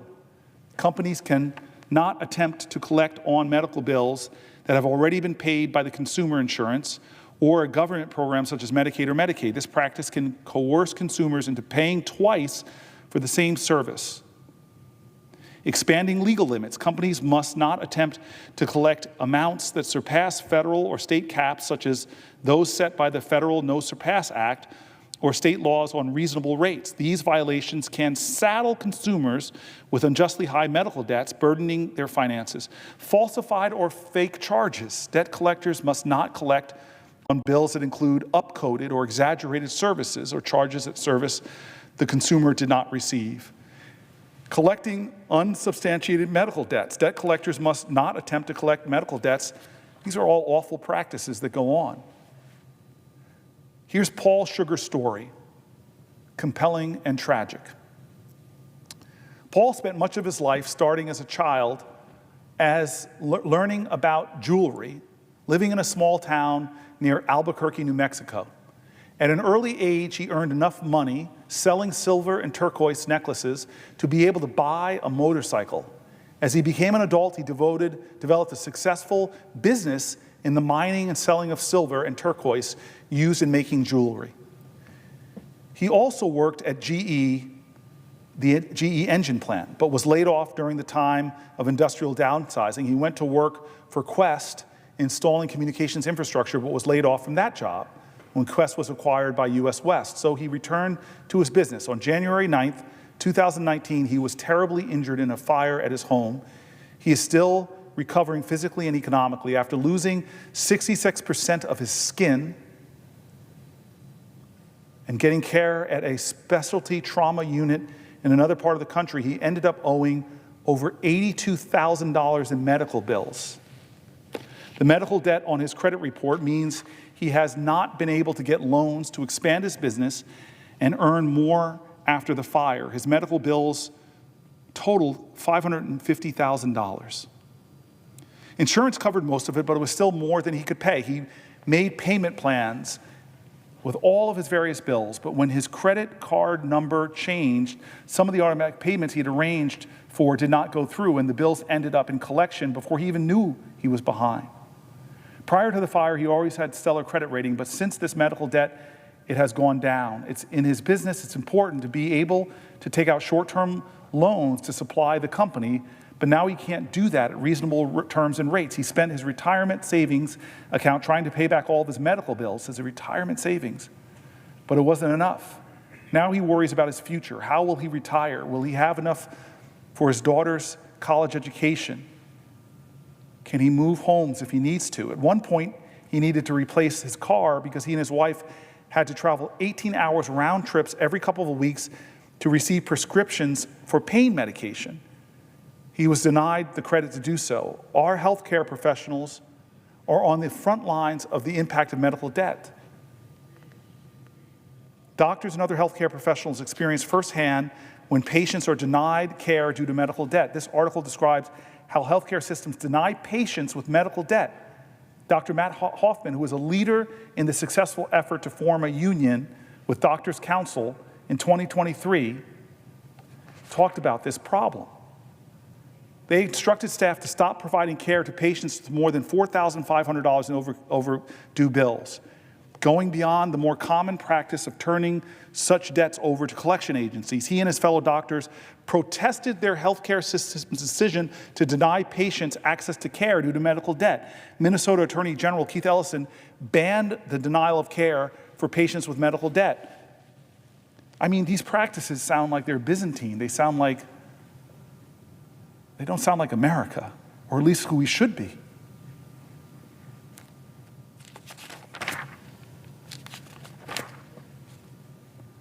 There's a lot of New Jerseyans who are dealing with medical debt.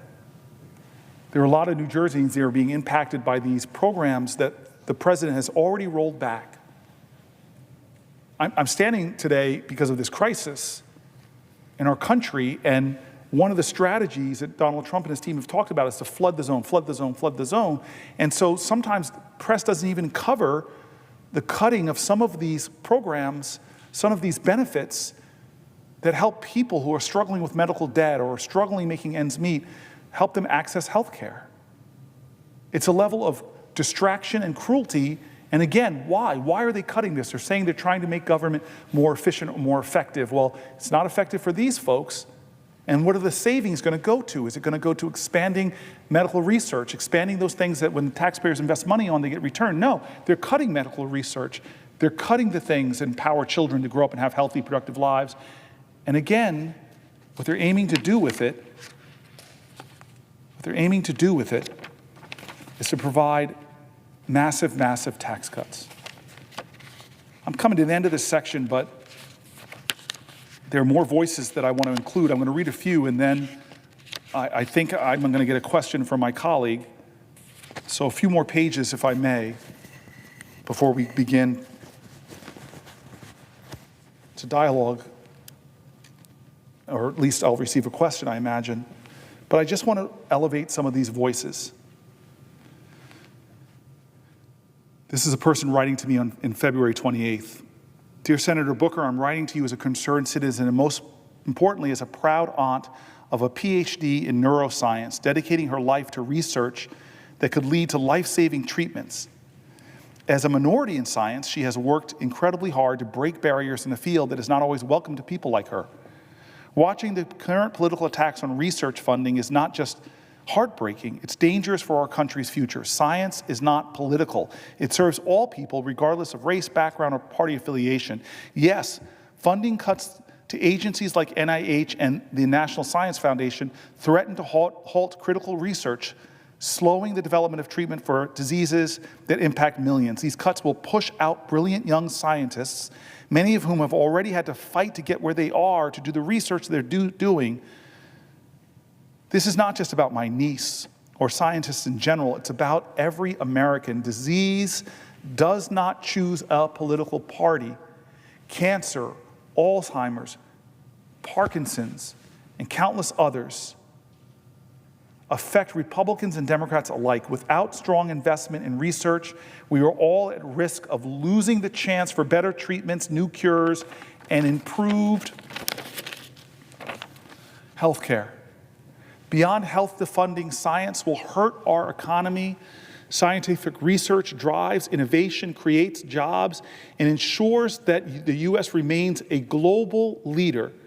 A country that does not invest in science is a country that falls behind. I urge you to continue standing with the scientific community, supporting young researchers from all backgrounds, and fighting to protect and expand research funding.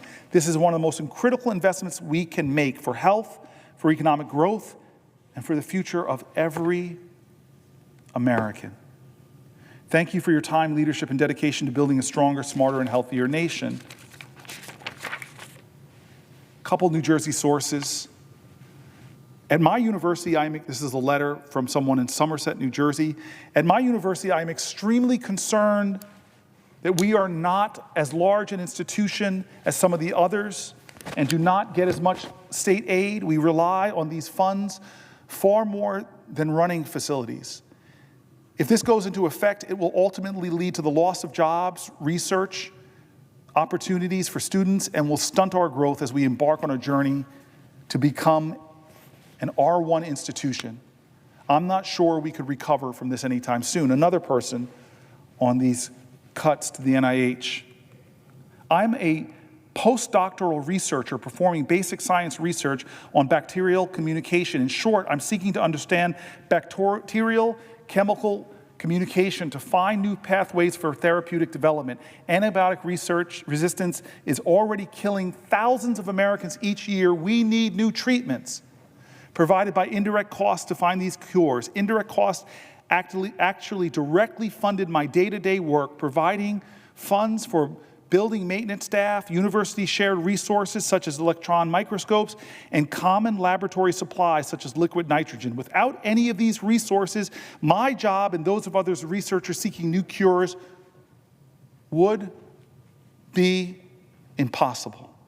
Thus, eliminating or reducing these funds will have a negative repercussions on the health and well-being of the American people for generations to come. It's my constituent from Plainsboro, New Jersey. Related to federal grant funding freezes, another New Jerseyan writes, I'm a researcher at a university in New Jersey where I study ways to combat cancer and promote infant health, critical research that ensures generations grow into healthy adults. My aspirations align with yours, fostering a strong, healthy, and educated population. For this reason, I urge you, Cory Booker, to take immediate action to restore normal federal grant operations so that my colleagues and I can continue making paradigm-shifting, state-of-the-art discoveries with the potential to save millions of lives.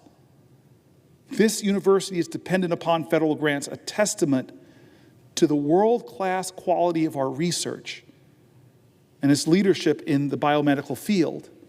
These grants enable groundbreaking advancements that position the United States at the forefront of scientific information. I had planned to apply for a federal grant in 2025 to further my research. But with the current uncertainty, I'm deeply concerned about my application's future. Here's another scientist. My 5-year NIH grant is in its second year, and although my first year budget ended and I submitted all the required documents, my second year funding was cut.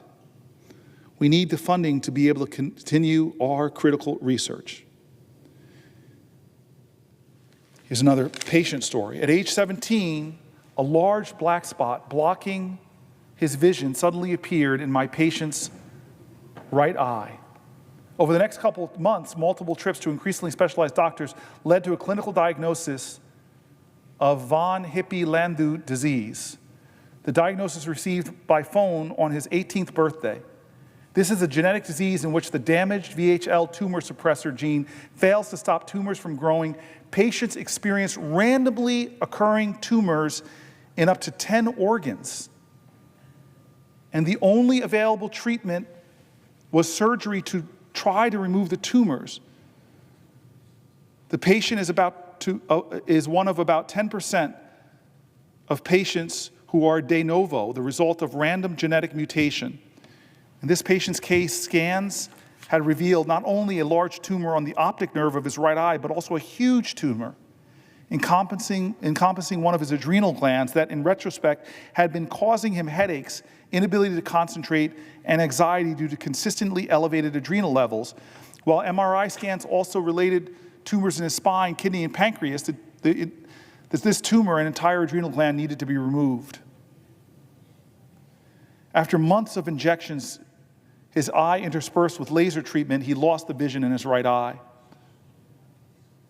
The time needed for medical care required us to give him to give up his team sport, losing both a support group and the chance to compete at the Division I level, but he continued with his final exams, graduation, and plans to study engineering at the university. With continued regular monitoring, he was able to attend university, but the trauma of his diagnosis and the processing of the impact of what it might mean for his life, coupled with the stress of engineering studies, brought on significant mental health challenges. He did go on to graduate, traveling to the NIH for his regular surveillance, supported by various specialists. In 2022, a kidney tumor had grown large enough that he needed surgery again. The kidney is a sensitive organ and will normally have full nephrectomy of the affected kidney. Doctors were treating him. And now at age 24, his tumor was removed in a successful kidney-sparing robotic operation. Yet tumors on his spine continue to grow. This experience of my patient and many others encapsulates the miracle of medical research funding that has such a powerful impact on people's lives. We were able to get seriously miraculous things done. But without funding for these diseases, we may never have a chance to test the ideas and develop them in a way that led to a drug that ultimately helped this patient with these tumors. This is a success story, but will we have more? Will we have others? The drug we developed is expensive. Current recommendations are to take it daily. Nothing is known about its long-term side effects. More research is done. It's not known whether patients can take breaks from the drug. Stopping at some point might mean tumors would resume. One of the congressionally directed medical research program grants recommended for FY25 funding is going to look precisely at many of these questions. 2 others will examine other aspects of critical treatment. These are life or death issues for the patients. And yet this funding now is threatened. Yet this research now is threatened. Please continue to fully fund the congressionally directed medical program. I'm going to read a few more and then pause, just in case my colleague wants to ask a question. But this is Carrie Muller from Texas. My family has benefited from congressionally directed medical research programs because my 13-year-old daughters have neurofibromatosis, a rare genetic disease which causes uncontrolled tumor growth. My daughter Caitlin was diagnosed with a brain tumor 2 years ago, and thanks to a drug whose research was seeded with congressionally directed medical research program, her brain tumor has decreased to the point that it is now undetectable on an MRI. Without this drug, she would have had to try other chemotherapy treatments that would have been more invasive, in addition to brain surgery to bypass a blockage the tumor would have caused. This is Samantha Pearson from Las Vegas. For just over 4 years, I've been on a clinical trial at UCLA. The meds were just recently FDA approved. While the side effects sometimes may be questioned agreeing to the trial, being told my tumors have drastically shrunk made it all worthwhile. My pain has decreased. My plexiform neurofibroma is 90% smaller, and I am so happy that I get to be a part of this clinical trial made possibly by NFRP because of my participation in the drug trial. There is story after story here of people, Camille Olenberg, Jan Domowski, Lola Neudecker, Professor Alexander Robachevsky, Kyle Retz, Carissa Heberkamp from Illinois, Samuel Curtin, Dr. Stephanie Bucks-Hoveden, Katharina Hopp, Jared Tare, Dr. Terry Watnick, Scott Howe, Marine Corps retired, Van Stewart, United States Navy, Reed Novotny, Colonel, Maryland Air National Guard, Alex and Leslie, Chip and Kristen, Greg and Molly from Denver, William Tuttle, United States Navy. After my son's birth and diagnosis, I was diagnosed with tuberculosis sclerosis complex at the age of 43, just 3 months after I retired from the 23-year naval career. The complexity of this disease means that it remains to be seen whether my young son will be able to live the typical life that I have been fortunate to live. Because of research conducted through the TSCRP, my son has effective treatment options available to him that were not even just a decade ago. But there's still so much to learn. Again, another person benefiting from our research, benefiting from the funding that's now being threatened and cut. Beth Theinland from Nevada, Shelley Mitzler, Reed Hoffman, David Brooks Carpenter, a military family, Major David Long, United States Air Force, Deborah Moritz, Fran Heiler. I just want to say that the Declaration of Independence clearly states, we hold these truths to be self-evident, that all men are created equal, that they are endowed by their Creator with certain unalienable rights, that among these are life, liberty, and the pursuit of happiness. How can you have life, liberty, and the pursuit of happiness without health? Health is at the core of life. Health is at the core of true liberty. Health is at the core of the pursuit of happiness. The right to health is fundamental for overall well-being and for the realization of other human rights. In his annual State of the Union address to Congress on January 6, 1941, President Franklin Delano Roosevelt underscored the importance and shared commitment to four freedoms. Many of you know them. The first freedom is freedom of speech and expression. The second is the freedom of every person to worship their own way. The third is the freedom from want, which means every person deserves peace and health, among other things, he said. The fourth freedom is a freedom from fear, which in our country of great wealth, no one should fear their health care going away. We have known from our country's beginnings and throughout that we must do all we can to provide for our people, and we have tried to do that over the years, from Social Security Act of '65, which created Medicaid and Medicare, the Health Insurance Portability and Accountability Act of 1996, HIPAA, to the Patient Protection and Affordable Care Act of 2010, the ACA. We should be adding to these protections and benefits, trying to get more people health coverage. We should be caring for each other. We should be loving each other. We should be fighting for the justice of each other. We should be hearing the cries of parents worried for their children. We should be hearing the agony of a partner whose spouse has Alzheimer's. We should be standing up for these folks.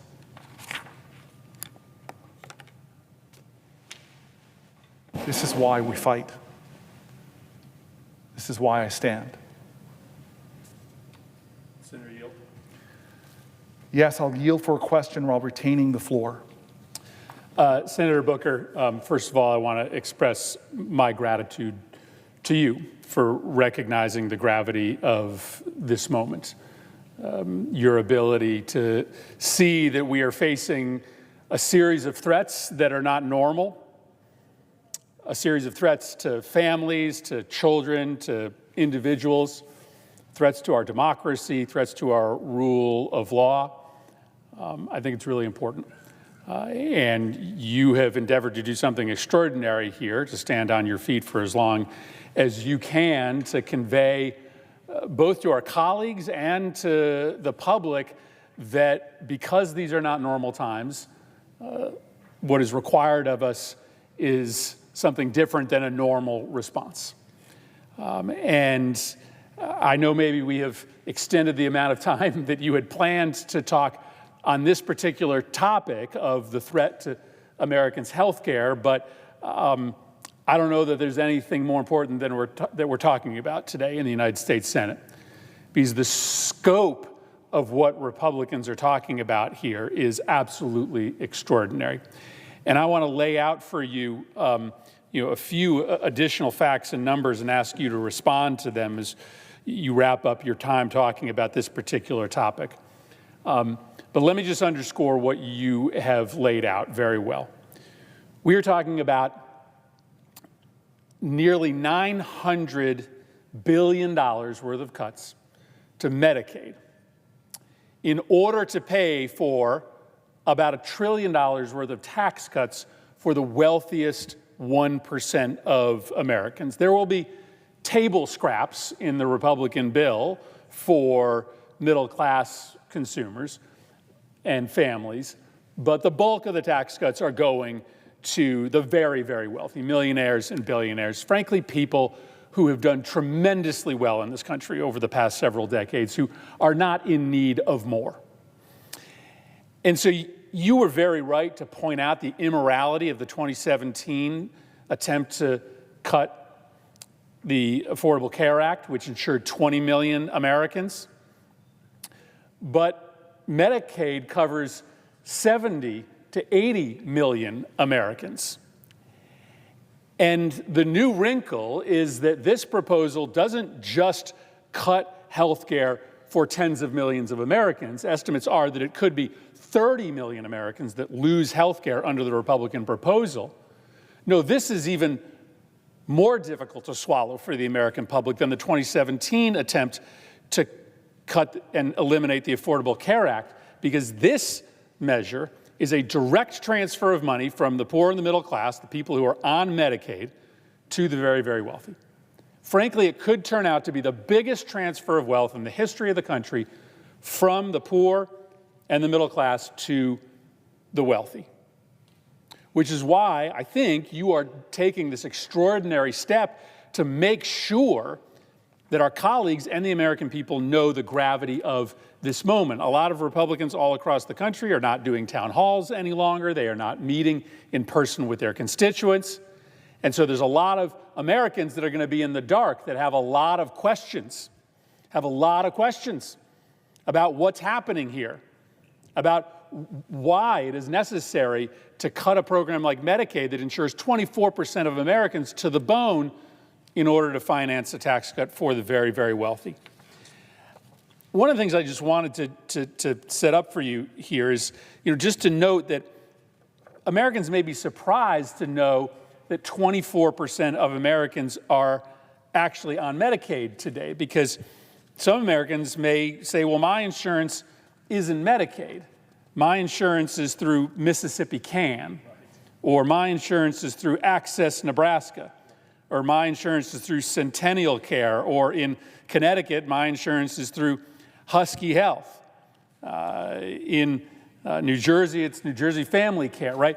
So Medicaid normally isn't called Medicaid. It's called something different in every state.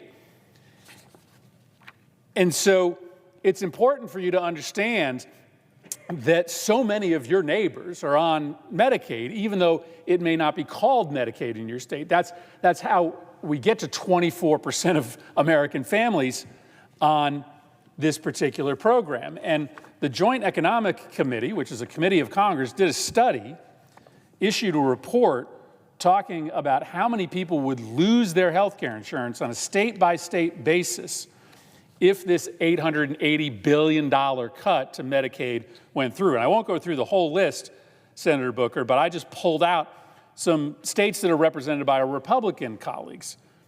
In Alabama, 20% of Alabamans are on their Medicaid program.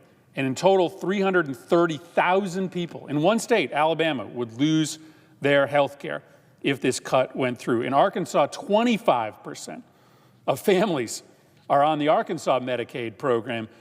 250,000 people would lose their health insurance. In Florida, 17% of the state is on Medicaid. 1.3 million Floridians could lose their health care because of these Medicaid cuts. We can just go on and on. 20% of Iowans are on the Medicaid program, 20% of Indiana residents, 25% of Kentucky residents, 30% of Louisianans are on their state's Medicaid program. 500,000 residents of Louisiana could lose their health care.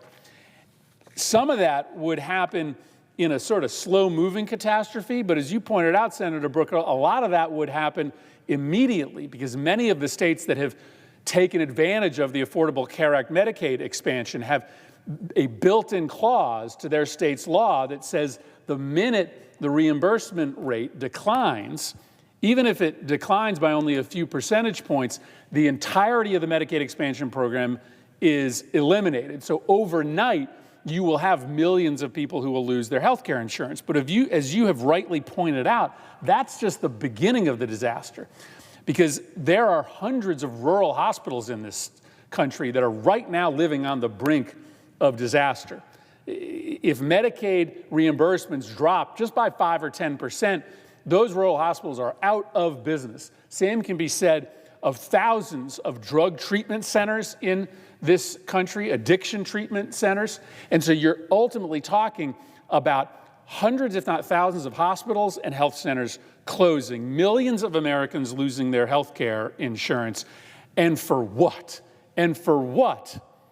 To be able to hoard a bunch of money so that the richest Americans can buy a third vacation home? So that millionaires can double their landscaping budget? Who's asking for this in America today? Of course there's a conversation to be had about efficiency in our healthcare programs, but none of that conversation is happening here. If it was, you wouldn't be reading the letters of all of these associations representing healthcare groups predicting disaster. They would actually be in the room at the table, because if you really wanted to save money, you'd actually put the doctors and the hospitals and the medical providers who know something about the system in a room. But instead, this is a political decision that's been made to cut a certain amount of money that does not coincidentally line up to the amount of money that the Republican budget bill wants to give in tax cuts to the very, very wealthy. And so you, I think, rightly put emphasis and drew attention to John McCain's decision. And of course, we should always give credit to Lisa Murkowski and Susan Collins, who also voted no in 2017 on the repeal of the Affordable Care Act bill, because it's just a reminder that you are under no obligation as a United States senator to do the wrong thing if you know what the right thing is. You work so hard to get this job, spend your entire life working to become somebody who can make important decisions like we can in the United States Senate. And you are under no obligation to outsource your decision-making to the President of the United States or your party leadership. Everybody here gets to make an independent decision on what's right or wrong. And this just feels plain wrong. A thoughtless, unplanned, massive cut in Medicaid that's going to throw millions of people off their health care in order to finance a tax cut, the majority of which is going to go to people who don't need it. Every senator here can make up their own mind as to whether that is the right thing or the wrong thing to do for this country. And the exercise that you are engaged in, Senator Booker, is a simple one, just trying to make sure that all the facts are on the table. That last segment you did on the impact on medical research should be reason alone for folks to reconsider the path this administration is taking. But the Medicaid cuts as a mechanism to further enrich those that are already plenty rich, man, I just don't imagine that is anything that the American public are clamoring for. And so, Senator Booker, I just wanted to really thank you for standing up and making this moment possible.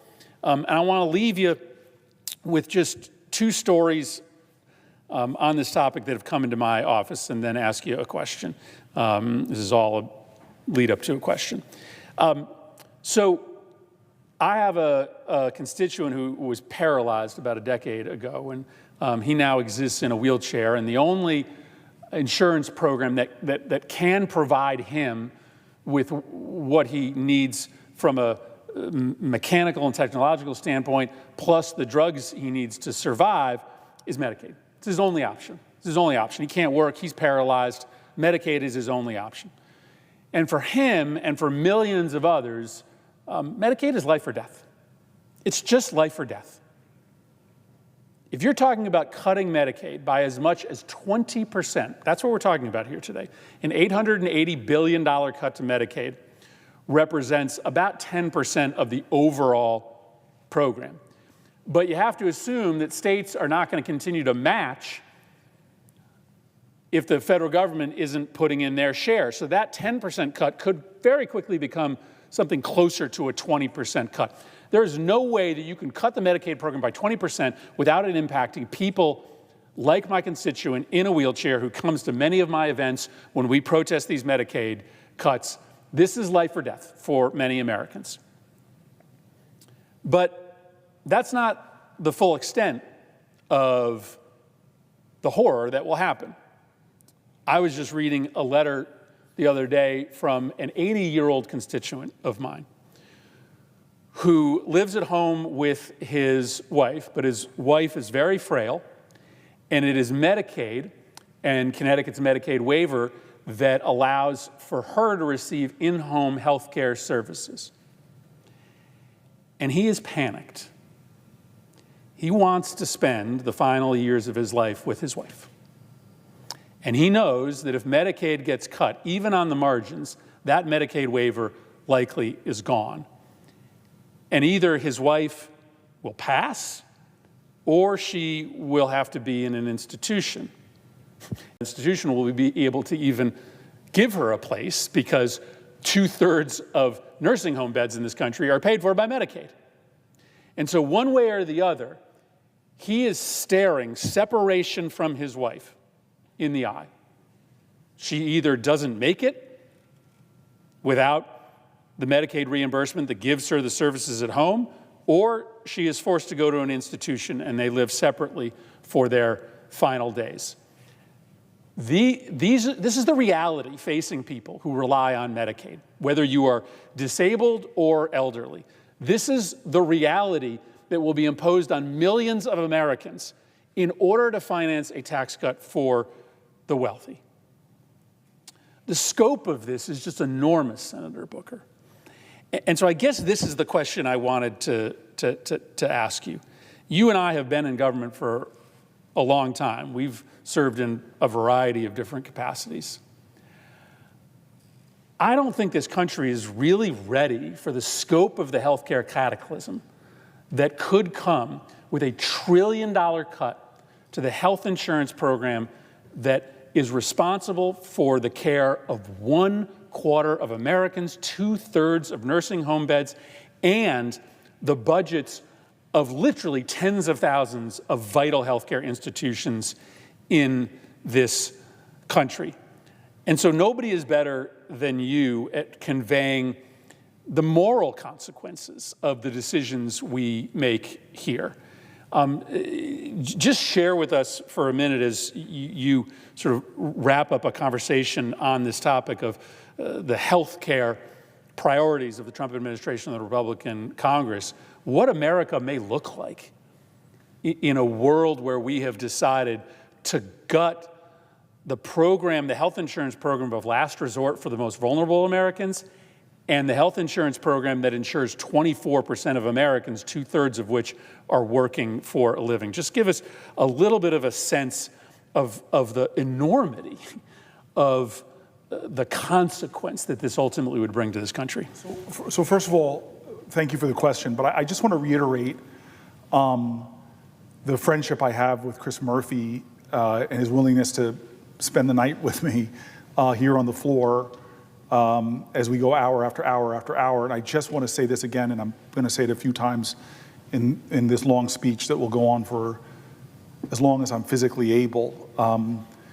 Chris, the last time we spent 15 hours on this floor together was a health issue. It was yet another stunning mass shooting, this time at the Pulse nightclub. And you and I talked a lot before we got on this floor. And I think the agony that you and I were feeling was, how can this be the strongest nation on the world who organized government? If you read our founding documents, if you read our founding fathers, one of the first things they organize this government for, it's good to carry around the Constitution. It is so important to understand what the preamble to the Constitution says we are about. We, the people of the United States, in order to form a more perfect union, establish justice, ensure domestic tranquility, provide for the common defense, promote the general welfare, and secure the blessings of liberty to ourselves and our prosperity. Do ordain and establish the Constitution of the United States, which each one of us in this body went down there and swore an oath to uphold. Those are the first words of this, Chris. And God, I remember your agony. Folks, I want you to know, when I came to this body, my staff was talking about the maiden speech. Please don't go look back and look at my maiden speech. It was not great. But the maiden speech my staff wanted me to watch was yours. And it was gut-wrenching about Newtown. Gut-wrenching that the strongest nation on the planet Earth should now be this nation where we tell our children in this implicit lesson, not explicit, but implicit lesson. We are going to teach you how to hide. We're going to run active shooter drills because we can't protect you. And my mom lives in Vegas, and that Vegas shooting at a synagogue in Pittsburgh. And so here we were in yet another of these maddening realities in our country, that the leading cause of death for our children is shooting. And in our conversations leading up to it, I still remember you and I saying, we need to come to this floor. And you said, I'm going to stand and do something different. And we, again, just like tonight, we had no end to that. We were 9 years younger, my friend. And we said we were going to stand down here and try to get this body to do something different, to try to get this body to recognize the gravity of what was going on in the strongest nation on the earth that was having child after child after child, American after American, dying to gun violence. And the response we were getting from this body, the world's most deliberative body, was nothing's going to change. We can't do anything. I mean, I'm going to give you respect. Years later, you were part of the first gun legislation to pass out of this body in 30-something years. And now, I just found out that the community violence intervention money that you allowed me to fight so hard to get into that bill is being clawed back by Donald Trump. Our bipartisan bill, our bipartisan approved finances, money, and I think a taking away of our power in this body from the bill that you were one of the main architects of, with Republican colleagues, God bless them, people like Cornyn and others. And so I just want to take people back to what the insider conversations, and you were generous. I want to remind you, just teasingly on the floor, you never asked me if you could publish my text messages, but you put them in your book. It's a great book. I actually learned, I read lots of my colleagues' book. I learned a lot of data about gun violence from your book. And we were talking about this belief that these words, this belief in our country that these words, why this government was formed, is so important. America, this is who we are, these imperfect geniuses. We formed this, we the people, in order to form a more perfect union, establish justice, ensure domestic tranquility, provide for the common defense, promote the general welfare, and secure the blessings of liberty. And so you stood right down there for 15 hours. I paced this room, pledging to you that I wouldn't go to the bathroom, I wouldn't sit down, and I was hurting after 15 hours. But you were steadfast until we finally got Mitch McConnell to give us something. Was it 1 or 2 votes? it was 2 votes, and both of them failed. We didn't get 60, but at least we forced this institution to confront the horrendous horrors of that nightclub shooting. And so you ask me now, as you and I and my dear brother, who I've known since he was coming out of college, the 3 of us on this floor at a new day, it's past midnight, a new month, it's past midnight, as we sit here. Why? Because of your question. I can't stand anymore to live in a country where it seems that these convulsions come that threaten our most vulnerable over and over again. I can't stand it. I have to stand up. I have to speak up. We have to do something different yet again. You and I talked about this last week. America, we are not doing a good job right now. We read the section about medical debt. Tens of millions of Americans are saddled with medical debt. 66% of the people that declare bankruptcies because they can't afford their medical bills, because something that happened to them could happen to us and our families.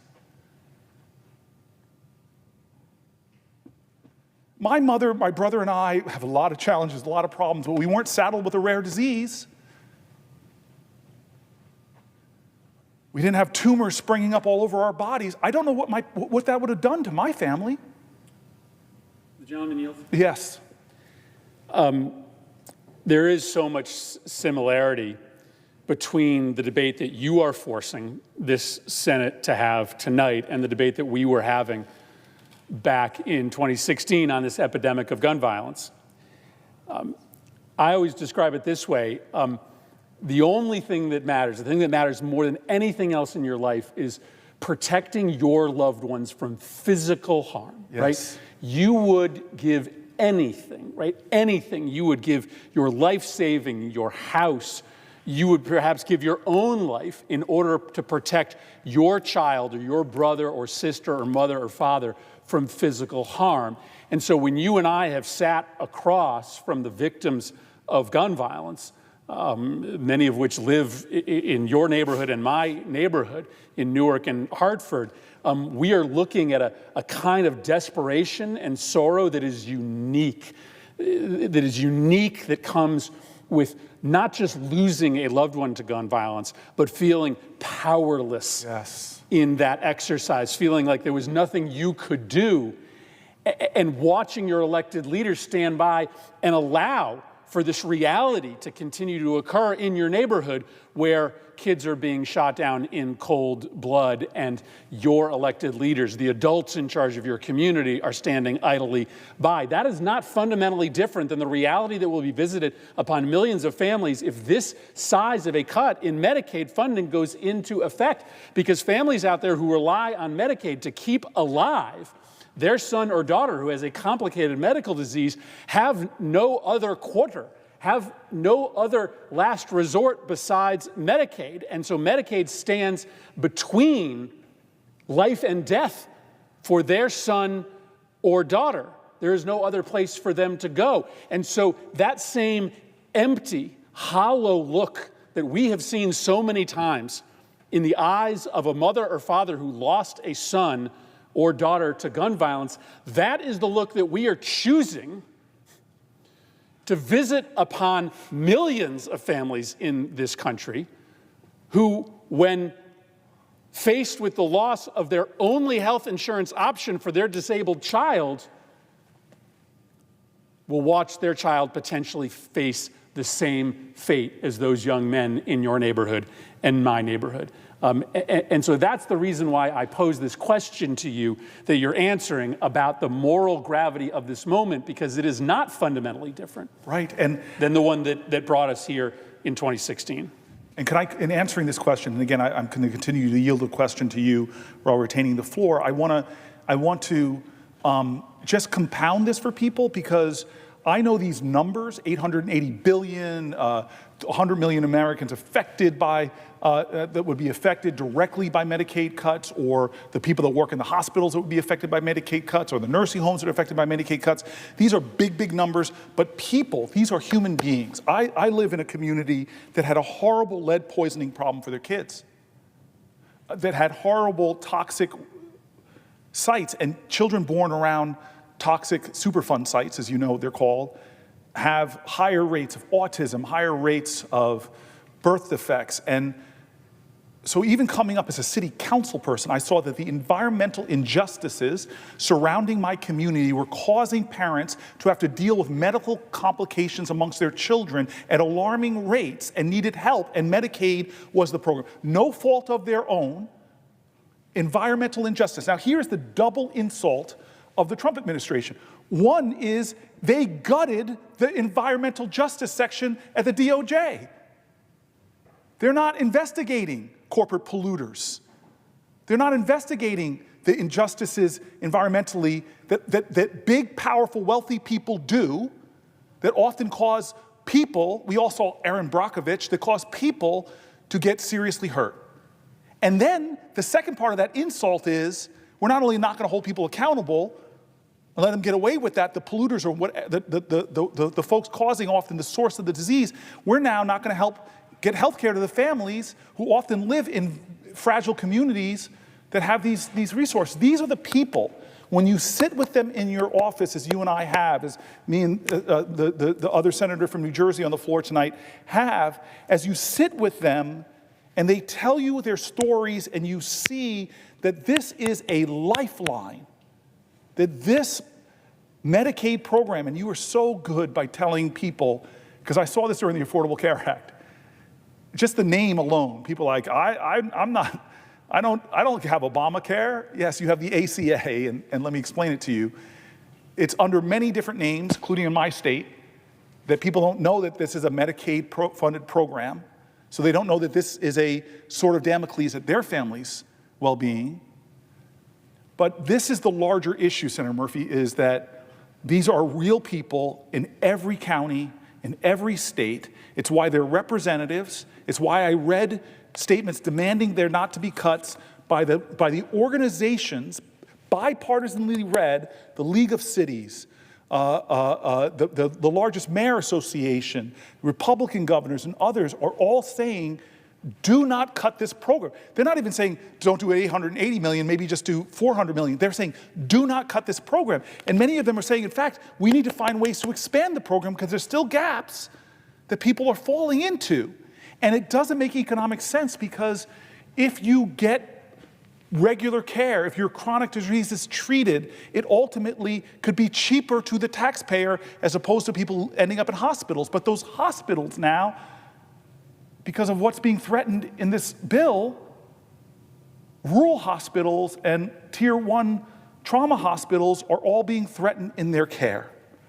And so tonight, it's not normal. I ask everybody to understand this is not a normal moment in America. This is a crossroads moment in America. It's one of those times where the values that we talk about in the Constitution are at stake. What is going to define us? Our commitments to ideals of justice, fairness, of being there for each other. And one of those other programs that is now in crisis is what I want to switch to. And I think my colleague was joking with me because we have, for anybody who's watching, we have a whole list of things we wanted to get to, and my staff now seemingly very ambitiously, Medicaid, Medicare, healthcare, Social Security is coming up now, tariffs and economic policy, education, national security, public safety, immigration, housing, chapter by chapter, each one about an hour or so. This would be enough to make it till tomorrow evening if I can stand that long, and who knows. But we're behind schedule, so I'm going to jump into talk about Social Security. And I want to start because, as I said earlier, I get to stand here, I get to come on this floor, but so many millions of people don't, and I want to elevate their voices tonight because as I go across New Jersey, as I go across my nation, I see Republicans, Democrats, independents, veterans, so many people stopping me in airports, stopping me in the community, stopping me in the grocery store, wanting to tell me that they're afraid, that they're angry, that they're worried, that they believe we are in crisis, that our nation is at a crossroads. Who are we going to be as a nation? And this topic, I don't know if, maybe I will just let you all know that this topic, my mom chewed into me about this topic. She lives in a senior citizen retirement community, mostly Republican. I visited her many times. It's a great community. I hate how we go to this idea of right or left. These are great seniors that live in a great community, and they're talking about Social Security. So I want to start before this section by just reading. This is how people are sending it to me. This is a small postcard, handwritten from somebody from Hamilton Square, New Jersey. Dear Senator Booker, I'm writing to ask you if my Social Security is now in danger. Please let me know. It is very important to me. Thank you. I'm going to try to answer that tonight fairly and candidly. Here's another person who writes, my staff is protecting their identity. I just want to say where they're from, South Plains, New Jersey. I am one of your constituents in a proud New Jersey, and I'm writing to let you know how upset, distraught, and worried I am about the current state of our country. I hope you will take time and read my letter, as this is the first time I have felt compelled to write a government official. I want to tell you, I'm reading your letter again, and I'm now reading it on national TV if C-SPAN can be presiding officer might challenge me with a factual error, but C-SPAN is national TV, I think. I want to start by telling you a little about myself. I am 64 years old, and I am currently working full-time. I am a breast cancer survivor.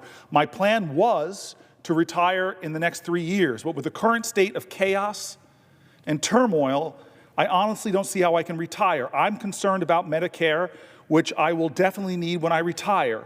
I will also need a supplemental plan for whatever Medicare does not cover. I do not qualify for retirement benefits through my job.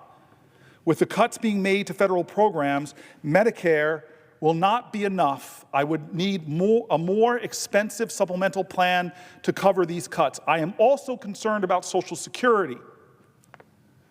I have worked since I was 16, except for 9 years when I was home with my 3 children. I have worked hard and paid into Social Security and believed that the money was for my retirement. Now I hear that Social Security is a Ponzi scheme, and it may be privatized. This is so unfair for people like me that worked hard all their life and counted on this money to retire. I was planning on working past 65 to get my full Social Security benefits, but now I begin to wonder if it's worth it. Now I begin to wonder if it's worth it. So at this point, I'm in a holding pattern due to the unstable climate in which we are all living. As I said, I have 3 children who are all adults now. My son has been diagnosed as being bipolar. He's been hospitalized a few times due to this. He is currently on medication that he needs to function and sees a therapist. He is in grad school and is on Medicaid. He works part-time since he is a full-time grad student, so he does not qualify for benefits. I worry about what these cuts will do to my son and others like him. No one seems concerned with the people who rely on these programs to live their best life. Someone needs to look out and take an interest in helping people in these circumstances. My daughter is a teacher in a district that receives Title I funds. She works very hard as a teacher and is devoted to her students. With the supposed dismantling of the Department of Education, I'm concerned about what this means to the education field, teachers, administration, and students. My daughter's school is making a difference in the lives of these students, and they need the funding that is received from both the state and federal government. Programs like the Title I and other federally funded programs need to stay in place.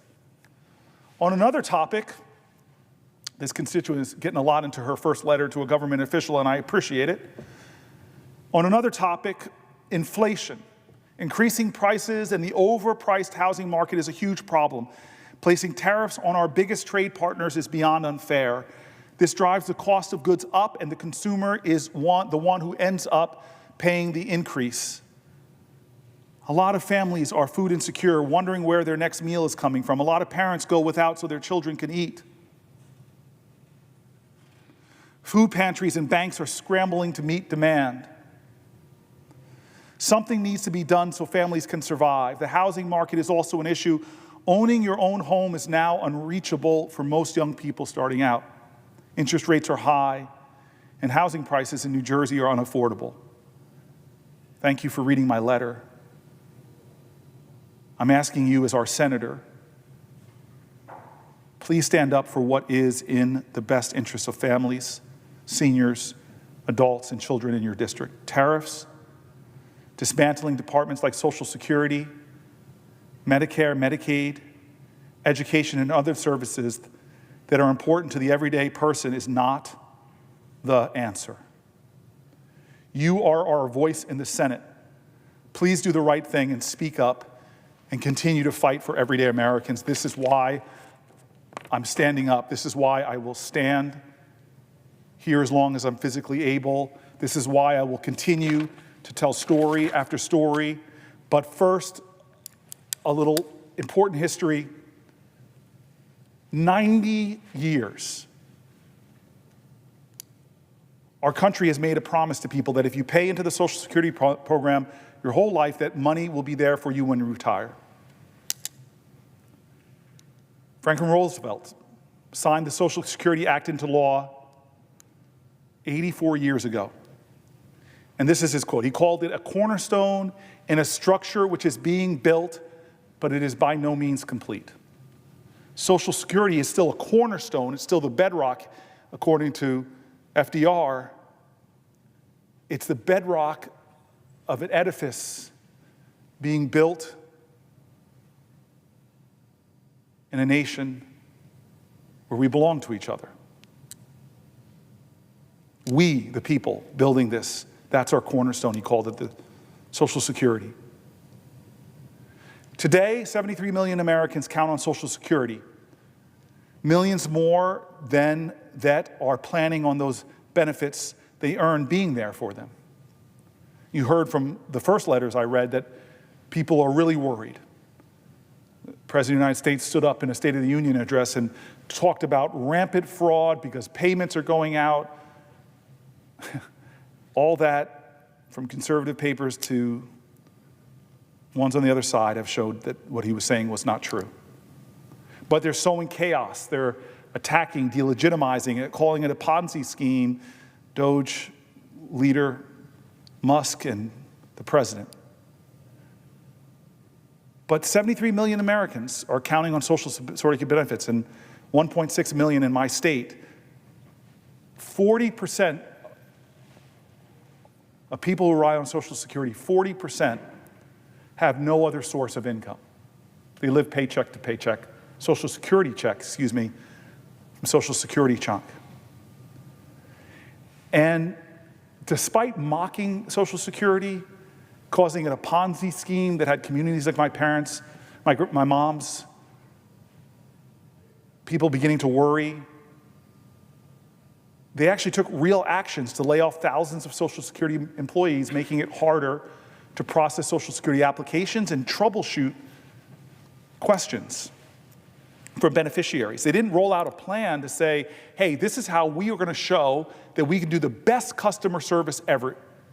We're going to bring some of the best private sector people in to advise on how we can use technology and innovation to give the best customer service. Hell, roll in AI, do all these things. We're going to make a model of responsiveness to our seniors because we're a society that respects our elders, values them, wants them to retire in dignity and security and peace of mind. That's the big ambition. No, that's not what was said. Social Security employees, like many employees, got letters that they didn't expect, saying they were laid off. Didn't matter how well they performed. It didn't matter what function they performed. And it put in jeopardy just trying to contact Social Security if you're retiring. Just trying to contact Social Security if you need to apply for benefits. They tried to eliminate service by phone, saying that they wanted to require in-person visits, which is absurd for many seniors who don't have access to transportation or live in rural areas, because you know what they're doing also is that they're trying to close down many Social Security offices. I'm going to get to the specifics of that later. These actions are harmful enough, but they're just the beginning of what our president and Elon Musk are saying they want to do to a program that for millions of Americans, it's their only check a week. It's essential for them, and others, it's how they make their retirement secure. You don't protect the future by punishing the people who built this country. You don't fix America by throwing seniors or veterans or Americans with disabilities under the bus. That's not how we do things. That's not how we should do things. There are so many hardworking families that believed in this idea. If I work hard all my life in America, I can make ends meet, I can raise my kids, and I can retire with dignity. Congress does have a responsibility to be good stewards of taxpayer dollars. We should do more of that. I want to do more of that. I want to help lead in that fight. But none of us were invited to a table when it came to this. This congressionally established program, FDR I read, but it was Congress that established it, is now not being included in the planning or procedures to try to improve Social Security or make it more efficient or more effective. We haven't convened hearings or task forces in a bipartisan way to find out what we can do to better serve our seniors. Instead, lies are being proffered about Social Security making wrongful payments. Lies are being proffered by the highest office in the land, the most richest person in the land who does not need Social Security is calling it a Ponzi scheme, telling people who are relying on it they're part of a Ponzi scheme. But remember this, Social Security is not the government's money to spend. It's the hard-earned savings of working Americans, and it belongs to Americans. The president and Elon Musk need to keep their hands off of it. It's not theirs to take, and it's not theirs to break. Their scheme, they're the ones that have a scheme, and it's not about efficiency. It's not visionary. It's what we need in America now is visionary leaders that have bold, exciting visions for what things like Social Security can be. And what they're doing is not only wrong, it hurts people. It scares people. And not just people, our elders. People who raised us, the people who built roads and highways, the people who served food, made food, who started small businesses, raised generations, that's who we're disrespecting. And so what happens in this context? Why am I standing here is because the people of New Jersey are saying, why aren't you doing more? This is unacceptable, Senator Booker. It's unacceptable. Here are voices, and my phones have exploded with people that the president and Elon Musk have made terrified about what's happening to the Social Security service and what's happening to their checks. My staff said that we were overwhelmed with phone calls and emails people who are worried about the direction that the president is taking Social Security. They used words to me that people who called were angry and terrified. I want to share some of these calls from constituents. Here's someone from the great Cherry Hill, New Jersey. I'm very concerned that the president, along with his cruel and inept administration and DOJ, are working to privatize and ruin the Social Security program. I am a constituent, Senator Booker. I live in Cherry Hill, New Jersey, and I am a senior who relies on Social Security income for my basic needs, food and housing. The mere idea of not having those funds has caused me sleepless nights and wondering if I will become homeless. I'm going to stop there for a second. I remember this President FDR growing up hearing that what he did was get on the radio not to stir up fear, not to stir up chaos, but to comfort people, to remind them that we are Americans, you have no need to fear. But this president, just with his rhetoric alone about Social Security, is driving my constituents to write me notes like this. I continue with the letter from my constituent from Cherry Hill. I hope you will convince both Democrats and Republican colleagues to prevent this from happening. Trump lied when he promised during his campaign he would not touch the Social Security Administration, but now we see threats and already some actions towards making severe cuts and making the program less accessible. I urge you to continue to fight for us.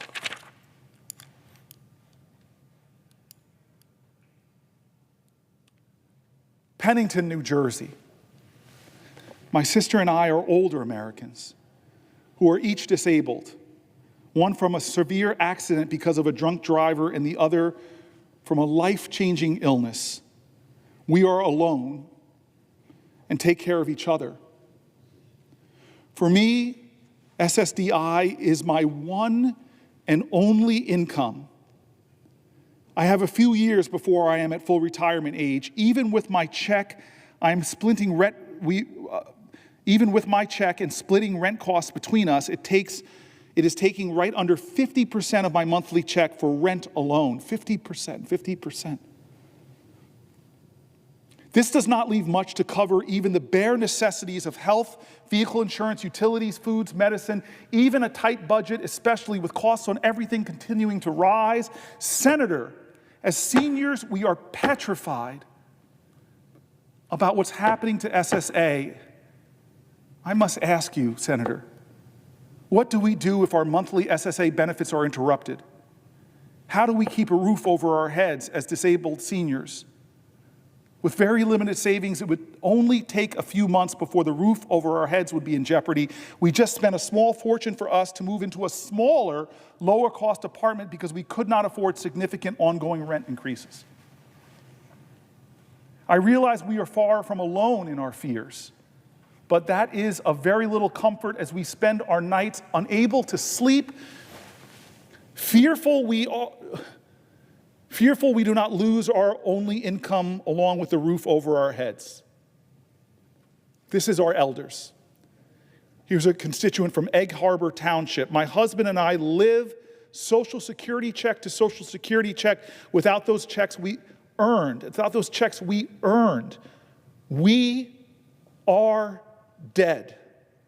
Please don't let this outrageous administration take our benefits away. This is a constituent from Runnymede, New Jersey. I am a 75-year-old New Jersey resident. I received my working papers in 1964 at the age of 14. I worked continuously until I reached the age of 70 in 2020. I enlisted in the United States Navy in 67 and retired in 99. I was on active duty from 1970 to 77. I finished my career in the Naval Reserve for 56 years. I paid my taxes and contributed to Social Security. I have collected my Social Security for 4 years, and as you are no doubt aware, the amount of money paid me monthly by Social Security Act was calculated by them based on my contribution. I am currently a full-time, 24/7 caretaker for my invalid wife and do not have the luxury of earning a supplemental income. My sole income is from Social Security and a small Naval Reserve pension. My total health care comes from Medicare and TRICARE for life. The contract I made with the United States government was that they could use my money during my working life with the understanding that they would take care of me when I could no longer earn for myself. I have kept my part of this bargain for 56 years. Now, after only 4 years, the government is threatening to renege on our agreement. Please, sir, do not let this happen, Senator Booker. That is my money. I earned it. I earned my Social Security by my contributions, and I earned my pension by my service. Another constituent named Sarah. I have been a teacher in Atlantic County for 26 years. My husband is a 100% disabled veteran who receives VA disability payments as well as SSDI. We depend on the VA and SSDI for approximately half of our income for our family of 5. We are currently preparing our oldest for his first year at college and awaiting financial aid packages from several schools. We are petrified that Trump and Musk's agenda is dangerous and will have life-altering consequences for families like ours. We are counting on you, Senator Booker, to do the hard work to protect the essential benefits. The destruction of the Department of Education is another completely horrifying situation. We need to protect our special needs students and federal financial aid for college-bound students. We need to protect the idea of education is for all. Education is for all. Education is for all instead of a few elites who could just afford it. Rosie is another constituent. She starts off proudly. I am a senior, 84 years old. God bless you, Rosie. My mom is 85. My only income is Social Security. She generously gives me confidential information. My only income is Social Security, $1,179 per month. And I am terrified that the current gang of thieves in the White House will tamper with it under the guise of, quote unquote, saving money. Social Security is cut off, I am on the streets. I again can't keep harping enough on the traditions of our country. where presidents, whether you agreed with them or not, whether they're from your party or not, Ronald Reagan didn't whip up fear in bedrock commitments like Social Security or health. Barack Obama didn't shake people so that Republicans and Democrats in my state would write me letters using words like fear and terror, wouldn't use worries about losing sleep when you have enough things to stress over. Here's Deborah. I am a retired widow. I depend on Social Security to pay bills each month. I'm concerned about the reports that Elon Musk is to revamp and, in my opinion, ruin the Social Security Administration. I'm worried that payments will be disrupted. There are many other things going on in the government today that I'm also concerned about. I hope that the seniors and Congress people, along with the judicial system, can stand up to him and take back control of government. Look, it's going to revamp and ruin Social Security. This is just somebody simply saying is like, be plain. Don't make up lies about false payments. Don't call it a Ponzi scheme. Give us a bold vision of how it's going to help more seniors, how you're going to serve more seniors, how you're going to improve the system, how you're going to make it better, how are you going to serve the dignity of our seniors. This is Holly. Holly is a constituent too. I am one of your constituents who's retired and relies 100% in order to live on my earned Social Security benefit in which I paid throughout my entire working career. I call on you to maintain Social Security program as it stood before the ascension of Trump and Musk. You must ensure that there are no missed earned benefit payments or late payments made to recipients, especially accessible Social Security offices must remain open and fully staffed with trained, experienced Social Security employees in order to provide the kind of regular, necessary customer service by phone, online, and in person. And the Trump-Musk administration's endless terrorist threats of dismantling the Social Security Administration, insidiously calling it a Ponzi scheme, working in order to privatize it, and must cease and desist immediately. Moreover, you, Cory Booker, must reverse and or stop whatever draconian changes are being made to destroy the Social Security Administration with thousands of cuts to needed employees, with almost no notice and no public input.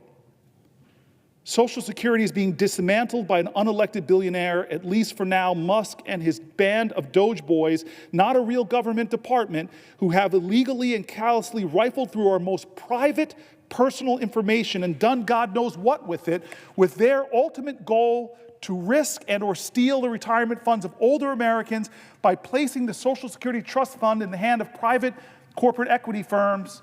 Seniors do not agree to this. Seniors do not agree to this. And such action is illegal and completely unacceptable, exclamation point. This constituent continues. Furthermore, I'm deeply concerned that the ceaseless chaos will invite criminals to exploit confusion around identity verification. Ironically, while the administration claims these changes are meant to combat fraud, they may very well do the opposite, hastily introducing new, unfamiliar technology and verification steps without any real public education campaign will create the perfect environment for criminals to deceive and defraud. This late and ill-conceived change also comes at a time when the Social Security Administration is already struggling with a customer service crisis, long hold times, low staffing, delayed callback systems, confusing announcements about possible office closures. This chaos has to be stopped now, Senator Booker. I urgently ask you to please use your congressional power to reverse these changes, which are creating more confusion for older Americans.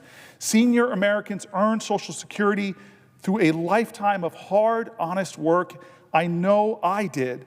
The money is ours, and we deserve a properly run Social Security Administration, which continues to be administered honestly through the federal government as established in 1935. In fact, the narrative of the Social Security Act running out of money could be easily fixed if Congress wrote laws that slightly increased the amount that high net worth individuals, the wealthiest of the wealthy, paid into the program. Holly, God bless you. My mother in her senior community is seeing this rise in scammers trying to steal people's money. And she's amazed at the technology they're using. Scams that involve the voices of their relatives asking them for help. They're in a crisis.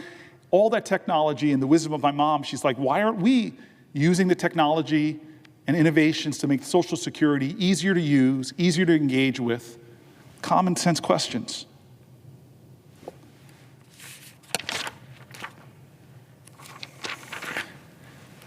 Carly, a constituent from New Jersey, please include disabled people when you talk about Social Security and Medicare, Senator Booker. If you don't mention us every time, I paid into Social Security for 16 years. I worked full time. I was sick almost every day. I finally had to leave my job in 2015. I was granted SSDI and I'm on Medicare. And until I was injured last year, I had a part-time job where I continued paying into the system. I fear that the first people they will go after are the disabled. We are not as capable of fighting.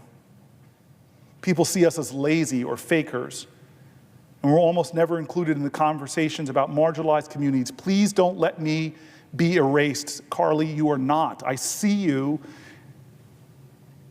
and I'm standing here for as long as I possibly physically can so that I can elevate your voice and others. Patricia, a constituent from New Jersey, I am 65 years old, a senior. I've worked my whole life and paid into Social Security. Will you please work hard and push back to preserve these benefits? Without Social Security monies and Medicare as well, I will not survive. I am outraged, Patricia writes, to see what is happening recently. Help. If there's anything you request of me, if there's anything you... My constituent says, if there's anything you need of me, please let me know. It's one of the most beautiful sentiments in America is that people in crisis who are wrapped with fear and worry, they still are standing up to volunteer. Retired, seniors.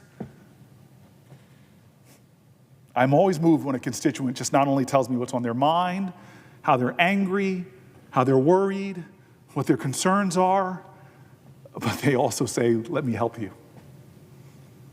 Let me help you.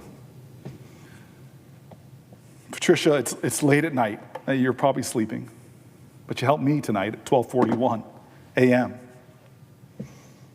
The goodness and the decency of our seniors, the kindness and generosity of our communities, and what does our president do to these people? He spends time of his State of the Union address not calling us together, not calling us to common cause, not reminding us that we share common values and common virtues. He spreads lies about Social Security and unleashes the wealthiest man in the world to cut before he even understands the agencies he's cutting. A guy who, with the same kind of cynical nature, who I can't even fathom being as wealthy as he is. It's not what I've seeked in my life. He tells a Ponzi scheme when constituent after constituent tell me that is their only source of income.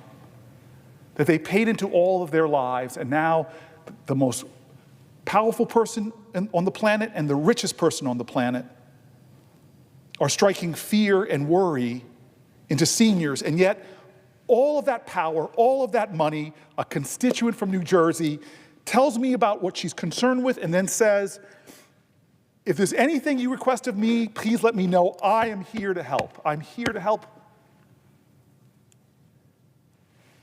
That's the country I know and love. Not the fear-mongers and the demagogues and the spreaders of lies, but the good decency of Americans who even in their time of crisis ask the question, how can I help? How can I help?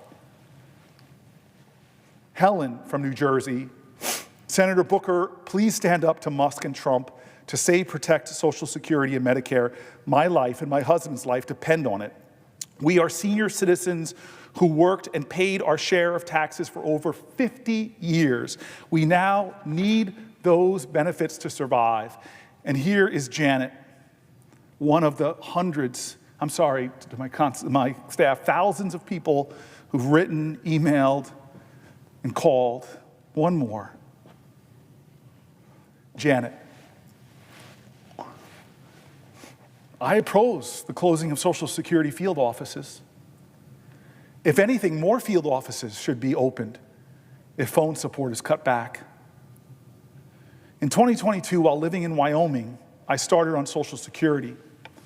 There were issues, thank God for the local field office in Cheyenne, because they were the only people who could physically look at my documentation, realize what was happening to me, submit corrections, and enter notes in the system that the Social Security phone support could see. It took 4 or 5 trips to my local field office to resolve it. I had previously gotten nowhere with Social Security phone support. Today, I read the list of field offices that are slated to be closed, and they appear to be in rural areas. The people who live there might have to drive a full day's drive several times to apply for and follow up on their benefits. It is not fair. It is not fair. It is not fair. It is not fair.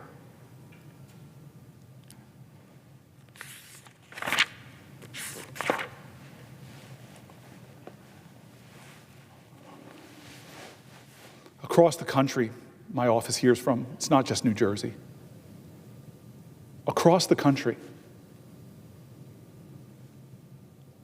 people are frustrated who feel like nobody won't listen to them. We get calls from across the country. My staff doesn't say, you're not from New Jersey, so we're not going to talk to you. My staff is just incredible people I have surrounding me in the office who remind me of the values I treasure. And so they wanted me to include tonight people not from New Jersey, because again, we hear from thousands of people in my state and so many around the country. Here's Maria Karachi from Springfield, Delaware County, Pennsylvania. My name is Maria Karachi. Forgive me, Maria, if I'm pronouncing your name wrong. I am 78 years old and live in Springfield, Delaware County, Pennsylvania. When I was 16, I received my first paycheck and saw money was taken from my earnings. I learned then about FICO, the special government savings account that I would put part of my earnings into until I retired. This was how I could pay my bills in my old age. It was something I could always count on. My earnings history shows the good and bad times, including the gaps when I received unemployment. My chosen career was in mortgage banking. Bank mergers, dramatic changes to interest rates, and even bank lending regulations meant times of unemployment with few options or jobs, or accepting temp employment. I had to make the choice. Every paycheck held FICA. I was almost 65 when I began my career at the bank, offering decent pay with overtime. It was 2010, and I had 2 goals to meet for my retirement: a mortgage-free home and working until I was 70, earning the maximum benefit. Underwriters that I worked with had shown me what they felt added security to my personal finances, so I was diligent with setting up my emergency savings account. It would be there for any time my Social Security check didn't cover my expenses on my home or me getting older, so I often worked until 10 p.m. at night, delayed taking days off, making my goals possible. The Social Security Administration sent information about my future benefit payments, so I made a budget and determined my escrow for taxes, insurance, and home maintenance to be taken from my benefit. I knew how much I would have per week for my living expenses once my mortgage was paid. I used the overtime income from my emergency savings account. Everything relies on my receipt of my monthly check from Social Security. The recent assault on Social Security has me terrified. People who were not elected, vetted or made to swear an oath to protect our U.S. Constitution have taken our personal data, saying that they are searching for fraud. Errors are being made with this new regime and no clear resolution in sight. Why do they need my personal information that includes my social security number, work history, and bank information? In February, my identity was stolen when thieves moved my mail using a postcard sent to USPS. My bank statement and copy of my paycheck were forwarded to the thieves before I got the USPS notice of the change. I froze my credit then and have done so later, since TransUnion has the BOSE address listed as a fraudulent one on part of their report, but also has it on another address for mail that has been returned to the sender. I have quit fighting the data entry mistake, but I remain diligent and alert if mail is due and doesn't arrive. What can I do about this new group of identity thieves known as Doge? Until recently, I had confidence in my ability to provide for myself because I lived in the United States of America, a republic governed by the people for the people. My parents were children of the Great Depression, so they instilled in me how to be financially solid and survive. Now at 78, I'm learning everything that I hold dear is to be attacked by the 47th president using a contributor to his re-election as his advisor and the leader of a group named Doge. I do not feel safe due to cuts in so many who have kept us safe, cuts in the CDC, cuts in the FBI, cuts in the EPA, cuts in the FAA, and Social Security. I worry about losing our foreign allies and the release of convicted domestic terrorists pardoned by the president, while suspected immigrants might be whisked away before anyone even knows they are. Everyone I know receiving Social Security benefits relies on those payments for their daily life. As prices increase under President Trump's leadership, many are not as fortunate as me, who had a solid plan for increased expenses. We worked putting into FICA with every paycheck that we received. The thought of delaying payments or making errors so that anyone must prove their right to receive their benefit is stealing from people. Are we still the land of the free and the home of the brave? I'm counting on our elected officials like you and the courts to preserve it.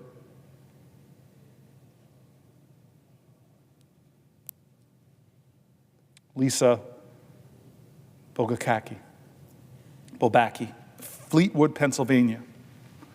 Hello, my name is Lisa, and I live in Fleetwood, Pennsylvania. 15 years ago, my healthy 42-year-old husband was found deceased on our couch by our then 13-year-old son. Our 10-year-old and 3-year-old stood quietly crying on the stairs.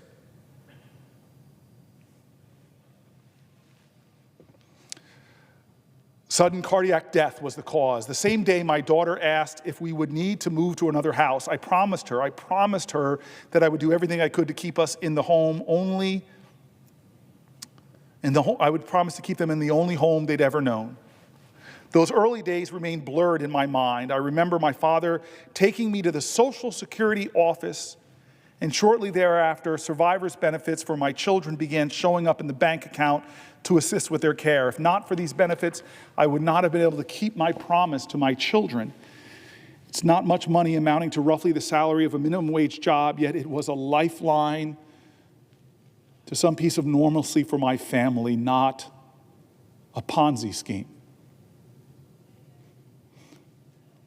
My kids have now aged out of the system.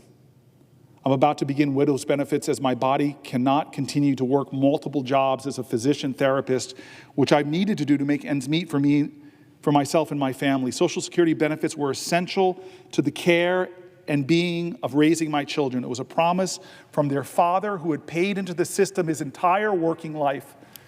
We must work on continuing to expand these essential benefits and never consider dismantling or privatizing them. Thank you, Senator Booker. Here's Kayanan Spooner from Chippewa Falls, Wisconsin, who writes me. My name is Kayana Spooner, and I live in Chippewa Falls, Wisconsin. I'm 63 years old. My husband, Joe, and I have 5 children and 3 grandchildren, and live a wonderful life as our family is growing. God bless you and your family. We owned businesses and worked to contribute Social Security for ourselves and our employees. We did all the things we could do to secure our future and contribute to the larger community of those in need. We felt that we're living the American dream until one day in 2012, I know this personally with my dad, and I feel for you, Ms. Spooner. Till one day in 2012, I was diagnosed with Parkinson's disease. Parkinson's is a degenerate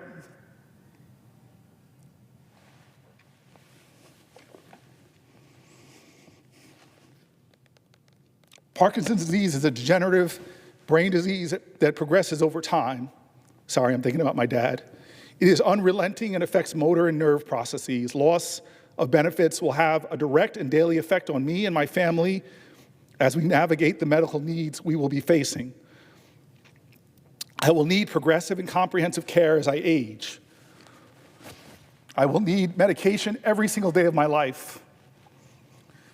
And I will need the security of a generous society to care for me. Millions of others join me there.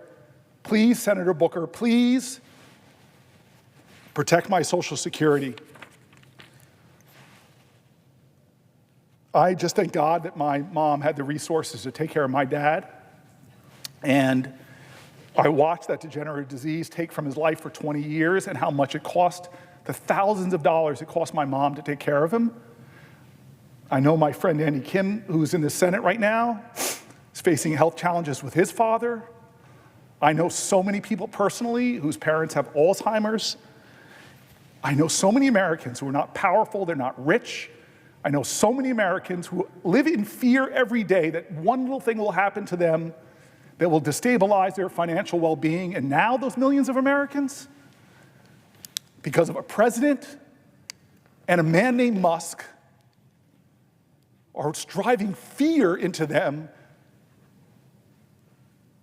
are whacking away the people that answer phones, are firing the people in an agency that already was struggling with wait times, that already was struggling with slow response times. These people who are hanging on by a thread in their lives are facing the people they love the most, who are struggling with the diseases that so many of us in this body have been affected by. They are now worried. They're writing me letters with words like fear and terror. They're talking about staying up at night and not being able to sleep because they don't have a president that comforts them. They have a president that talks down to them, that lies about the services that they rely on. What is this? It is not normal. It is not normal. This is America. How can the most powerful people in our land not comfort others, not tell them they have nothing to fear but fear itself, not tell them to have malice towards none but have charity towards all? What kind of man is in our White House that makes fun of the disabled, who lies so much that the fact checkers lose count, that minimizes the pain and the suffering? Where you have cabinet secretaries that are billionaires themselves that say, if my mom misses a Social Security check, but if somebody else complains about it, they're probably a fraudster. These people are not fraudsters. They're hurting. They're afraid. They're worried. For God's sake, this is America. Every one of our founders' documents is riddled with words that speak of our commitment to each other. Yeah, they were imperfect geniuses, but they were people that aspired to virtue. They read the greatest philosophers of their times. They said, what does it mean to be good to one another? What does it mean to create a society that is not run by despots and dictators who are so disconnected, who talk down, let them eat cake? They dreamed of a different country than this, folks. They dreamed of a different country than this. They dreamed of a country that stood for not just get all I can for me, the biggest tax cuts possible to the wealthiest people. They dreamed of a nation where any child born in any circumstance from any place could grow up and have their American dream. And God, it gut wrenches me when I hear people not as privileged as me, and I'm not Musk and Doge, but my mom had the resources and the family to support her as she watched my dad die of Parkinson's disease. But this person's writing in, she herself has Parkinson's. She underlines and bolds the part of her letter.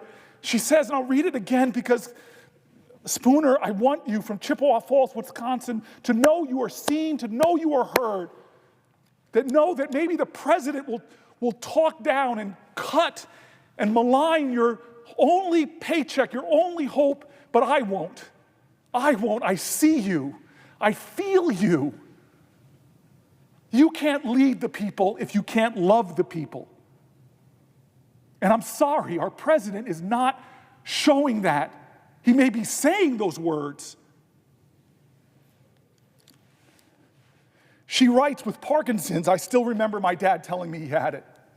She writes that it is unrelenting Parkinson's and affects my motor and nerve processes. Loss of benefits will have a direct and daily effect on me and my family as we navigate the medical needs we are going to be facing. I will need progressive and comprehensive care as I age. I will need medication every single day of my life. I know this. I know you will.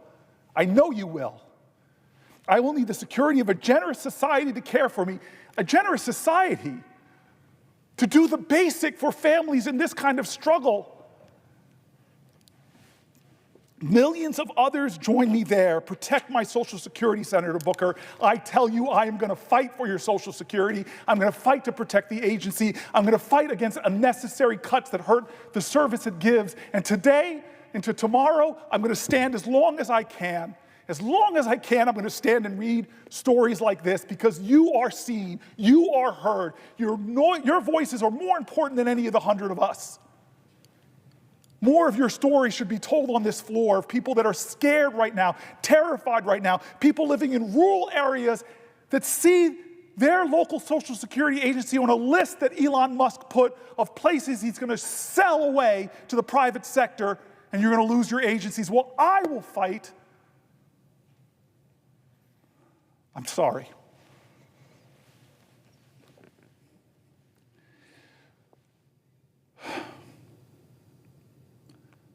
Margaret Hebring from Chippewa Falls, Wisconsin. Chippewa Falls, 2 letters. My staff is keeping me on my toes. This is another person from Chippewa Falls, Wisconsin. My name is Margaret Hebring, and I live in Chippewa Falls, Wisconsin. I'm 77 years old, and I am a member of the Lakota Ouray Band of the Lake Superior Ojibwe. My husband is a veteran and who currently, I'm so sorry.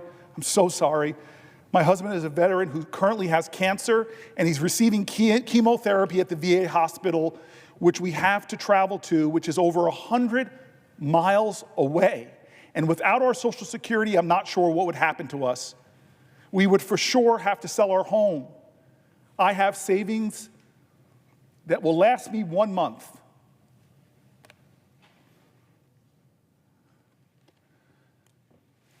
I have savings that would last me 1 month right now. We live paycheck to paycheck, so please, please protect our Social Security. This is Judith Brown. We're moving away from the great state of Wisconsin. We're going to the great state of North Carolina, where my dad is from, up in Hendersonville, Asheville. But this person, Judith Brown, is from Charlotte, North Carolina, one of my top 5 favorite non-New Jersey states. I don't know if my friend Andy Kim has his top 5 favorite non-New Jersey states. New Jersey obviously is the best. Don't look at the senator from Connecticut, and I hate to tell him that Connecticut is not on my top 5 non-New Jersey states, even though I got educated there. I'm sorry about that. I'm sorry about that. The presiding officer is such a good man. His state is not on my top 5 non-New Jersey states, but North Carolina is, and I'm going to read a letter from Judith Brown. My name is Judith Brown, and I live in Charlotte, North Carolina. I was 17 when I started working and worked for another 20 years as an administrator until I had to be declared disabled. Without disability, I would not have been able to see my specialist, get an eye care, or any of the other needs, that I had. I was also the mother of 2 young sons who are on the autism spectrum. Without disability, I wouldn't have been able to take care of them and get the care they needed to be independent young men. God bless them. I hear that they want to close the field offices and change the customer service line. As a person with mobility and vision impairments, this is outrageous. I need to be able to access it the best way I can on the times that I can access it. Please, Senator, fight to protect Social Security for a senior like me and for young people with disabilities like my sons. Thank you. No, thank you, Judith Brown. Thank you for writing a letter. Thank you for speaking up. Thank you for not being silent. Thank you for advocating not just for your family, but for the millions and millions of other Americans who lean heavily not just on their Social Security checks, but on the incredible public servants that keep that agency working, and who wish to have a president that said, I'm going to bring the best of business experience to my customer service. I'm going to bring the best of caring and technology and innovation. I'm going to call the best computer technologists, scientists in the country. We're going to make this the best Social Security in the history of our country. And you know what, my friends, the billionaires I had on stage with me when I was inaugurated, I'm just going to ask them to pay a little bit more, 0.00001% more of their net worth to make sure that Social Security is safe forever. I'm sorry, it's crazy. I'm going back to Pennsylvania. I mean, it's almost like you can't make this up, honestly. I just know my country. I know our character. I know how good of a people we are. I know how much we love one another. I know much how our faith in red states and blue states and right and left. I've sat next to people on planes who introduced themselves to me as Republicans from a red state, and by the end we're laughing and talking and sharing stories. We are a good nation. Together we can be so great, we've shown that, but how can we have a president that in 71 days drives this much fear into our country? It's absurd, everybody, it's absurd. This is why I can't let this be normal anymore. Michelle from Lancaster, Pennsylvania. My name is Michelle Groover. I love your last name, Michelle. From Lancaster, Pennsylvania, and I would definitely be impacted if something would happen to my Social Security. Michelle also has Parkinson's, and I'm on disability. And the money that I have goes pretty much to the most of my medications and foods that I need to eat to keep myself going and strong. That's how it would impact my family. I wouldn't be able to afford also my insulin for my diabetes, Parkinson's and diabetes. So it's a challenge every month, as it is even with the amount that we have, because the cost of pharmaceuticals and things keep us going. Yes, so that's why Social Security is really important to us as a family. It helps us get by every day. Thank you. This is Patricia Harvey Porter from Johnstown, Pennsylvania. Hello, my name is Patricia Haney, excuse me, Ms. Porter. Patricia Haney Porter. I reside in Johnstown, Pennsylvania. My work is varied. I've been employed as a secretary in the private sector, as a statistician for the government agency, as a real estate agent, and most recently as a legal secretary. This is my story as to how Social Security has affected my life. My mother passed away in 1956. My sisters and I, God bless you, were 8, 10, and 11. My maternal grandparents stepped in and they raised us with the help of Social Security survivor benefits, resulting in good educations and allowing other needs to be met. We had almost normal lives due to these benefits. While raising 2 children, I worked as a real estate agent. My income was based on commissions rather than salary, so I made the entire Social Security payments based on my income. We had a roof over our heads, healthy food on the table. One of my children had serious medical issues, and I paid for her bills out of pocket, never asking for a penny from any government agency. These expenses were paid for from my income, and I paid taxes every year. I waited until I was 70 to collect my Social Security benefits, as I realized the latter you collect, the better the benefits. I have no pension, and I live almost entirely on Social Security benefits. I am always looking for part-time work, but few people want to hire me, as I will be 80 in June. God bless you. God bless you. Based on the benefits I receive, I'm able to pay my mortgage and all monthly expenses. I receive Medicare, which help pay the medical bills. So Social Security and Medicare be taken from me, I will likely lose my home. I could no longer afford medical costs, groceries. I have a medical condition which requires regular visits with a specialist who is 70 miles away.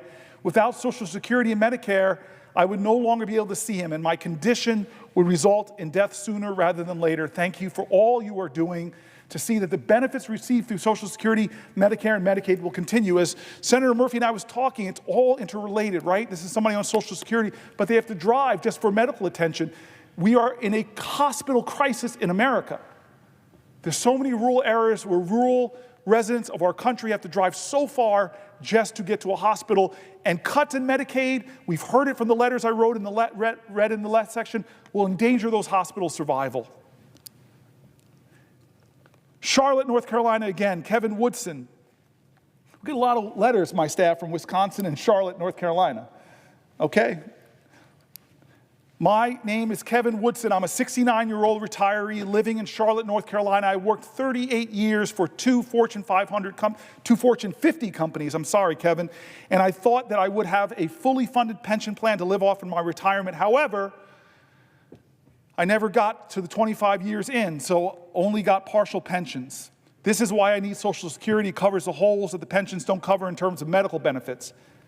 It allows me the freedom to enjoy my life, take care of activities that I need in order to keep myself healthy. Social Security is dependable, something I rely on, not a Ponzi scheme. And I hope that we don't touch Social Security and that we don't have any issues trying to keep that money flowing. It's money I paid into.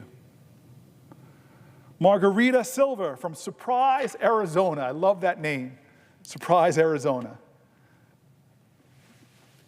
Hello, my name is Margarita Silva. I live in Surprise, Arizona. With my husband, I started working at the age of 15, doing volunteer work as a candy striper at the hospital where my mother worked. I did not get paid. After that, I started working as a waitress, earning 50 cents an hour.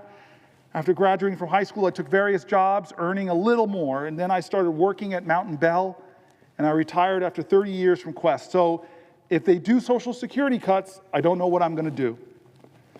I will be forced at the age of 74 to look for a job. So those are my hard-earned benefits. I worked for that. More than 30 years, I worked for that. Thank you.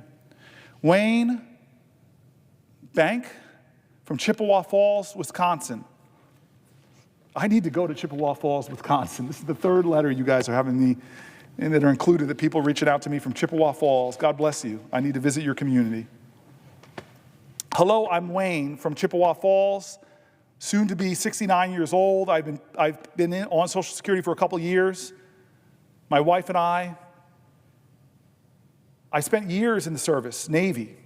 And again, like I said, my wife and I are going to have been on Social Security, saying that we would, if we lost our Social Security tomorrow, we would lose our house, our cars, and pretty much our livelihood, because this is what we've worked for, and we don't need to lose it. Why do you work for 55 years and pay into Social Security and then lose it? Recently, I tried to get back online, get on my Social Security account. I wasn't able to. Because of that, I went down to the Social Security office in Eau Claire, Wisconsin, and they said they couldn't do anything for me, that I had to set up an appointment. So I come home later, called, set up an appointment, and it's still 3 days out before I can get my appointment. And they don't know if they can help me. So at this point in time, I really need to know what's going on with Social Security, Senator Booker, because if we lose it, everybody else that's on it loses it. We're going to be in a really sorry state. Those folks who answer phones and set appointments, they're sure important. When somebody is in a crisis, they have to wait a few days, their check is missed, and it's real consequences for real people. Hello, my name is Manuel. My wife and I live, surprise, surprise, in Surprise, Arizona. We're both on Social Security, and that's what we depend on to live our lives in our retirement years. We have to pay our bills. We have to buy food. We basically have to live off that. So if you take our Social Security, what are we going to live off? Are you going to take care of us? You know, we're American citizens, and we deserve, and we paid into it, and we've earned it. And it's not just something given to us. So leave our Social Security alone. Let us live our lives. Let us live our lives out the way they should be. And we're supposed to be in our golden years, so it's important to us. It's important to all Americans out there. that are seniors. Let us live our lives. Thank you very much, Senator Booker. Patricia Naughton from Pittsburgh, Pennsylvania. I lift your voice. My name is Patricia Naughton, and I'm from Pittsburgh, Pennsylvania. I've been paying into Social Security since I was 16 years old. I am currently 70 and have been collecting Social Security for the last 5 years. Without Social Security, I wouldn't be able to pay my mortgage, utilities, food, medicine, co-pays, and many other things. I would not be able to survive without Social Security. There's no reason that seniors should be held hostage over Social Security. This is our money that we put into the Social Security system for many years. We deserve not to be threatened by the loss. Thank you. Kathleen Wooverding from Hanover, Pennsylvania.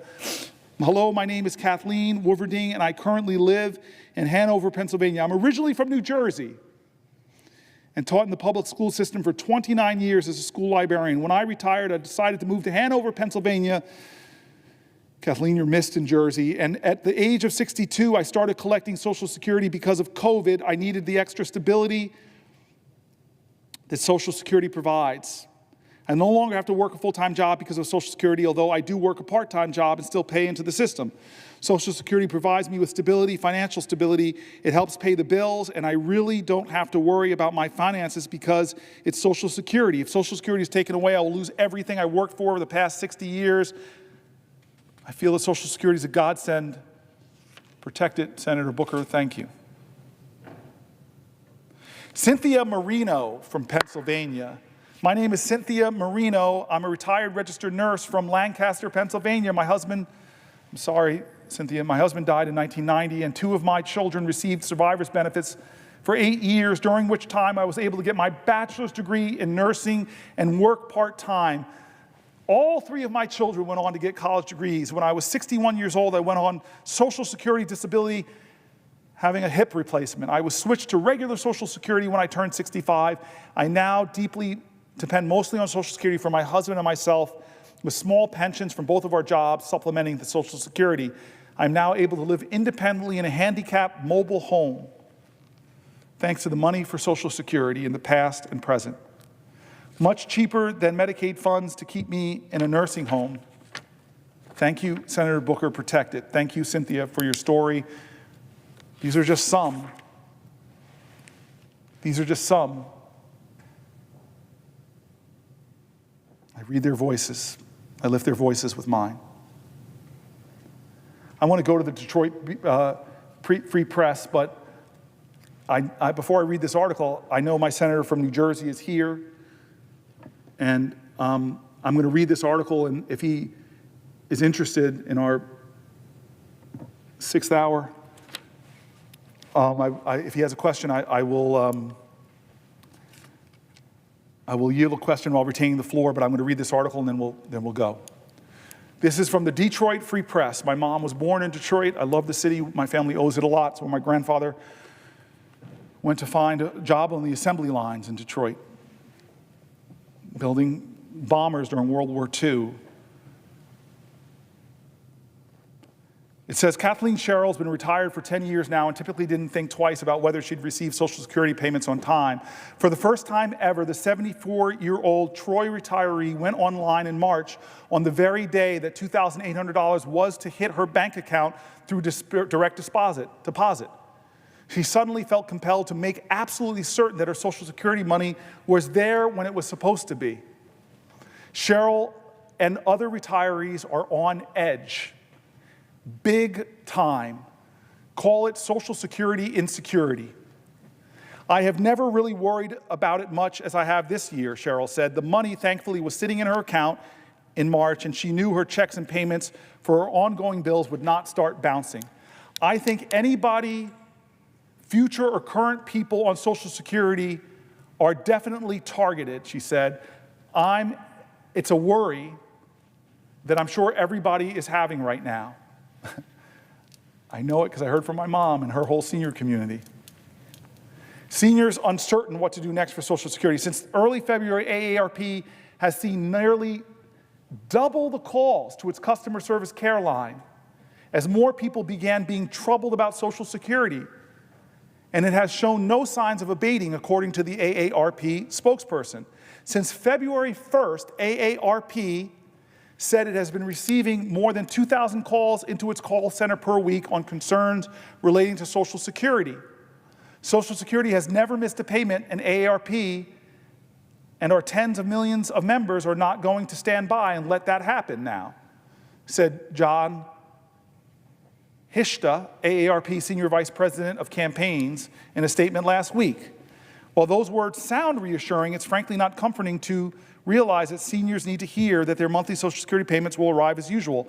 I don't imagine anyone had this one on their bingo cards for March 2025, this kind of worry, stress. On social media, I spotted one comment that said, "Folks, the federal workers began advertising last month that all Americans remove all funds from the account where they normally receive any federal payments, Social Security, federal tax funds, and the like. Keep the account, but only use it as a place for feds to transfer money immediately, move all transferred cash to a separate account. The concern, according to the Post, quote, DOGE can declare you dead and force your bank to send back any funds paid to you. Whoa, a lot of retirement angst there, and yes, some wild notions and really bad advice. Moving Social Security money around to hide it in another account, different from where it's directly deposited, actually could put more of your money at risk when it comes to some debt collection. Anyone who's tracked retirement policy as I have knows that the potential unraveling of Social Security system has been discussed for decades. Many retirees just never imagined a convoluted scenario when someone would think Social Security possibly could implode. The health of Social Security, which marks its 90th anniversary this year, isn't all that makes many retirees and those about to retire nervous. Their anxiety can go into overdrive watching the stock market slide on Trump's tariffs news and seeing all the political ping pong with Social Security money that belongs in their pockets. The Trump administration has maintained that it wants to cut costs and fraud when it comes to the Social Security program, not benefits. But people remain skeptical, and some commentary isn't helping. Acting Social Security Commissioner Leland Dudek, in interviews last week, including one with Bloomberg News last Thursday, actually threatened to temporarily shut down Social Security after a federal judge temporarily stopped members of Elon Musk's Department of Government Efficiency from digging through personal data at the Social Security Administration. The DOGE operatives, according to the court, will first need to receive proper training on handling sensitive information, which some might say is the least they can do. The American Federation of State, County, and Municipal Employees, or AFSCME, Alliance for Retired Americans, and the American Federation of Teachers filed a motion for emergency relief on March 7th to halt DOGE's unprecedented, unlawful seizure of sensitive data regarding millions of Americans. No surprise, Dudek soon found it politically prudent to back off from his threat. I'm not shutting down the agency, Dudek said in a statement, indicating he had received clarifying guidance from the court about the temporary restraining order. President Trump supports keeping Social Security offices open and getting the right check to the right person on time, Dudek said. Financial tech CEO Frank Bisignano, who was nominated by the President Donald Trump to lead the Social Security Administration, ended up being grilled by Democrats about the bedlam during confirmation hearings before the Senate Committee on Finance on Tuesday. The angst isn't about to go away, particularly if people continue to face even longer waits on the phones or see Social Security offices closing in their community thanks to some key changes being made now by Trump's administration. Customer service is on the chopping block as the Social Security Administration reduces the number of employees, restricts what services can be handled by phone, and shutters some local offices where people could talk to someone face-to-face. On Wednesday, the Social Security Administration announced that it would initiate a 2-week delay for implementing a highly criticized move to end phone services and require in-person visits for some services. In-person identity proofing for people unable to use their personal My Social Security account for certain services will be effective April 14th, according to the announcement. But individuals applying for Medicare, disability, and supplemental security income who cannot use a personal My Social Security account can complete their claim entirely over the telephone without the need to come to the office, according to the March 26th announcement. That's good news for many. Even so, merely delaying the change doesn't help others, and frankly, customer service could still suffer in the long term.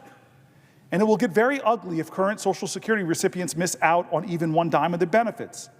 At one point last week, U.S. Commerce Secretary Howard Lutnick suggested that his 94-year-old mother-in-law wouldn't complain about missing a Social Security check for a month or so. Only fraudsters would call, he said during an All-In podcast. My thought, have you ever watched an exchange where someone on the Social Security is being denied a coupon or a senior discount at a store restaurant? It's not pretty. Worse yet, has Lutnick ever talked with a friend or relative in his or her 70s or 80s who depends on Social Security to cover basic bills? Social Security provides retirement, survivor, and disability payments to 73 million people each month. The number includes about 56 million people who are age 65 or older. Some people, and even Cheryl includes herself in that group, are better off than others. They won't miss paying an electric bill or the rent because they can turn to retirement savings or money from a traditional pension. Even so, Social Security remains an integral source of income each month for all retirees and others who receive benefits. I'm concerned about my financial future, Cheryl told me. Social Security now represents about half her monthly income. She never imagined that any Social Security fix would involve cutting benefits for existing retirees. Some GOP proposals have suggested increasing the age for full retirements from 67 to 69 over an 8-year period beginning in 26, but now she fears it's possible her benefits could get cut at some point down the road. Overall, Cheryl has had fun in retirement. She has 9 grandchildren, 12 great-grandchildren, and wants to spend more time with them, not less. Cheryl and her friends who are retired are cutting back on eating out and entertainment just in case something happens to Social Security. High prices for many things put pressures on fixed incomes as well. She wants to take less money out of her retirement savings now so she has more money on the sidelines in case her Social Security benefits get cut. Even so, she's staring at an unexpected $600 new monthly car payment ahead because she needs to replace a car that was in an accident a few weeks ago. If Social Security payments are cut or stopped, I may be selling it. The wild swings for the stock market, 401k plans going down in America has created more jitters for more people. The economy seems uncertain. Consumer confidence is in worse of a place. Leaders are threatening Social Security services. Offices are being cut. People are being laid off. And so people are worrying.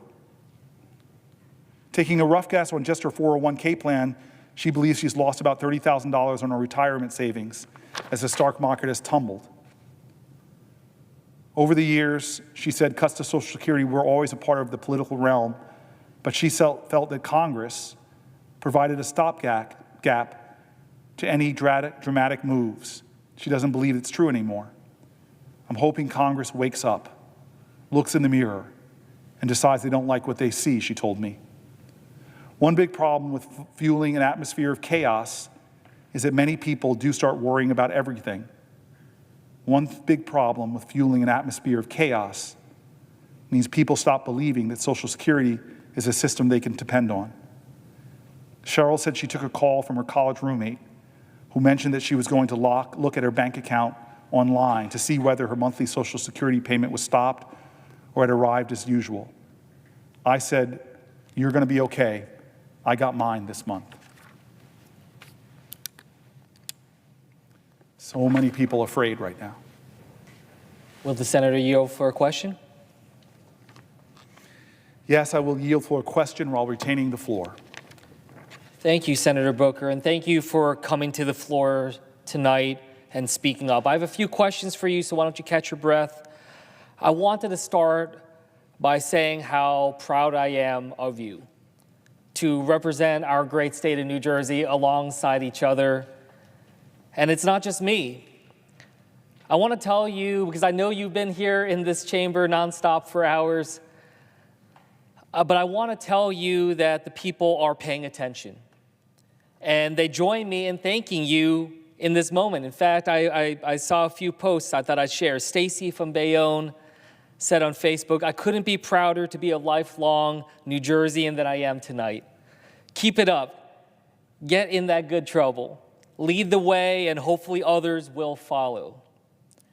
Janie in Princeton said, "Thank you. Proud that you are my senator and that you are bringing big Jersey energy to DC tonight." Vicky in Ewing said, "We are sending our strength to you. Medicare and Medicaid should not be touched." And someone on Reddit even said, "I hope he wore the most comfortable and supportive shoes he could find." In your opening, you said something that resonated with me. You said, quote, "Our constituents are asking us to acknowledge that this is not normal, that this is a crisis." I can't tell you how important it is to internalize it. That's why we're here at this late hour in the U.S. Senate. That's why you are leading here to make the case to the American people that this is a crisis. That resonated with me because I hear this over and over again. I hear it from people all over our home state, whether at town halls or other rooms that are packed, people saying this moment is not normal, this moment constitutes a crisis. And I'm glad you're speaking on the floor and said that, because what you've said isn't just Cory Booker saying that, it's that millions of New Jerseyans that we represent are saying it. And you are lifting up their voice. It's not just you're saying that, it's that millions of Americans who see something fundamentally wrong and they're angry about it. Now, I have some questions for my colleagues, but I want to add some context for this because I want to dig in a bit on why people are so angry in this moment and why what we're seeing from Donald Trump and Elon Musk isn't in response to that anger, it is the cause of it. A common refrain in the town halls that I've held is that people just feel like nothing is working for them. There is a promise, a uniquely American promise, that is simply going unfulfilled for too many. Now, that promise is simple. Your government will work for you. Your economy will allow you to advance if you work hard and give your kids a better future. And your country will keep you safe by ensuring the world is stable and secure. And Senator, you and I are here because we know that this promise is going unfulfilled. To say that the American promise is going unfulfilled would be a tragedy in its own right. It would be something that we as a Congress should put our entire focus into restoring. But the sad fact is that this isn't just about a promise unfulfilled. It's about a promise that has been hijacked. It's about a promise that has been distorted to work for those who have been paid to play, to be denied for everyone else. Now, let's start with the promise that your government will work for you. This is the basis of our democratic republic. We are public servants in that we serve the people. It's the people's priorities that we put first. It is their lives that we work to make better every day. It is their futures that we are endeavoring to brighten. But when the people look at Donald Trump and his administration, they don't see that. They see Elon Musk, who donated nearly $300 million to buy his way into a seat of power. And the world's richest man has been handed the keys to our government, and the same person who has been handed nearly $40 billion in your taxpayer dollars to prop up his own corporations is now working to fire veterans from their jobs, make the Social Security Administration less responsive to seniors, and make it harder for your government to work for you. Now, that's what we've seen in the collection of billionaires that buy their way into fulfilling their own American promise, a government that works for them and only them, a government that keeps them rich at any cost, from your Medicaid to your Social Security to the food you put on the table, a government where they pay and they benefit, and if you can't, you're left behind. That's not the government our parents were promised. That's not the government we were promised. That's not the government we want to pass down to our kids. As Senator Booker mentioned, our nation is in crisis. Bedrock commitments are being broken. That starts with the first American promise. We can rebuild and restore that promise by actually working to make our government work for the people. Where we see corruption, we must call it out and combat it. And the corrupting power of money in our politics is one example, and the extreme wealth of billionaires like Elon Musk are drowning out working Americans, and that must be addressed. And as we approach the 250th anniversary of our independence of our country, we have an opportunity to remind people that the promise of America is something bigger than ourselves, and that public service, not private enrichment for those at the very top, but that public service is core to what makes this country special. So let's talk about that second American promise. This is the promise of the American dream. That Rockwellian notion of the house and the white picket fence and the kids in the yard only works if you can pay for that house. It only works if you can afford childcare and health care for those kids. It only works if you can work hard and deliver something bigger and better than you were handed. And right now, that is not happening. While we are fighting to bring change to our economy to make life more affordable and the middle class more accessible, what we're seeing from Donald Trump and Elon Musk is another promise hijacked for those at the very top. Senator Booker, I want to just take a step back as I get into these questions here, because you're talking about Social Security, talking about Medicaid, talking about so many of these other issues here. But in that broader context, let's situate it here, which is this recognition that we live in the time of the greatest amount of inequality in our nation's history. So it isn't just about these programs and how we rely on them. It's that we are seeing the wealth gap widening, and it's happening faster and faster. And in many ways, I consider this to be the great fragility of America right now. That we are the greatest, richest, most powerful country in the world, but not for everybody. And what we see right now is it's not just about the Social Security, it's not just about the checks, but as you mentioned, Social Security offices are closing. Worry about customer service if people call on the phone lines. And it feels like efforts are underway to try to sabotage our Social Security, our Medicare, our Medicaid, and then have people say, hey, look, it's not working, and that's why we need to get rid of these things.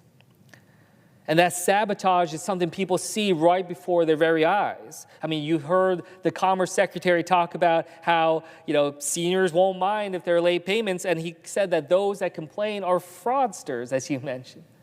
That's directly trying to undermine people who are working hard over the course of their lives. And I have to say, it's a great irony in many ways, this idea that the richest man in the world is, criticizing the hard-earned savings of seniors that are just getting, a little bit every single month for them to just try to get by, and then he calls it a Ponzi scheme. And my father, as you mentioned, is one of those that depends on Social Security for his entire livelihood right now.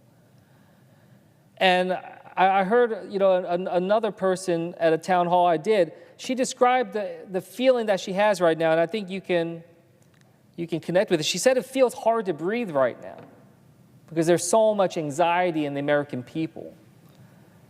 So I'm glad that you're shining a light on this, because people are scared and they're worried and they want to know what comes next. So my question to you here is something that was actually shared by a constituent of both of ours, talking about all the concerns of Social Security of this time.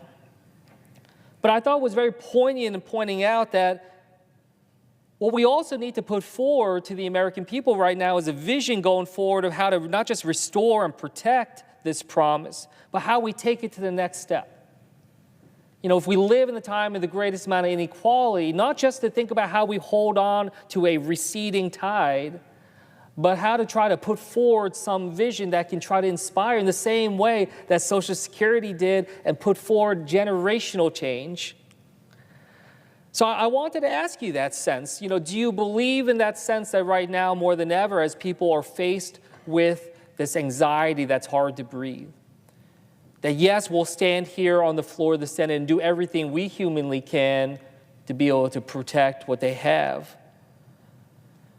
But do you agree that we also have to put forward that positive vision of where we take Social Security, where do we take Medicaid, Medicare, where do we take our economy to better work for everybody, so we're not just trying to figure out how to better divide and hold on to the pennies that the billionaires are willing to share with the rest of us while they don't give us anything else to be able to move forward on?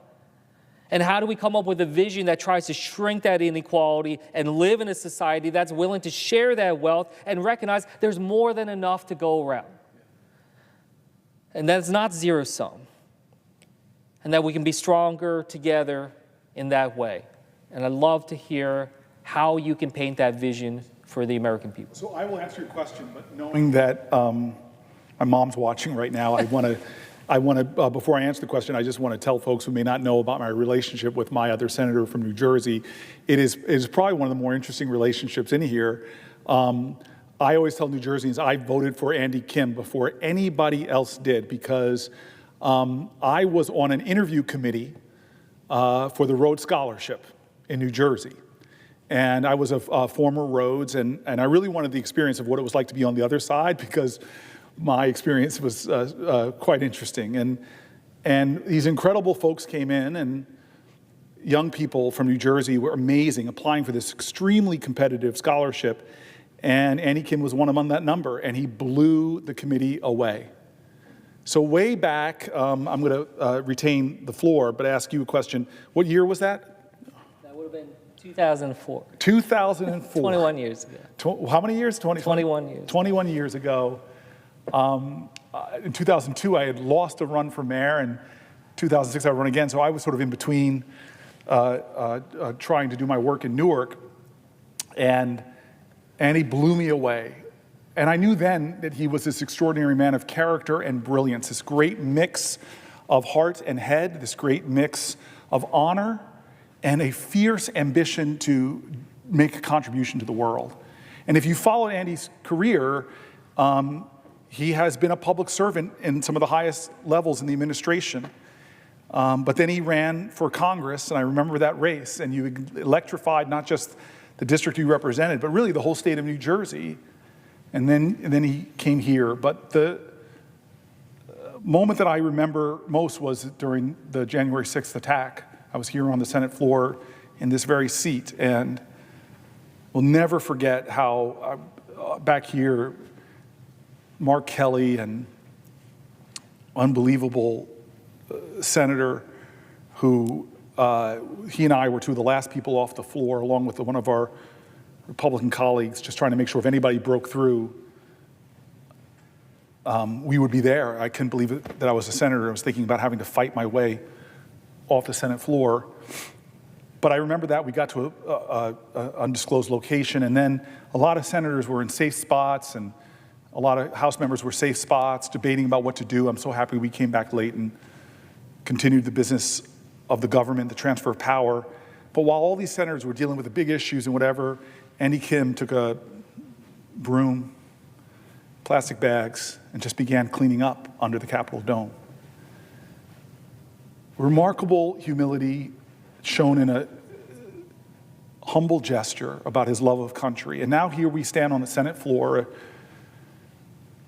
the earliest hours of the morning, closing in on 2 a.m., and you asked me this question that I didn't expect, which is, hey, Cory, this now seems to be a time where Democrats are defining themselves about what they're against.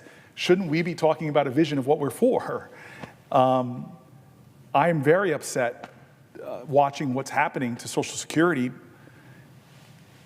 watching what's happening to insinuate fear among seniors who should be retiring with security and peace, cuts and undermining, thousands of people being laid off. All of that is worthy of us standing in the things we're reading. But what I think Senator Kim is really pointing to the fact is that there is bold visions for who we're going to be as a country. He is one of these big believers that we can be a nation that boasts about we are a country where somebody doesn't retire and lives on such a meager check that they're technically at the poverty line.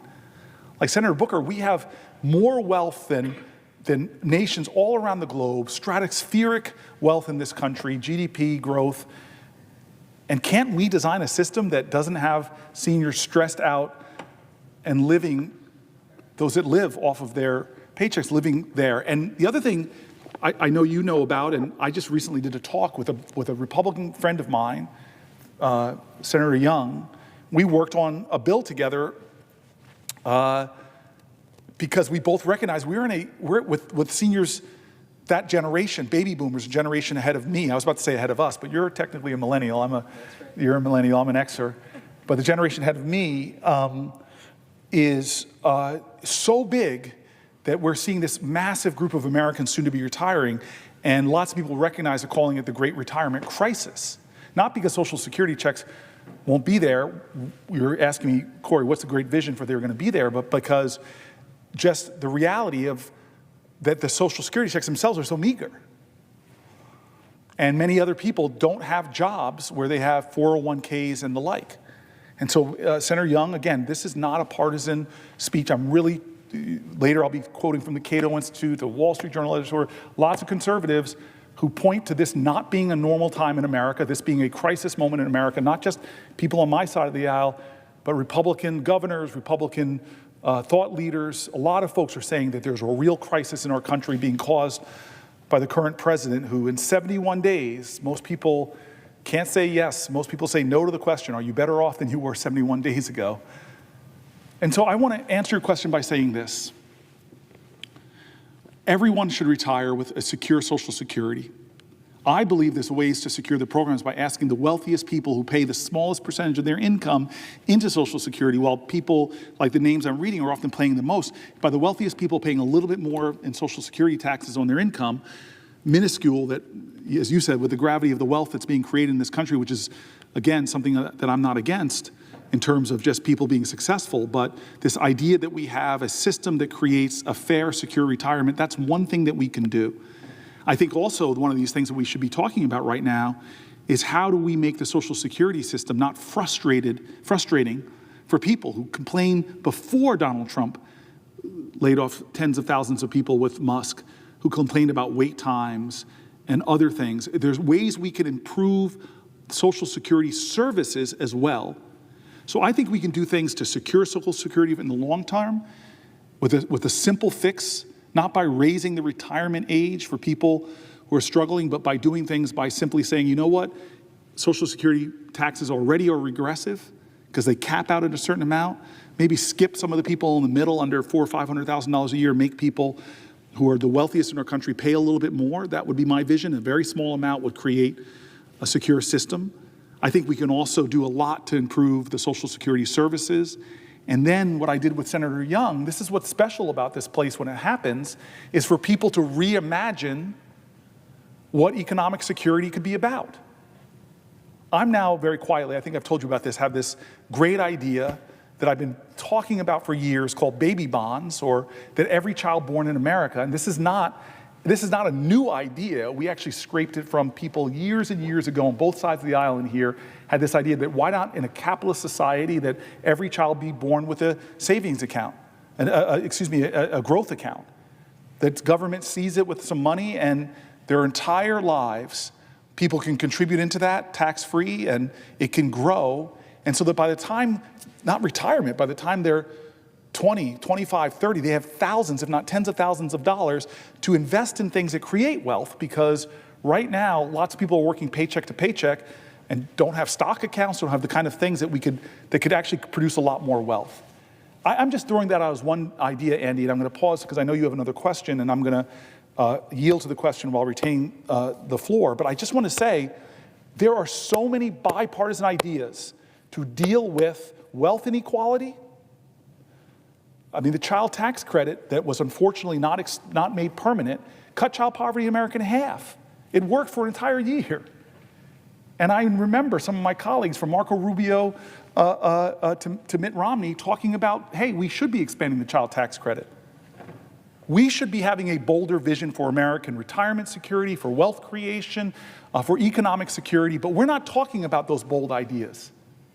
We have a president who's come in, and one of the first things he's done in 71 days is insinuate fear and insecurity about Social Security by threatening it, by telling lies about it, and by having somebody like Elon Musk calling it a Ponzi scheme, and that's why we get fear. And then they take a hatchet to the actual agency that undermines its ability to deliver service in a good way.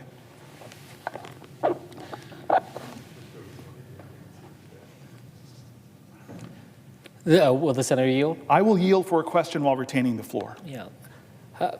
What you raised is absolutely right, and it's front and center in everyone's minds.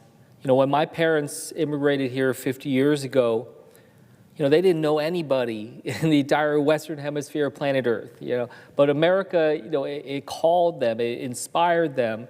And I asked them once, like, what was it that drew you here? And they said that they felt that here in America, they could guarantee that the family that they raised, that their kids, me and my sister, would have a better life and more opportunities than they did.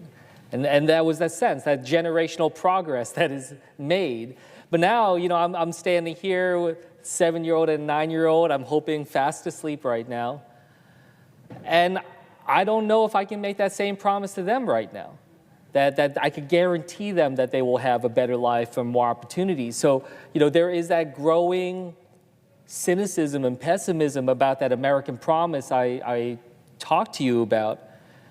And I just feel like there's an unraveling happening here, where we see this sense of concern, and it's being weaponized by some to create that sense of zero sum, to push us away from this idea that we're part of something bigger than all of us and that we can all lift each other up in that great American project.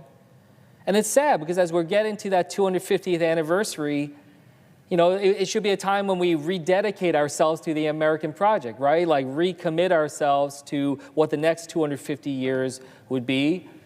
But we're entering it now with this sense of pessimism on that front.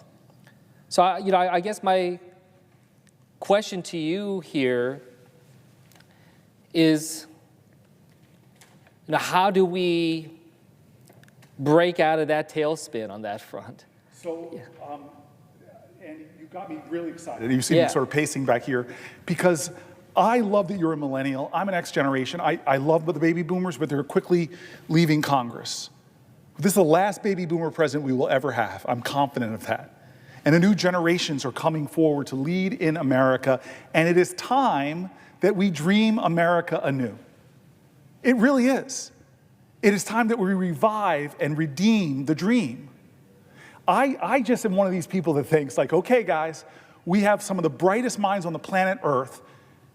Some of our founding fathers said we need a little revolution every once in a while. Like, we need new thoughts and new ideas and new visions that excite and energize people, that take a lot of the old divisions in our country and erase them and remind people we have common cause and common purpose. And I want to get people excited again about the American dream. I want to renew the dream, redeem the dream. We can do that. I'm so excited about it. And financial security, it is absurd that we don't have the greatest plan to create wealth, not for the favored few simply. Again, the top quartile in America has crushed it the last 25 years. Heck, under Obama alone, the stock market doubled, but most Americans don't own stocks. So people who are sitting on passive wealth were able to grow and grow and grow and grow, while working Americans saw their prices going up, housing becoming unaffordable, and the idea of the American dream under assault. And it ticks me off that other countries are trying to out-America us. They're trying to take our secret sauce that we seem to be turning our back on. Affordable higher education, apprenticeship programs. I mean, some of our European competitors, job disappears at 40, you can go right into an apprenticeship program where you can earn and learn and end up in a career that gives you not just success, but you thrive in. There is no idea that we can't conceive as a country. This is an idea and a time that I just think that we need to start being bold again in our visions for collective prosperity, for everyone to thrive, not just the favored few, but the many. And I'm telling you, those ideas are out there, whether it's baby bonds, a child tax credit, investing in science and research. There's so many things. But can I say this to you affectionately? You are a nerd. as am I. We're two guys that love to read, that love American history. We're two guys that this body, go back a century, they never imagined that we'd be here, okay? And one of my favorite speeches of all time was when Daniel Webster got on Bunker Hill and he delivered the speech. I'm going to read the introduction to it, to commemorate the 50th anniversary of the Revolutionary War battle at Bunker Hill, in which the outnumbered colonists inflicted such heavy losses on the mighty British forces attempting to evade. I love one of the quotes. I can't remember it exactly, but the general, the person that was leading the British attack, wrote in their diary or wrote back to the king, "We won the battle, but a few more victories like this, we're going to lose the continent." That's how great these people were. And this is what I want you to know. It's a new generation, right? Those leaders are no longer around. I read this and I get excited about the possibilities for our generation, the new leaders that are emerging in America. Obligation not to let the dream die, to redeem the dream. And so here it is. I'm just dying to read this to you. Here it is, Andy.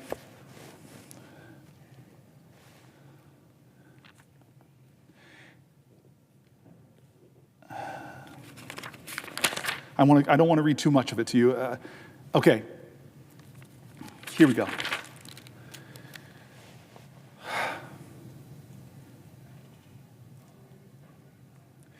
If in our case, the representative system is ultimately to fail, this idea of a democratic government, popular governments must be pronounced impossible. He's saying that we have the obligation to make a more perfect union. No combination of circumstances more favorable to this experiment can ever be expected to occur. The last hopes of mankind, therefore, rest with us. Can we make this democratic experiment work? And it should be proclaimed that our example had become an argument for the experiment. The principle of free government adheres to this American soil. It is bedded in this soil. It's as immovable as this nation's mountains. And let the sacred obligations, this is the part, and Senator Kim, and let the sacred obligations which have devolved on us, this generation, and on us, sink into our hearts. The sacred obligations. Those are daily dropping from among us, who established our liberty and our government. The generation that established this nation are now dying. The great trust now descends to our hands. Let us apply ourselves to which is presented to us as appropriate object. We can win no laurels in our generation in a war for independence. Earlier and worthier hands gathered all of those laurels. Nor are there places for us by the side of Solon and Alfred and other founders of our state. Our fathers have filled them. But there remains to us a great duty of defense and preservation, and there is open to us also the noble pursuit to which the spirit of the times strongly invites us. Our proper business is improvement. Let ours be the age of improvement. In a day of peace, let us advance the arts of peace and the works of peace. Let us develop the resources of our lands, call forth its powers, build up its institutions, promote all its greatness, and see whether we also in our day and generation may not perform something worthy to be remembered. Let us cultivate a true spirit of union and harmony.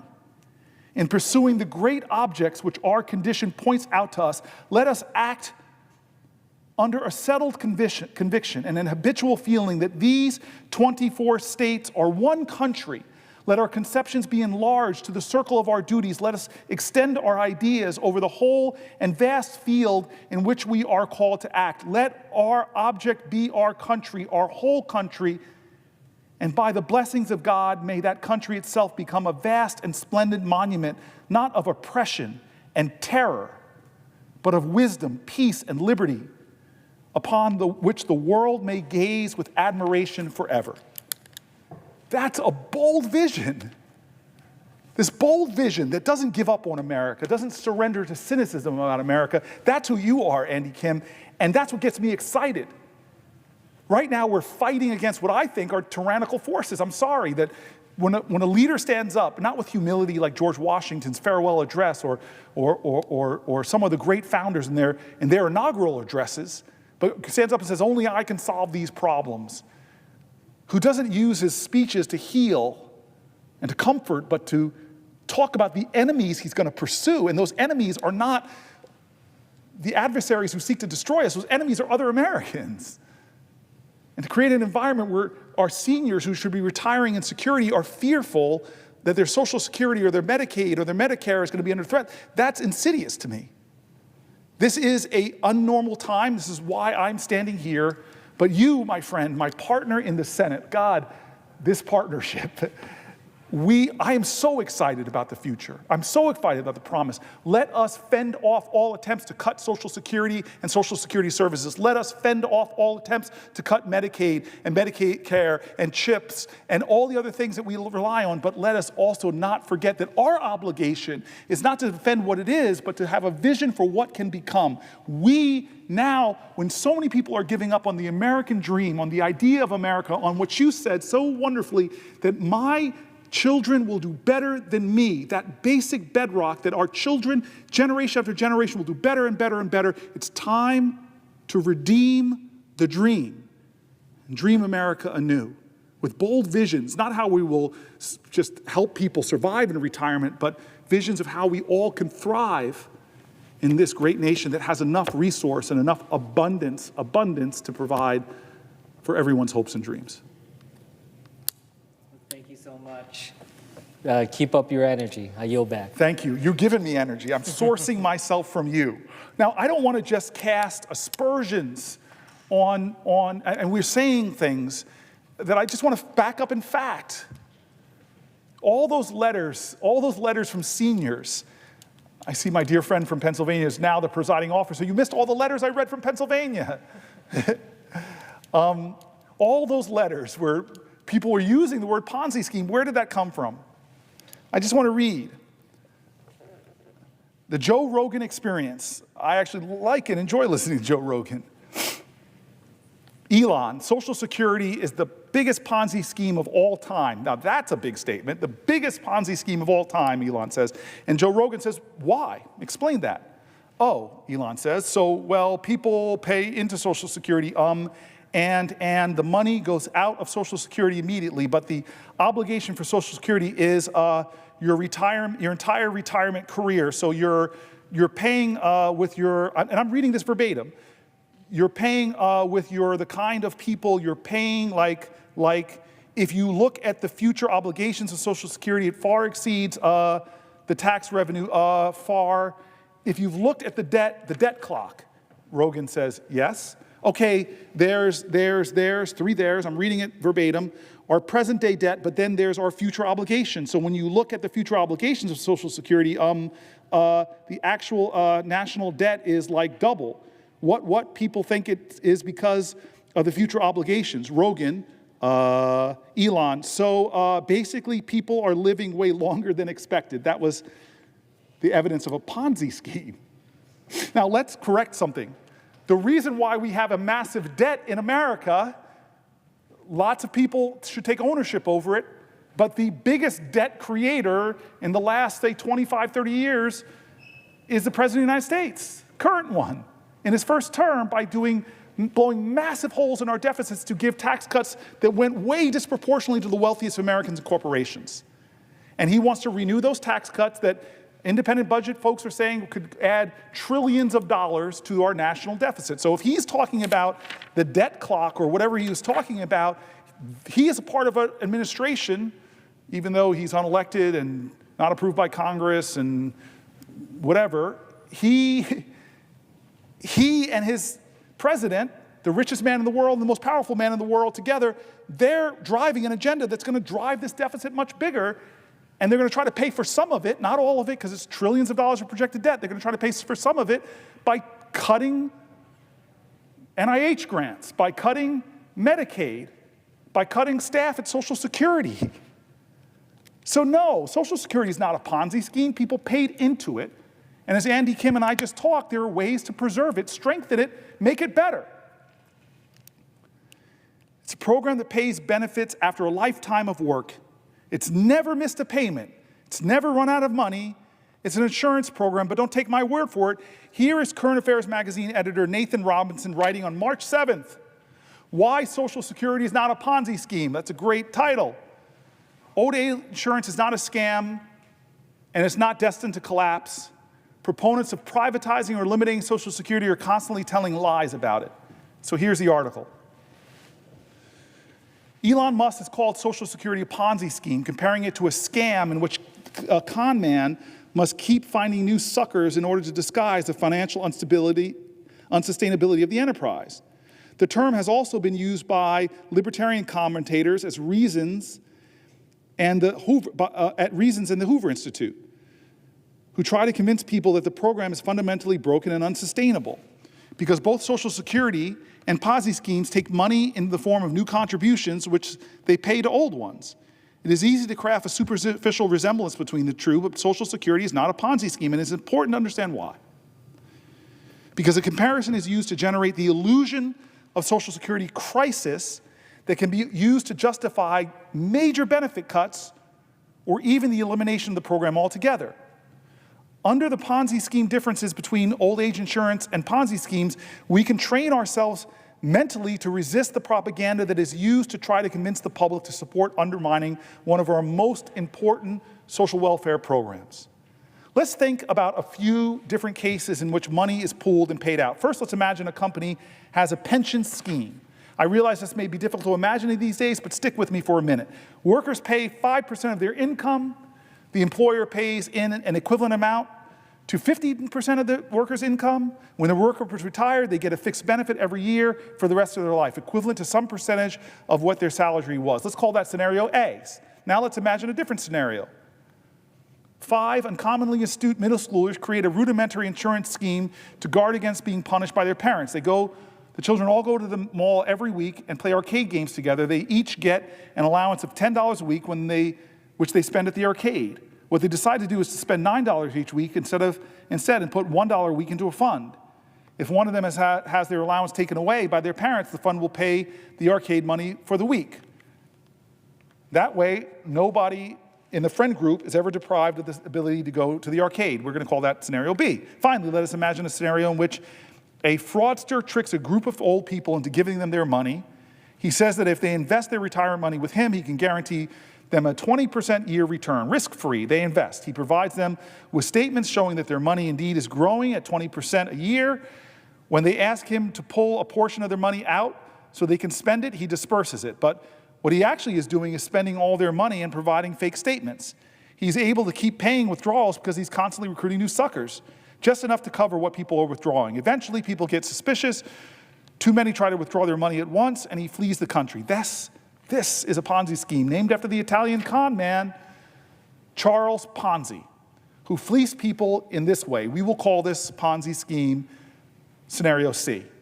Notice that there are similarities and differences between the three scenarios. The similarity is that there is a fund that some people are paying into while others are being paid. Another similarity is that all three are potentially unstable. If in scenario A, company pension employee starts living a very long time in retirement, the amount of money in the pension fund might not be able to cover the promised benefits, necessitating an adjustment of the contributions from the next generation of workers. Or if in scenario B, middle school arcade insurance, one of the kids might be so unruly that his parents are spending his allowance every other week, requiring the adjustments of the rules of the payouts or contributions to keep the fund stable. Scenario C, the Ponzi scheme, is the most unstable of all because it depends on an elaborate fraud, on fake accounting that disguises the fact that nobody has the amount of money that they are being told they have. It only lasts until people try to actually use the money, but scenarios A and B could also collapse if they're not well. We can see that despite the commonalities, there are fundamental differences between scenarios A, B, and scenario C. The first two are legitimate ways for people to pool and distribute money, and they can work just fine, accomplishing their intended purpose. The third is a fraud in which people's money is being stolen. The difference is more important than the similarities. I have laboriously laid out these examples in hopes that we can better understand why Social Security can be made to look like a Ponzi scheme, but it isn't one at all. Social Security is the biggest Ponzi scheme of all time, said Musk. People pay into Social Security and the money goes out of Social Security immediately, but the obligation for Social Security is your entire retirement career. Now, it's true that in an insurance system, the incoming payments from new people might be used to fund outgoing payments to people who are already part of a Ponzi scheme. But that's not what makes a Ponzi scheme a Ponzi scheme. Musk, not for the first time, doesn't know what he's talking about. One of the reasons Social Security can be made to seem like a Ponzi scheme is because people may misunderstand how it works. People might think that Social Security saves their money over time, and then when they retire, it pays their money back. Not quite how it works. It's not like a savings account. The money I pay in is not saved up for me. It's paid out to today's beneficiaries. When I retire, my benefits will be paid by the incoming next generation of workers. Discovering this fact can make people think that most security is a Ponzi scheme, but it's not. A Ponzi scheme is a fraud in which returns are fake. There is nothing fake about Social Security as long as enough money is in the pool to pay out beneficiaries. The operation is sustainable and perfectly honest. The only reason it matters that retirees do not pay for their own benefits but depend on the payments of the next generation of workers is that if there is a next generation of workers, if there isn't a next generation of workers, we got a problem. But unfortunately, there is every reason to believe that human beings will continue to exist, work, and pay Social Security taxes. Now, what Musk and others who claim Social Security is a scam or in crisis say is that in the future there will be not enough workers to pay retirees the promised benefits. Musk says, and I quote, "If you look at the future obligations of Social Security as far extends the tax revenue, there's our present-day debt, but then there's our future obligations. So when you look at the future obligations of Social Security, the actual national debt is double what people think it is because the future obligations, basically people are living way longer than expected, and there are fewer babies being born, so you have many people who are retired that live for a long time and get retirement payments. However bad the financial situation is right now for the federal government, it will be much worse in the future," end quote. But what he's trying to get you to think this is a major problem or some deep fundamental flaw with Social Security, it isn't. Every insurance plan has to make adjustments over time. If there are a lot of wildfires burning down houses, a company selling fire insurance might have to raise premiums. The increased premiums might be small, but without them, the program would go bankrupt. This doesn't mean, however, that we'd be justified in saying fire insurance plans are a Ponzi scheme destined to go bankrupt. The adjustments needed to be made to Social Security in the long term are minor. Yes, people are living longer and having fewer babies. That means there ultimately has to be some kind of adjustment to either how much is being paid in, how much is being paid out, or both. Republicans want to cut benefits. Defenders of Social Security instead want to raise the money going into it by increasing taxes paid by the wealthy. So interesting that we just saw that in the dialogue with my ideas with Andy Kim. The amount of taxes that would need to be raised in order to make Social Security solvent is negligible. The Social Security Administration has estimated that increase in the combined payroll tax from 12.4% to 14.4% to make the program would make the program sustainable for the next 75 years. As Dean Baker and Mark Westbrot put it in the introduction to 1999's Social Security book entitled "The Phony Crisis," the only real threat to Social Security comes not from any fiscal or demographic constraints, but from the political assaults on the program by would-be reformers. If not for these attacks, the probability that Social Security will not be there when anyone who is alive today retires would be about the same as the odds that the U.S. government will not be there. Of course, in the next 25 years since that was written, the chances that the U.S. government itself may someday not be there could conceivably have gone up. This is a funny author. Musk is certainly trying to make sure that as little of it remains as possible. But the point remains, the theory behind Social Security is sound. It is not like an unsustainable con, although it's also not like a savings account. It can easily be sustained indefinitely with some minor adjustments to ensure that enough money is coming in to keep it going. It is also the case that even the need to keep enough money flowing in is artificial. As Stephanie Kelton explained, the restrictions on Social Security's ability to pay out are created by a legal choice, not an actual financial constraint facing the U.S. government, which could keep paying benefits even when Social Security's funding, quote unquote, runs out if it was authorized by Congress to do so. Beware the rhetoric of those who describe it as in, quote, crisis or being a scam. They either do not understand the fundamentals of how it works or they have deliberately tried to deceive you. I cannot say for certain whether Musk is knowledgeable enough to understand the basics and is lying or simply cannot wrap his head around the basic way an old age insurance program works. The author continues, as Alex Larson of Social Security Works explained to me, the right has been trying to destroy Social Security since its inception. This is for a few reasons. First, a lot of vultures stand to benefit from privatization, just as the privatized Medicare Advantage program has enriched insurers like United Health. Second, the right believes that individuals should be responsible for their own fates, has an ideological opposition to government social welfare programs, even if this results in a bunch of old people being poor. They see Social Security as an offensive, big government intrusion into the free market, something that compels people to put money into a retirement program whether they want to or not. The problem is that most of the public doesn't share this hatred for the concept behind Social Security, and the program is overwhelmingly popular on both sides of the political aisle. Because they have failed to win the ideological argument, the right must therefore convince the public of a different argument, that the program is collapsing and doomed and can only be saved through major benefit cuts, which will be stated as a euphemism of raising the retirement age. Hence the propaganda about unsustainability and Ponzi schemes. This can be effective if you don't know much about how Social Security works. It's easy to be convinced that there's something fishy about its payment structure or that it's heading for some dire financial apocalypse. But this is not the case. Baker and Westbrot are right, that the threats to Social Security come from those who say they're trying to save it from a crisis. We need to have a clear understanding of what's going on so we can fight to save the program that works just fine and can easily be made to continue providing retirement benefits to every subsequent generation of Americans, ideally ensuring that nobody has to endure old age poverty.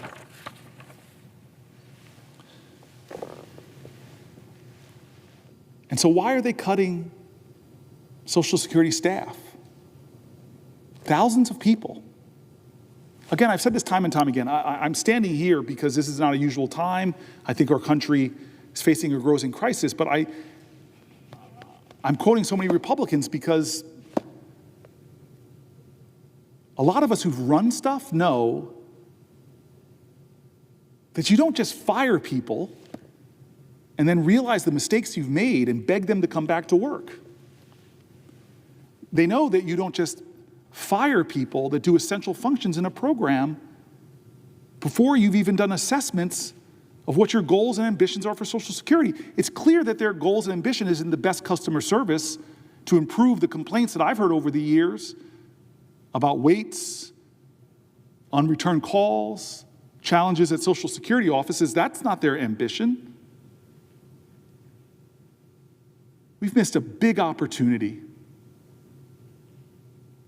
to come together in this nation and start to really reimagine our government that works for people, that can do big things, that can serve folks, and instead we are trying to demonize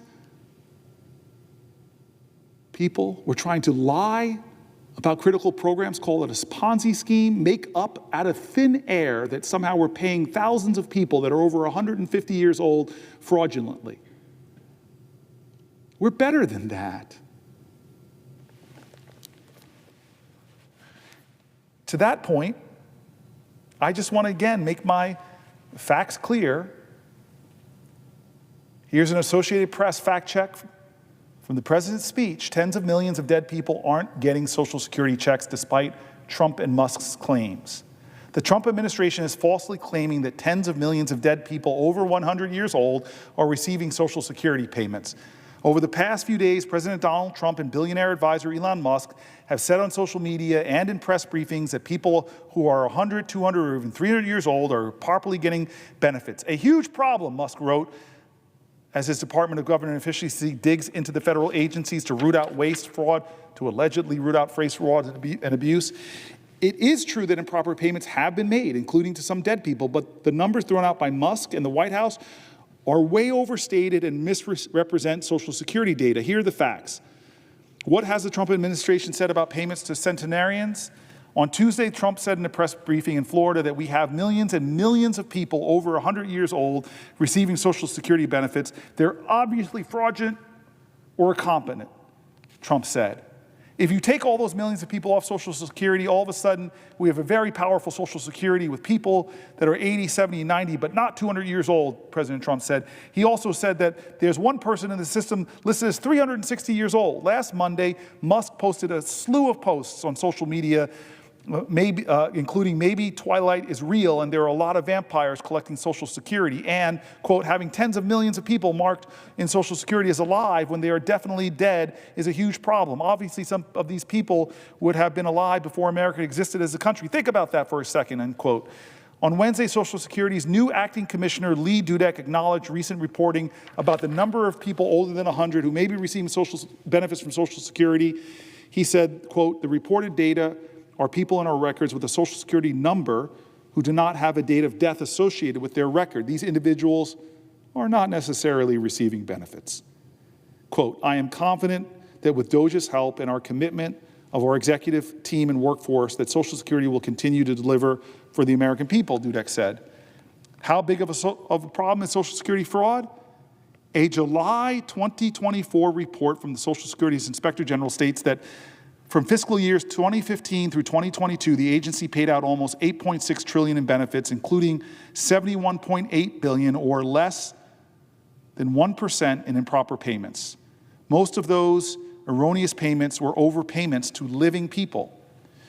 In addition, in January, the U.S. Treasury clawed back more than $31 million in a variety of federal payments, not just Social Security payments, that improperly went to dead people, a recovery that former Treasury official David Lebrick said was just the tip of the iceberg. The money was reclaimed as part of a 5-month pilot program after Congress gave the Department of Treasury temporary access to the Social Security Administration's full death master file for 3 years as part of the omnibus appropriation bill in 2021. The Social Security Administration maintains the most complete database of individuals who have died, and the file contains more than 142 million records which go back to 1989. Treasury estimated in January that it would recover more than $215 million during its 3-year access period, which runs from December 2023 through 2026. So are tens of millions of people over 100 years old receiving benefits? No. No. No. But the letters I read from scared people across the country show what happens when a president lies, when his unelected, biggest campaign contributor, richest man in the world, just continue to make public statements to insinuate fear and doubt and chaos, and then make announcements that they have to take back, that they're going to end call-in service, which so many seniors rely on. Then they create more fear when people see that posted government buildings that are to be sold at auction to the private sector are actually the addresses of their Social Security offices. Why, everywhere I'm going around my state, everywhere I have gone around the country in the last few weeks, and my mom and her mostly Republican senior community are all up in arms and feel this fear, or the people that we read about who write letters about losing sleep, it's because of the chaos, the crass cruelty, the unjustified cuts, and attacks on a program that is the bedrock between security and financial ruin for so many Americans. Here's a Wall Street Journal writing about this, how Trump and Musk are undermining Social Security. Dealing with Social Security, Wall Street Journal writes, is heading from bad to worse. The agency administers benefits, is cutting staff and restricting services as part of the Department of Government Efficiency's review. The Wall Street Journal writes, the federal agency that administers Social Security benefits is facing a customer service mess. The Social Security Administration is cutting staff, restricting what recipients can do over the phone, and closing some local field offices that help people in person. The number of retirees claiming benefits has risen in recent years as boomers age. Few federal agencies reach as far into Americans' lives as Social Security, which delivers a monthly check to some 70 million people. Many of those people now fear that the changes part of President Trump's powerful overhaul of the federal government through the Department of Government Efficiencies, are eroding confidence in the nearly 90-year-old program. The Wall Street Journal continues. Agency officials have acknowledged that because of planned reduction in services over the phone, there will be longer wait and processing times. An estimated 75,000 to 85,000 additional visitors a week could show up at local field offices, according to an internal memo sent by Doris Diaz, the acting deputy commissioner for operations. Details of the memo, which were reviewed by the Wall Street Journal, were reported earlier by the Washington Post. This is likely to tax the agency's 800 number, where people typically make appointments for office visits. Already, Social Security recipients have complained about customer service. Holly Lawrence made several unsuccessful attempts to reach a human before she filed her Social Security claim. Holly Lawrence, 64-year-old, made several unsuccessful attempts to reach a human before she filed her Social Security claim online. The Washington, D.C.-based freelance journalist said she called the agency's 800 number several times starting in February. Each time she got an automated voice that warned of a 2-hour wait on the phone. Her calls were disconnected before she could leave a message or request a call back. She gave up trying to reach a customer service agent and created an online account on the agency's website on March 3rd. She had to wait 2 weeks for an account activation code to arrive in the mail before she could submit her claim. She's still waiting for that claim to be reviewed and processed. Lawrence said she has virtually no retirement savings. I'm financially strapped and cannot afford to get a financial advisor. It was important for me to be able to talk to someone at Social Security, she said, adding that she's concerned that the customer service delays she encountered could negatively affect others who don't have the strength to persist. Wall Street Journal continues, Social Security has a reputation as the third rail of American politics, a benefit to which elected officials make cuts at their own risk, risking their reelection. Donald Trump has vowed not to cut benefits, but he and Doge's leader, Elon Musk, have made unfounded claims of widespread fraud in the program. I'm going to repeat that sentence by the Wall Street Journal. He and Doge's leader, Elon Musk, have made unfounded claims of widespread fraud in the program. Commerce Secretary Howard Lutnick said in a recent podcast interview that if Social Security checks were hypothetically delayed, it might catch those guilty of fraud because they would make the loudest noise, screaming, yelling, and complaining. Critics say turmoil at the agency is undermining trust in the safety net programs. They're killing those programs from the inside, said Illinois' Governor Pritzker. The result of which is we don't know what they are doing to tear down the scaffolding that holds Social Security together. Doge has gained access to systems containing personal information, but a federal judge has temporarily blocked those efforts. On Friday, Leland Dudek, acting Social Security Commissioner, threatened to shut down the agency because of the judge's order, but later reversed course. Dudek, the acting commissioner, said the changes are designed to make sure the right payment is to the right person at the right time. It's a common sense measure. Even before Doge's plans went into motion, the agency's customer service operation had shown signs of strain. Roughly 47% of the 250,000 people who call Social Security's 800 number on an average day have gotten through to a representative this year. Only 47% got through to a rep. This is down from nearly 60% in 2024. The average time to wait for a callback is over 2 hours. There has been a steady decline in the agency staff, and Doge plans to cut employment by another 12%. That would bring the total number of employees to about 50,000 from the about 57,000 today and nearly 68,000 in 2010. Customer service has been going downhill for years, said Bill Sweeney, Senior Vice President at AARP. It's going to get worse.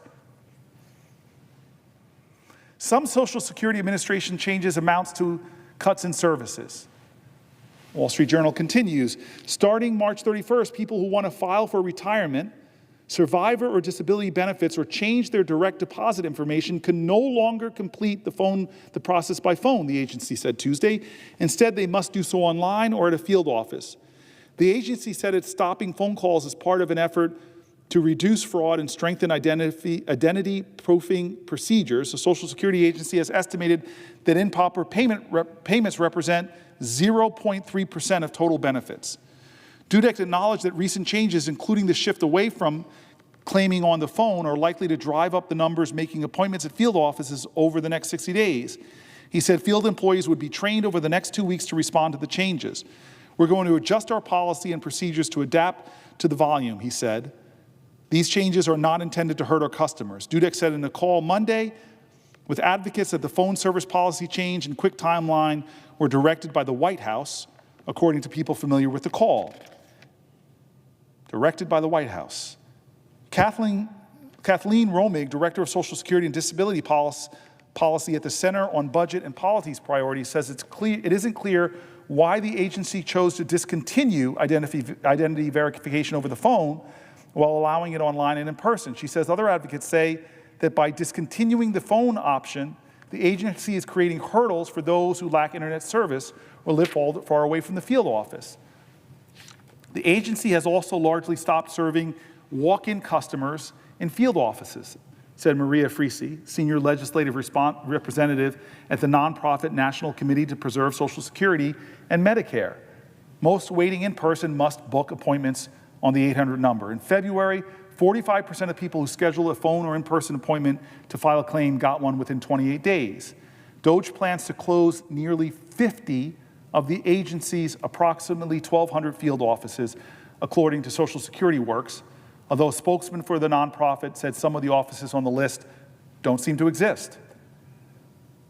The chairman and CEO of Fiserv, Inc. has been picked by Trump to serve as Social Security's commissioner and will appear before the Senate Finance Committee on Tuesday. I mean, this is the Wall Street Journal pointing out utter incompetence. Utter incompetence. And they're rolling back, trying to catch up, but they don't seem to care in the way they're going about this. They're hurting seniors. They're undermining the security of the program. The title of the Wall Street Journal's article is the best. It's taking services, Social Security services are now going from bad to worse under this leadership who promised they were going to serve people. I see the senator standing, and I'll yield for a question while taking the floor if he has one. Senator Booker, I'm going to pose to you a pretty simple question here, but first let me lay down a little bit of a predicate. We've heard already some talk tonight about this extraordinary statement, but not terribly surprising from the Secretary of Commerce. This is a close friend of the president, somebody who's very close to all the decisions being made in the White House, where he said, that if a Social Security recipient misses their check for a month, then they should not complain. My mother-in-law wouldn't complain. That's easy for him to say. Maybe you wouldn't complain if your son-in-law was a billionaire. You probably are not going to be harmed by missing a Social Security check if you've got a billionaire in the family, but 99.99% of Americans do not have a billionaire that they can get on the phone if they miss a month, and 1 month's Social Security check disappearing is a cataclysm for a lot of families. As I was listening to you, I just did a little bit of, easy back of the napkin math. So the average Social Security check on a monthly basis in this country, is somewhere around $2,000. Obviously, it varies based upon how much money you put in and what your income was, but on average, it's about $2,000. Now, some Americans have supplemental retirement income, but fewer and fewer do today because it's just not the case any longer that employers are going to provide for you a defined benefit plan. So if you were working minimum wage your entire life, or if you were working a low-wage job, you're not going to have money to put away in Social Security. I remember during one of my walks across the state of Connecticut, spending about a half an hour walking with an elderly gentleman in Willimantic, Connecticut. And, he told me, a story that is not atypical. He worked his entire life, most of his adult life, he worked for Walmart. He was really proud of working for Walmart. He helped a whole bunch of people in his community. He was working for a great American company, a company he was proud of. He was helping people every single day that lived in his neighborhood get what they needed when they came into the store. But the wage he was making at Walmart. He was making very little, and they didn't have any defined benefit plan. They would, let him save a little bit of money if he could find the means, but he couldn't, because every single dime that he made from Walmart had to go to rent and groceries and medicine and cell phone bill and transportation. And so he worked for 20 years at Walmart, and when he retired, you know how much he had in savings? Zero. And he felt like he had done everything people had asked him for. He worked for a great American company. He helped people. He worked full time. He didn't miss time. He didn't goof around. And when he retired, he had nothing saved. So the Social Security check, which to him was probably about $2,000 a month, was everything he had. And he's walking with me, explaining to me what his life is like today. He was coming out of the liquor store, and that was one of the things he did every day, was go down to the liquor store and, buy a nip or two and, just pass a couple hours. He didn't like to spend a lot of time in his house because he has roommates. He lives in a small apartment with two other guys, strangers. He doesn't know them. And he says to me as we're walking, this is not how I expected my life to go. I thought if I worked my entire life and I played by the rules and I worked hard, I'd have a little bit more dignified retirement than this. I share a room with two other guys that I don't know. And that's the reality for a lot of Americans. That's the reality for a lot of retirees. $2,000 is the average Social Security check. I don't know why I picked Tallahassee, but I just picked Tallahassee. I said, what's the average one-bedroom rent in Tallahassee? It's $1,200. Utilities, probably another couple $100. The average senior citizen spends about $500 a month on food. Rent, utilities, food, that's it. That's your $2,000. You got nothing left. If you are one of the 7 million Americans who rely only on Social Security, like my friend from Willimantic, you got nothing left for medicine, for transportation. You have nothing left for a cell phone. You have nothing left to go to the movies once a month. You have nothing left for presents for your grandkids for Christmas or for their birthday. If you're relying on Social Security, and many people who work their entire life are, you go without that check for 1 month, your whole life falls apart.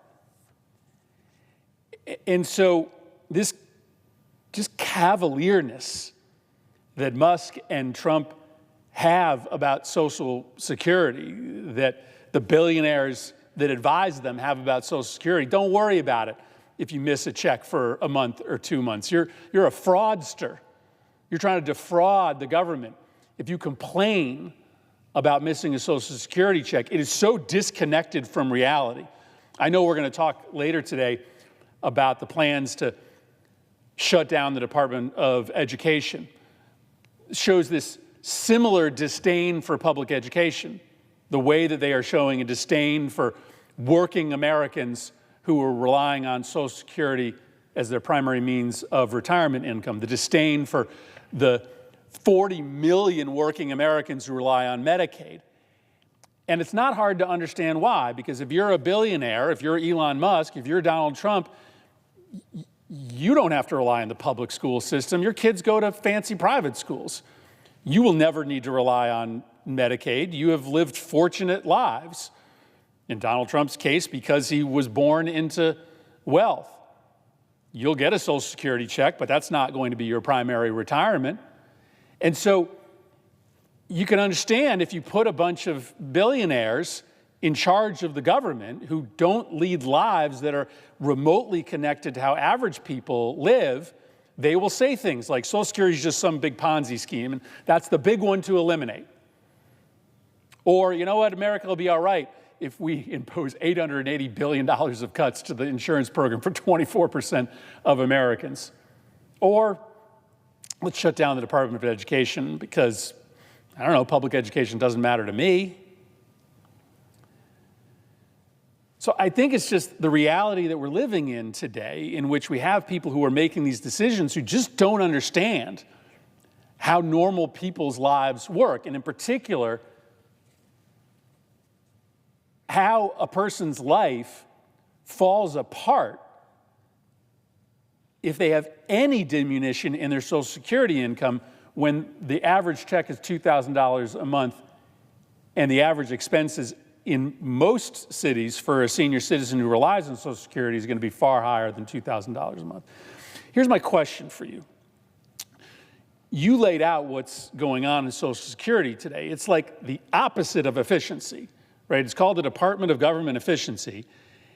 And like what we know for certain in the Social Security system is that everything they're doing has the intent of making the system less efficient, right? You don't just close dozens of offices and shut down the phone system to make the system more efficient. You do that to make the system less efficient.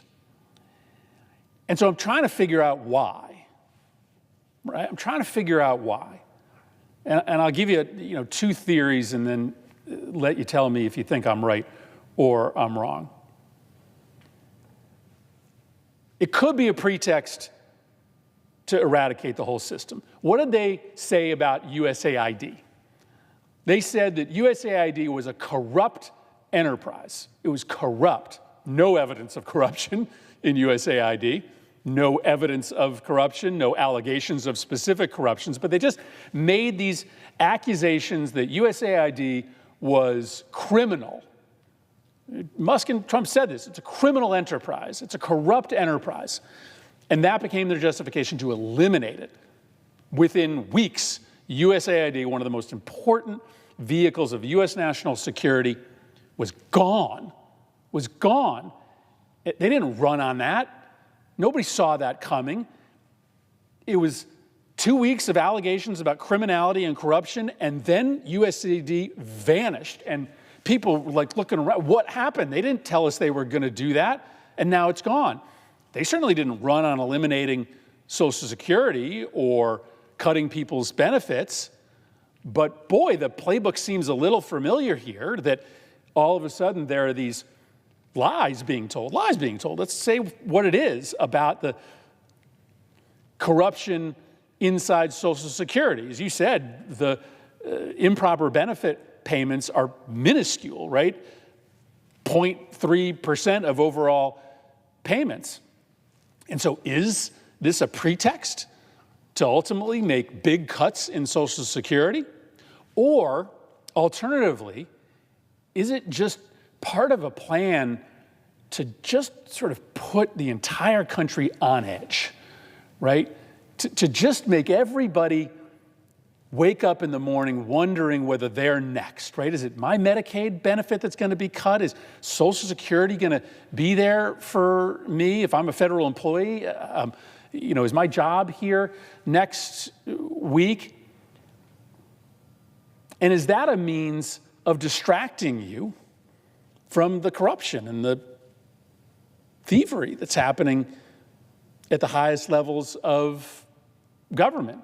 Is that in service of an agenda to try to convert this country from democracy to something else? If everybody is just so focused on the next hit, Medicare, Medicaid, Social Security, my son losing his federal job, is that a means to ultimately try to drive an agenda through the back door while people are looking at the threats coming at them through the front door? It's clearly not about efficiency. I mean, that's what we know. The changes they're making to Social Security are not about efficiency. So the question is, what's the agenda here if it's not efficiency? And again, you and I, presiding officer, there's a lot of people here I know that operate from just a place of just decency. Like, there are problems with government, we need to fix them. We need to make government more efficiency. We need to deal with the national debt. There's so many things that people on the right and the left in this country can agree on. You and I could agree that, God bless America, government can be a lot more efficient. But the question is they're not playing on the level. There are lies about USAID, like, I don't know, 5 million condoms going to Gaza or something outrageous and easily proven false time and time again. The President of the United States, again, this doesn't shock people anymore. He's a president more than any other modern president by independent fact checkers has proven to lie over and over again. But as I sat there listening to his speech, and he just goes on and on about transgender mice when that was proven to be utterly a lie. Or else somebody just misreading the kind of mice that are used in medical experiments, which have a similar word. So are they lying in order to attack these programs? DOGE is insidious in the fact that they keep posting things and then having to pull them down because just independent folks. And I have article after article. We're so far behind in this agenda of things to get through. I'm not going to read them all. Some of them I'll submit to the record, but not people on the left calling them out for what they're doing and saying being a lie about Social Security. So you're pointing out a pattern.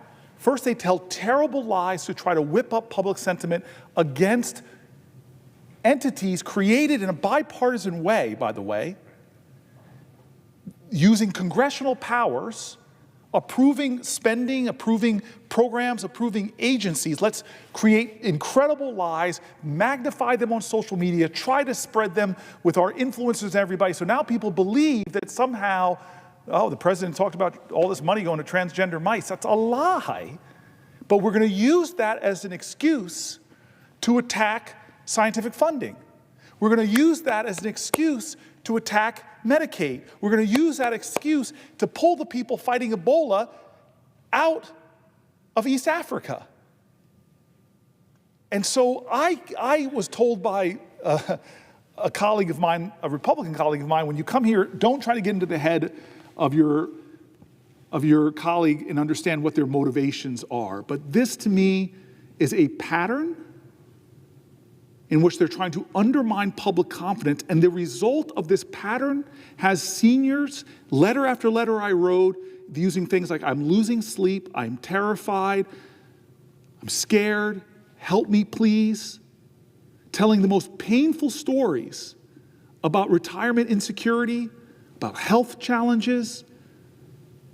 And so again, I have this expectation, whether you're a Republican or a Democratic president, you don't insinuate fear amongst vulnerable communities. You don't insinuate fear amongst our elders who deserve our respect and deserve to retire with dignity. You don't do that. You stand boldly in front of them and say, you know what? There are some things we're going to improve. We're going to try to bring the best minds in America to make the best customer service, because every independent group has been saying that customer service is failing. And yeah, we want to go after fraud and abuse, but we're not going to do it. First thing we're going to do is fire the inspector generals who have a better record than Elon Musk has over this last decade in rooting out fraud and abuse under Democrat and Republican presidents. So it just doesn't add up. It's not on the level. And so before I allow you to ask the next question, what does this amount to, Senator Murphy? Ultimately, what this amounts to is an attack on the programs, the health care, the services, the retirement security that millions of Americans rely on. And often for them, what they're relying on is the difference between safety and security and chaos and destitution. I'm not exaggerating that. When somebody's Social Security check is the only income they have, and they've already downsized, as you said, brought in roommates, doing everything they can cut costs, because under this president, costs are going up. This is why we have to stand and not let this happen. Yes, I will yield for a question while retaining the floor. So there's also a third agenda here. We were not necessarily both here at this time, but a few Republican administrations ago, there was an attempt to privatize Social Security, to take, the corpus and move that money into the hands of the private sector for them to manage the money and, of course, charge a fee or a commission for the management of the money. The Social Security Trust Fund, if sort of fully handed over to investors on Wall Street, could make a lot of money for that industry. The American people rose up against that. It was stopped in its tracks, but that is still a priority for a lot of allies of the president to get their hands on that money inside Social Security. And again, I'm previewing a future conversation, but I keep on making the analogy to what is happening inside of the education space, because those same industries, whether it be investment banks or private equity firms, get wide-eyed at our public education dollars as well, because they would love to get their hands on those public education dollars and have private equity companies running our elementary schools and middle schools and high schools and skimming a little bit of money off the top to pay back their investors. And so, the other potential agenda here is to attack the public administration of Social Security, attack the public administration of our public schools in order to shift that administration and the oversight of the investments in the case of Social Security to the private sector, so that the president can hand those functions and that oversight to friends in the private sector. And once again, it just becomes a money-making vehicle for folks who already are doing very well, instead of an exercise in just trying to promote good governance, instead of the agenda simply being the education of our kids or the administration of a benefit program. It just becomes about making somebody else money. I pose that as a question to my friend, because we saw this attempt to try to privatize Social Security, and you can certainly see at the end of this assault, this false assault on the inefficiency of the public administration, the solution being to turn the program over to the private sector, the privatization of Social Security that many Republicans have wanted for a long time, finally coming to fruition. That's the problem, right? Is that if you have an idea, bring it. Let's have a national debate. Let's bring in experts. Let's have a debate. The person you're talking about, Bush, who had that idea, he had the good sense to say, you know what? I'm not going to try to kill the agency. I'm not going to lay off thousands of their employees. I'm not going to drive the services it provides, make them worse, to be called out by right-leaning newspapers and right-leaning writers. I'm actually going to bring my idea forward, and let's have the debate in Congress. Let's bring people together. Let's hold the hearings. Let's have the conversation. I can deal with that, because this is going to surprise you, Senator Murphy, is I've had conclusions about policy positions that I've changed over the years. When I had a debate, I had a contest of ideas, people have persuaded me. But that's not the way Trump operates.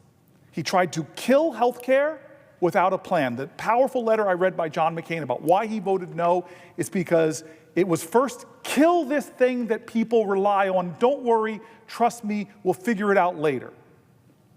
That's what's happening with Medicaid right now.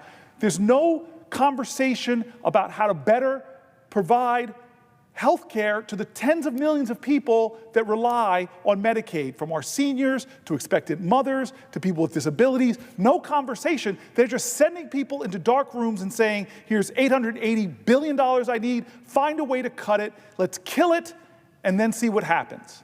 Ready, fire, aim. Ready, fire, aim. Look, Senator Murphy, I prepared for so many days on this, and we're talking about the point, so I'm going to submit, there's lots of articles here that I'm going to submit to the record without objection from the presiding officer. I'd like to submit Washington Post article about long waits, waves of calls, website crashes, Social Security is breaking down.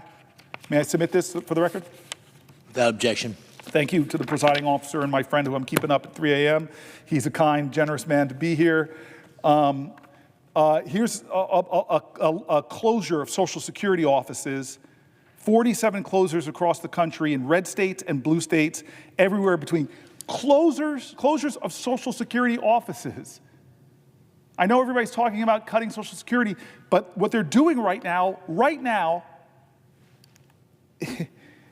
is grinding the services of Social Security, grinding them down. So with the permission of I'd like to submit an article for the record from the Associated Press, a list of Social Security offices across the U.S. expected to close this year. Thank you very much. I want to read some of the places. Alabama, 634. This is without the rest of the language I just put in the record, but just for folks out there that are watching, these are the places, Social Security offices, provide really important services to your community that this administration, Elon Musk, are closing. Alabama, 634 Broad Street, Arkansas, 965 Holiday Drive, Forest City, 483 Jefferson Avenue in Texarkana. In the great state of Colorado, they're closing 825 North Crest Drive, Grand Junction. In Florida, they're closing 4740 Dairy Road in Melbourne. In Georgia, they're closing 1338 Broadway, Columbus. In Kentucky, they're closing 825 High Street in Hazard. In Louisiana, they're closing 178 Civic Center Drive, Houma. In Mississippi, there's 3 places they're closing. 4717 26th Street, Meridian, people that live there. 604 Yalabusha Street in Greenwood. 2383 Sunset Drive in Grenada, Mississippi. In Montana, they're closing 3701 American Way. They're closing Social Security offices in North Carolina, 730 Roanoke Avenue, Roanoke Rapids. They're closing 2123 Lakeside Drive in Franklin, North Carolina. They're closing 2805 Charles Boulevard in Greenville, North Carolina. I know that town. They're closing 1865 West City Drive in Elizabeth City, North Carolina. In North Dakota, they're closing 1414 20th Avenue, Southwest, forgive me, the great people that live in this community, but Minot, I'm pronouncing, and I'm sure I'm butchering it. In Nevada, where my mom lives, in the city my mom lives, they're closing 701 Bridger Avenue, Las Vegas. In New York, 75 South Broadway, White Plains. My mom worked there. And 332 Main Street in Poughkeepsie, New York. In Ohio, 30 North Diamond Street, Mansfield. In Oklahoma, 1610 Southwest Lee Boulevard. In Texas, they're closing 2 offices, 1122 North University Drive. I know the people are going to write me letters and I'm mispronouncing their towns' names. Nacogdoches? Anybody from Texas here? No? I'm sorry. 8208 Northeast Zach Lentz Parkway. In West Virginia, they're closing 1103 George Costas Drive. In Wyoming, they're closing 79 Winston Drive, Rock Springs, Wyoming. Their cuts to Social Security staff, how deeply are they cutting? They're cutting thousands. We've already talked about it, but if I can, from the Associated Press, can I enter this article? Social Security Administration could cut up to 50% of its workforce. Without objection. Thank you. The article that I won't read out of generosity to my dear friend who's presiding, but it details in painful ways what these cuts could mean to people in our country. Just trying to move a little quicker through my documents because I'm way behind. The impact of these cuts, one of the big places they're going to impact is in rural America, is already suffering so much. There's a lot of sources that are talking about the rural areas of our nation are they going to cut. And I'd like to enter the record another Associated Press article entitled New Social Security Rules Present Barriers to Rural Communities Without Internet and Transportation, a new requirement that the Social Security recipients go online or in person to a field office to access key benefits instead of just making a phone call will be difficult for many people to meet in those rural areas. This is an article from March 22nd. Can I enter that into the record? Without objection. Thank you very much to the kind friend who's up with me late, or early, I should say. One more article I want to read, I want to ask for the record. I feel like I could take liberties with the presiding officer because I've known him for like 20 plus years. Consider him a real friend. He married up, and he's going to teach me how to do that. I guess I'm not allowed to insult a colleague on this. That's a violation of Rule 19, I think, but it was a joke. But you did marry up, you know that. Okay, so this is a former Social Security officers who are speaking out about what's happening. People that have worked in the agency see what's happening. Two former senior officials at the Social Security Administration, one under a Democratic president, one under a Republican president, wrote this column published in The Hill. The title of the column is Social Security Faces a Crisis with Staff Cuts, Closures.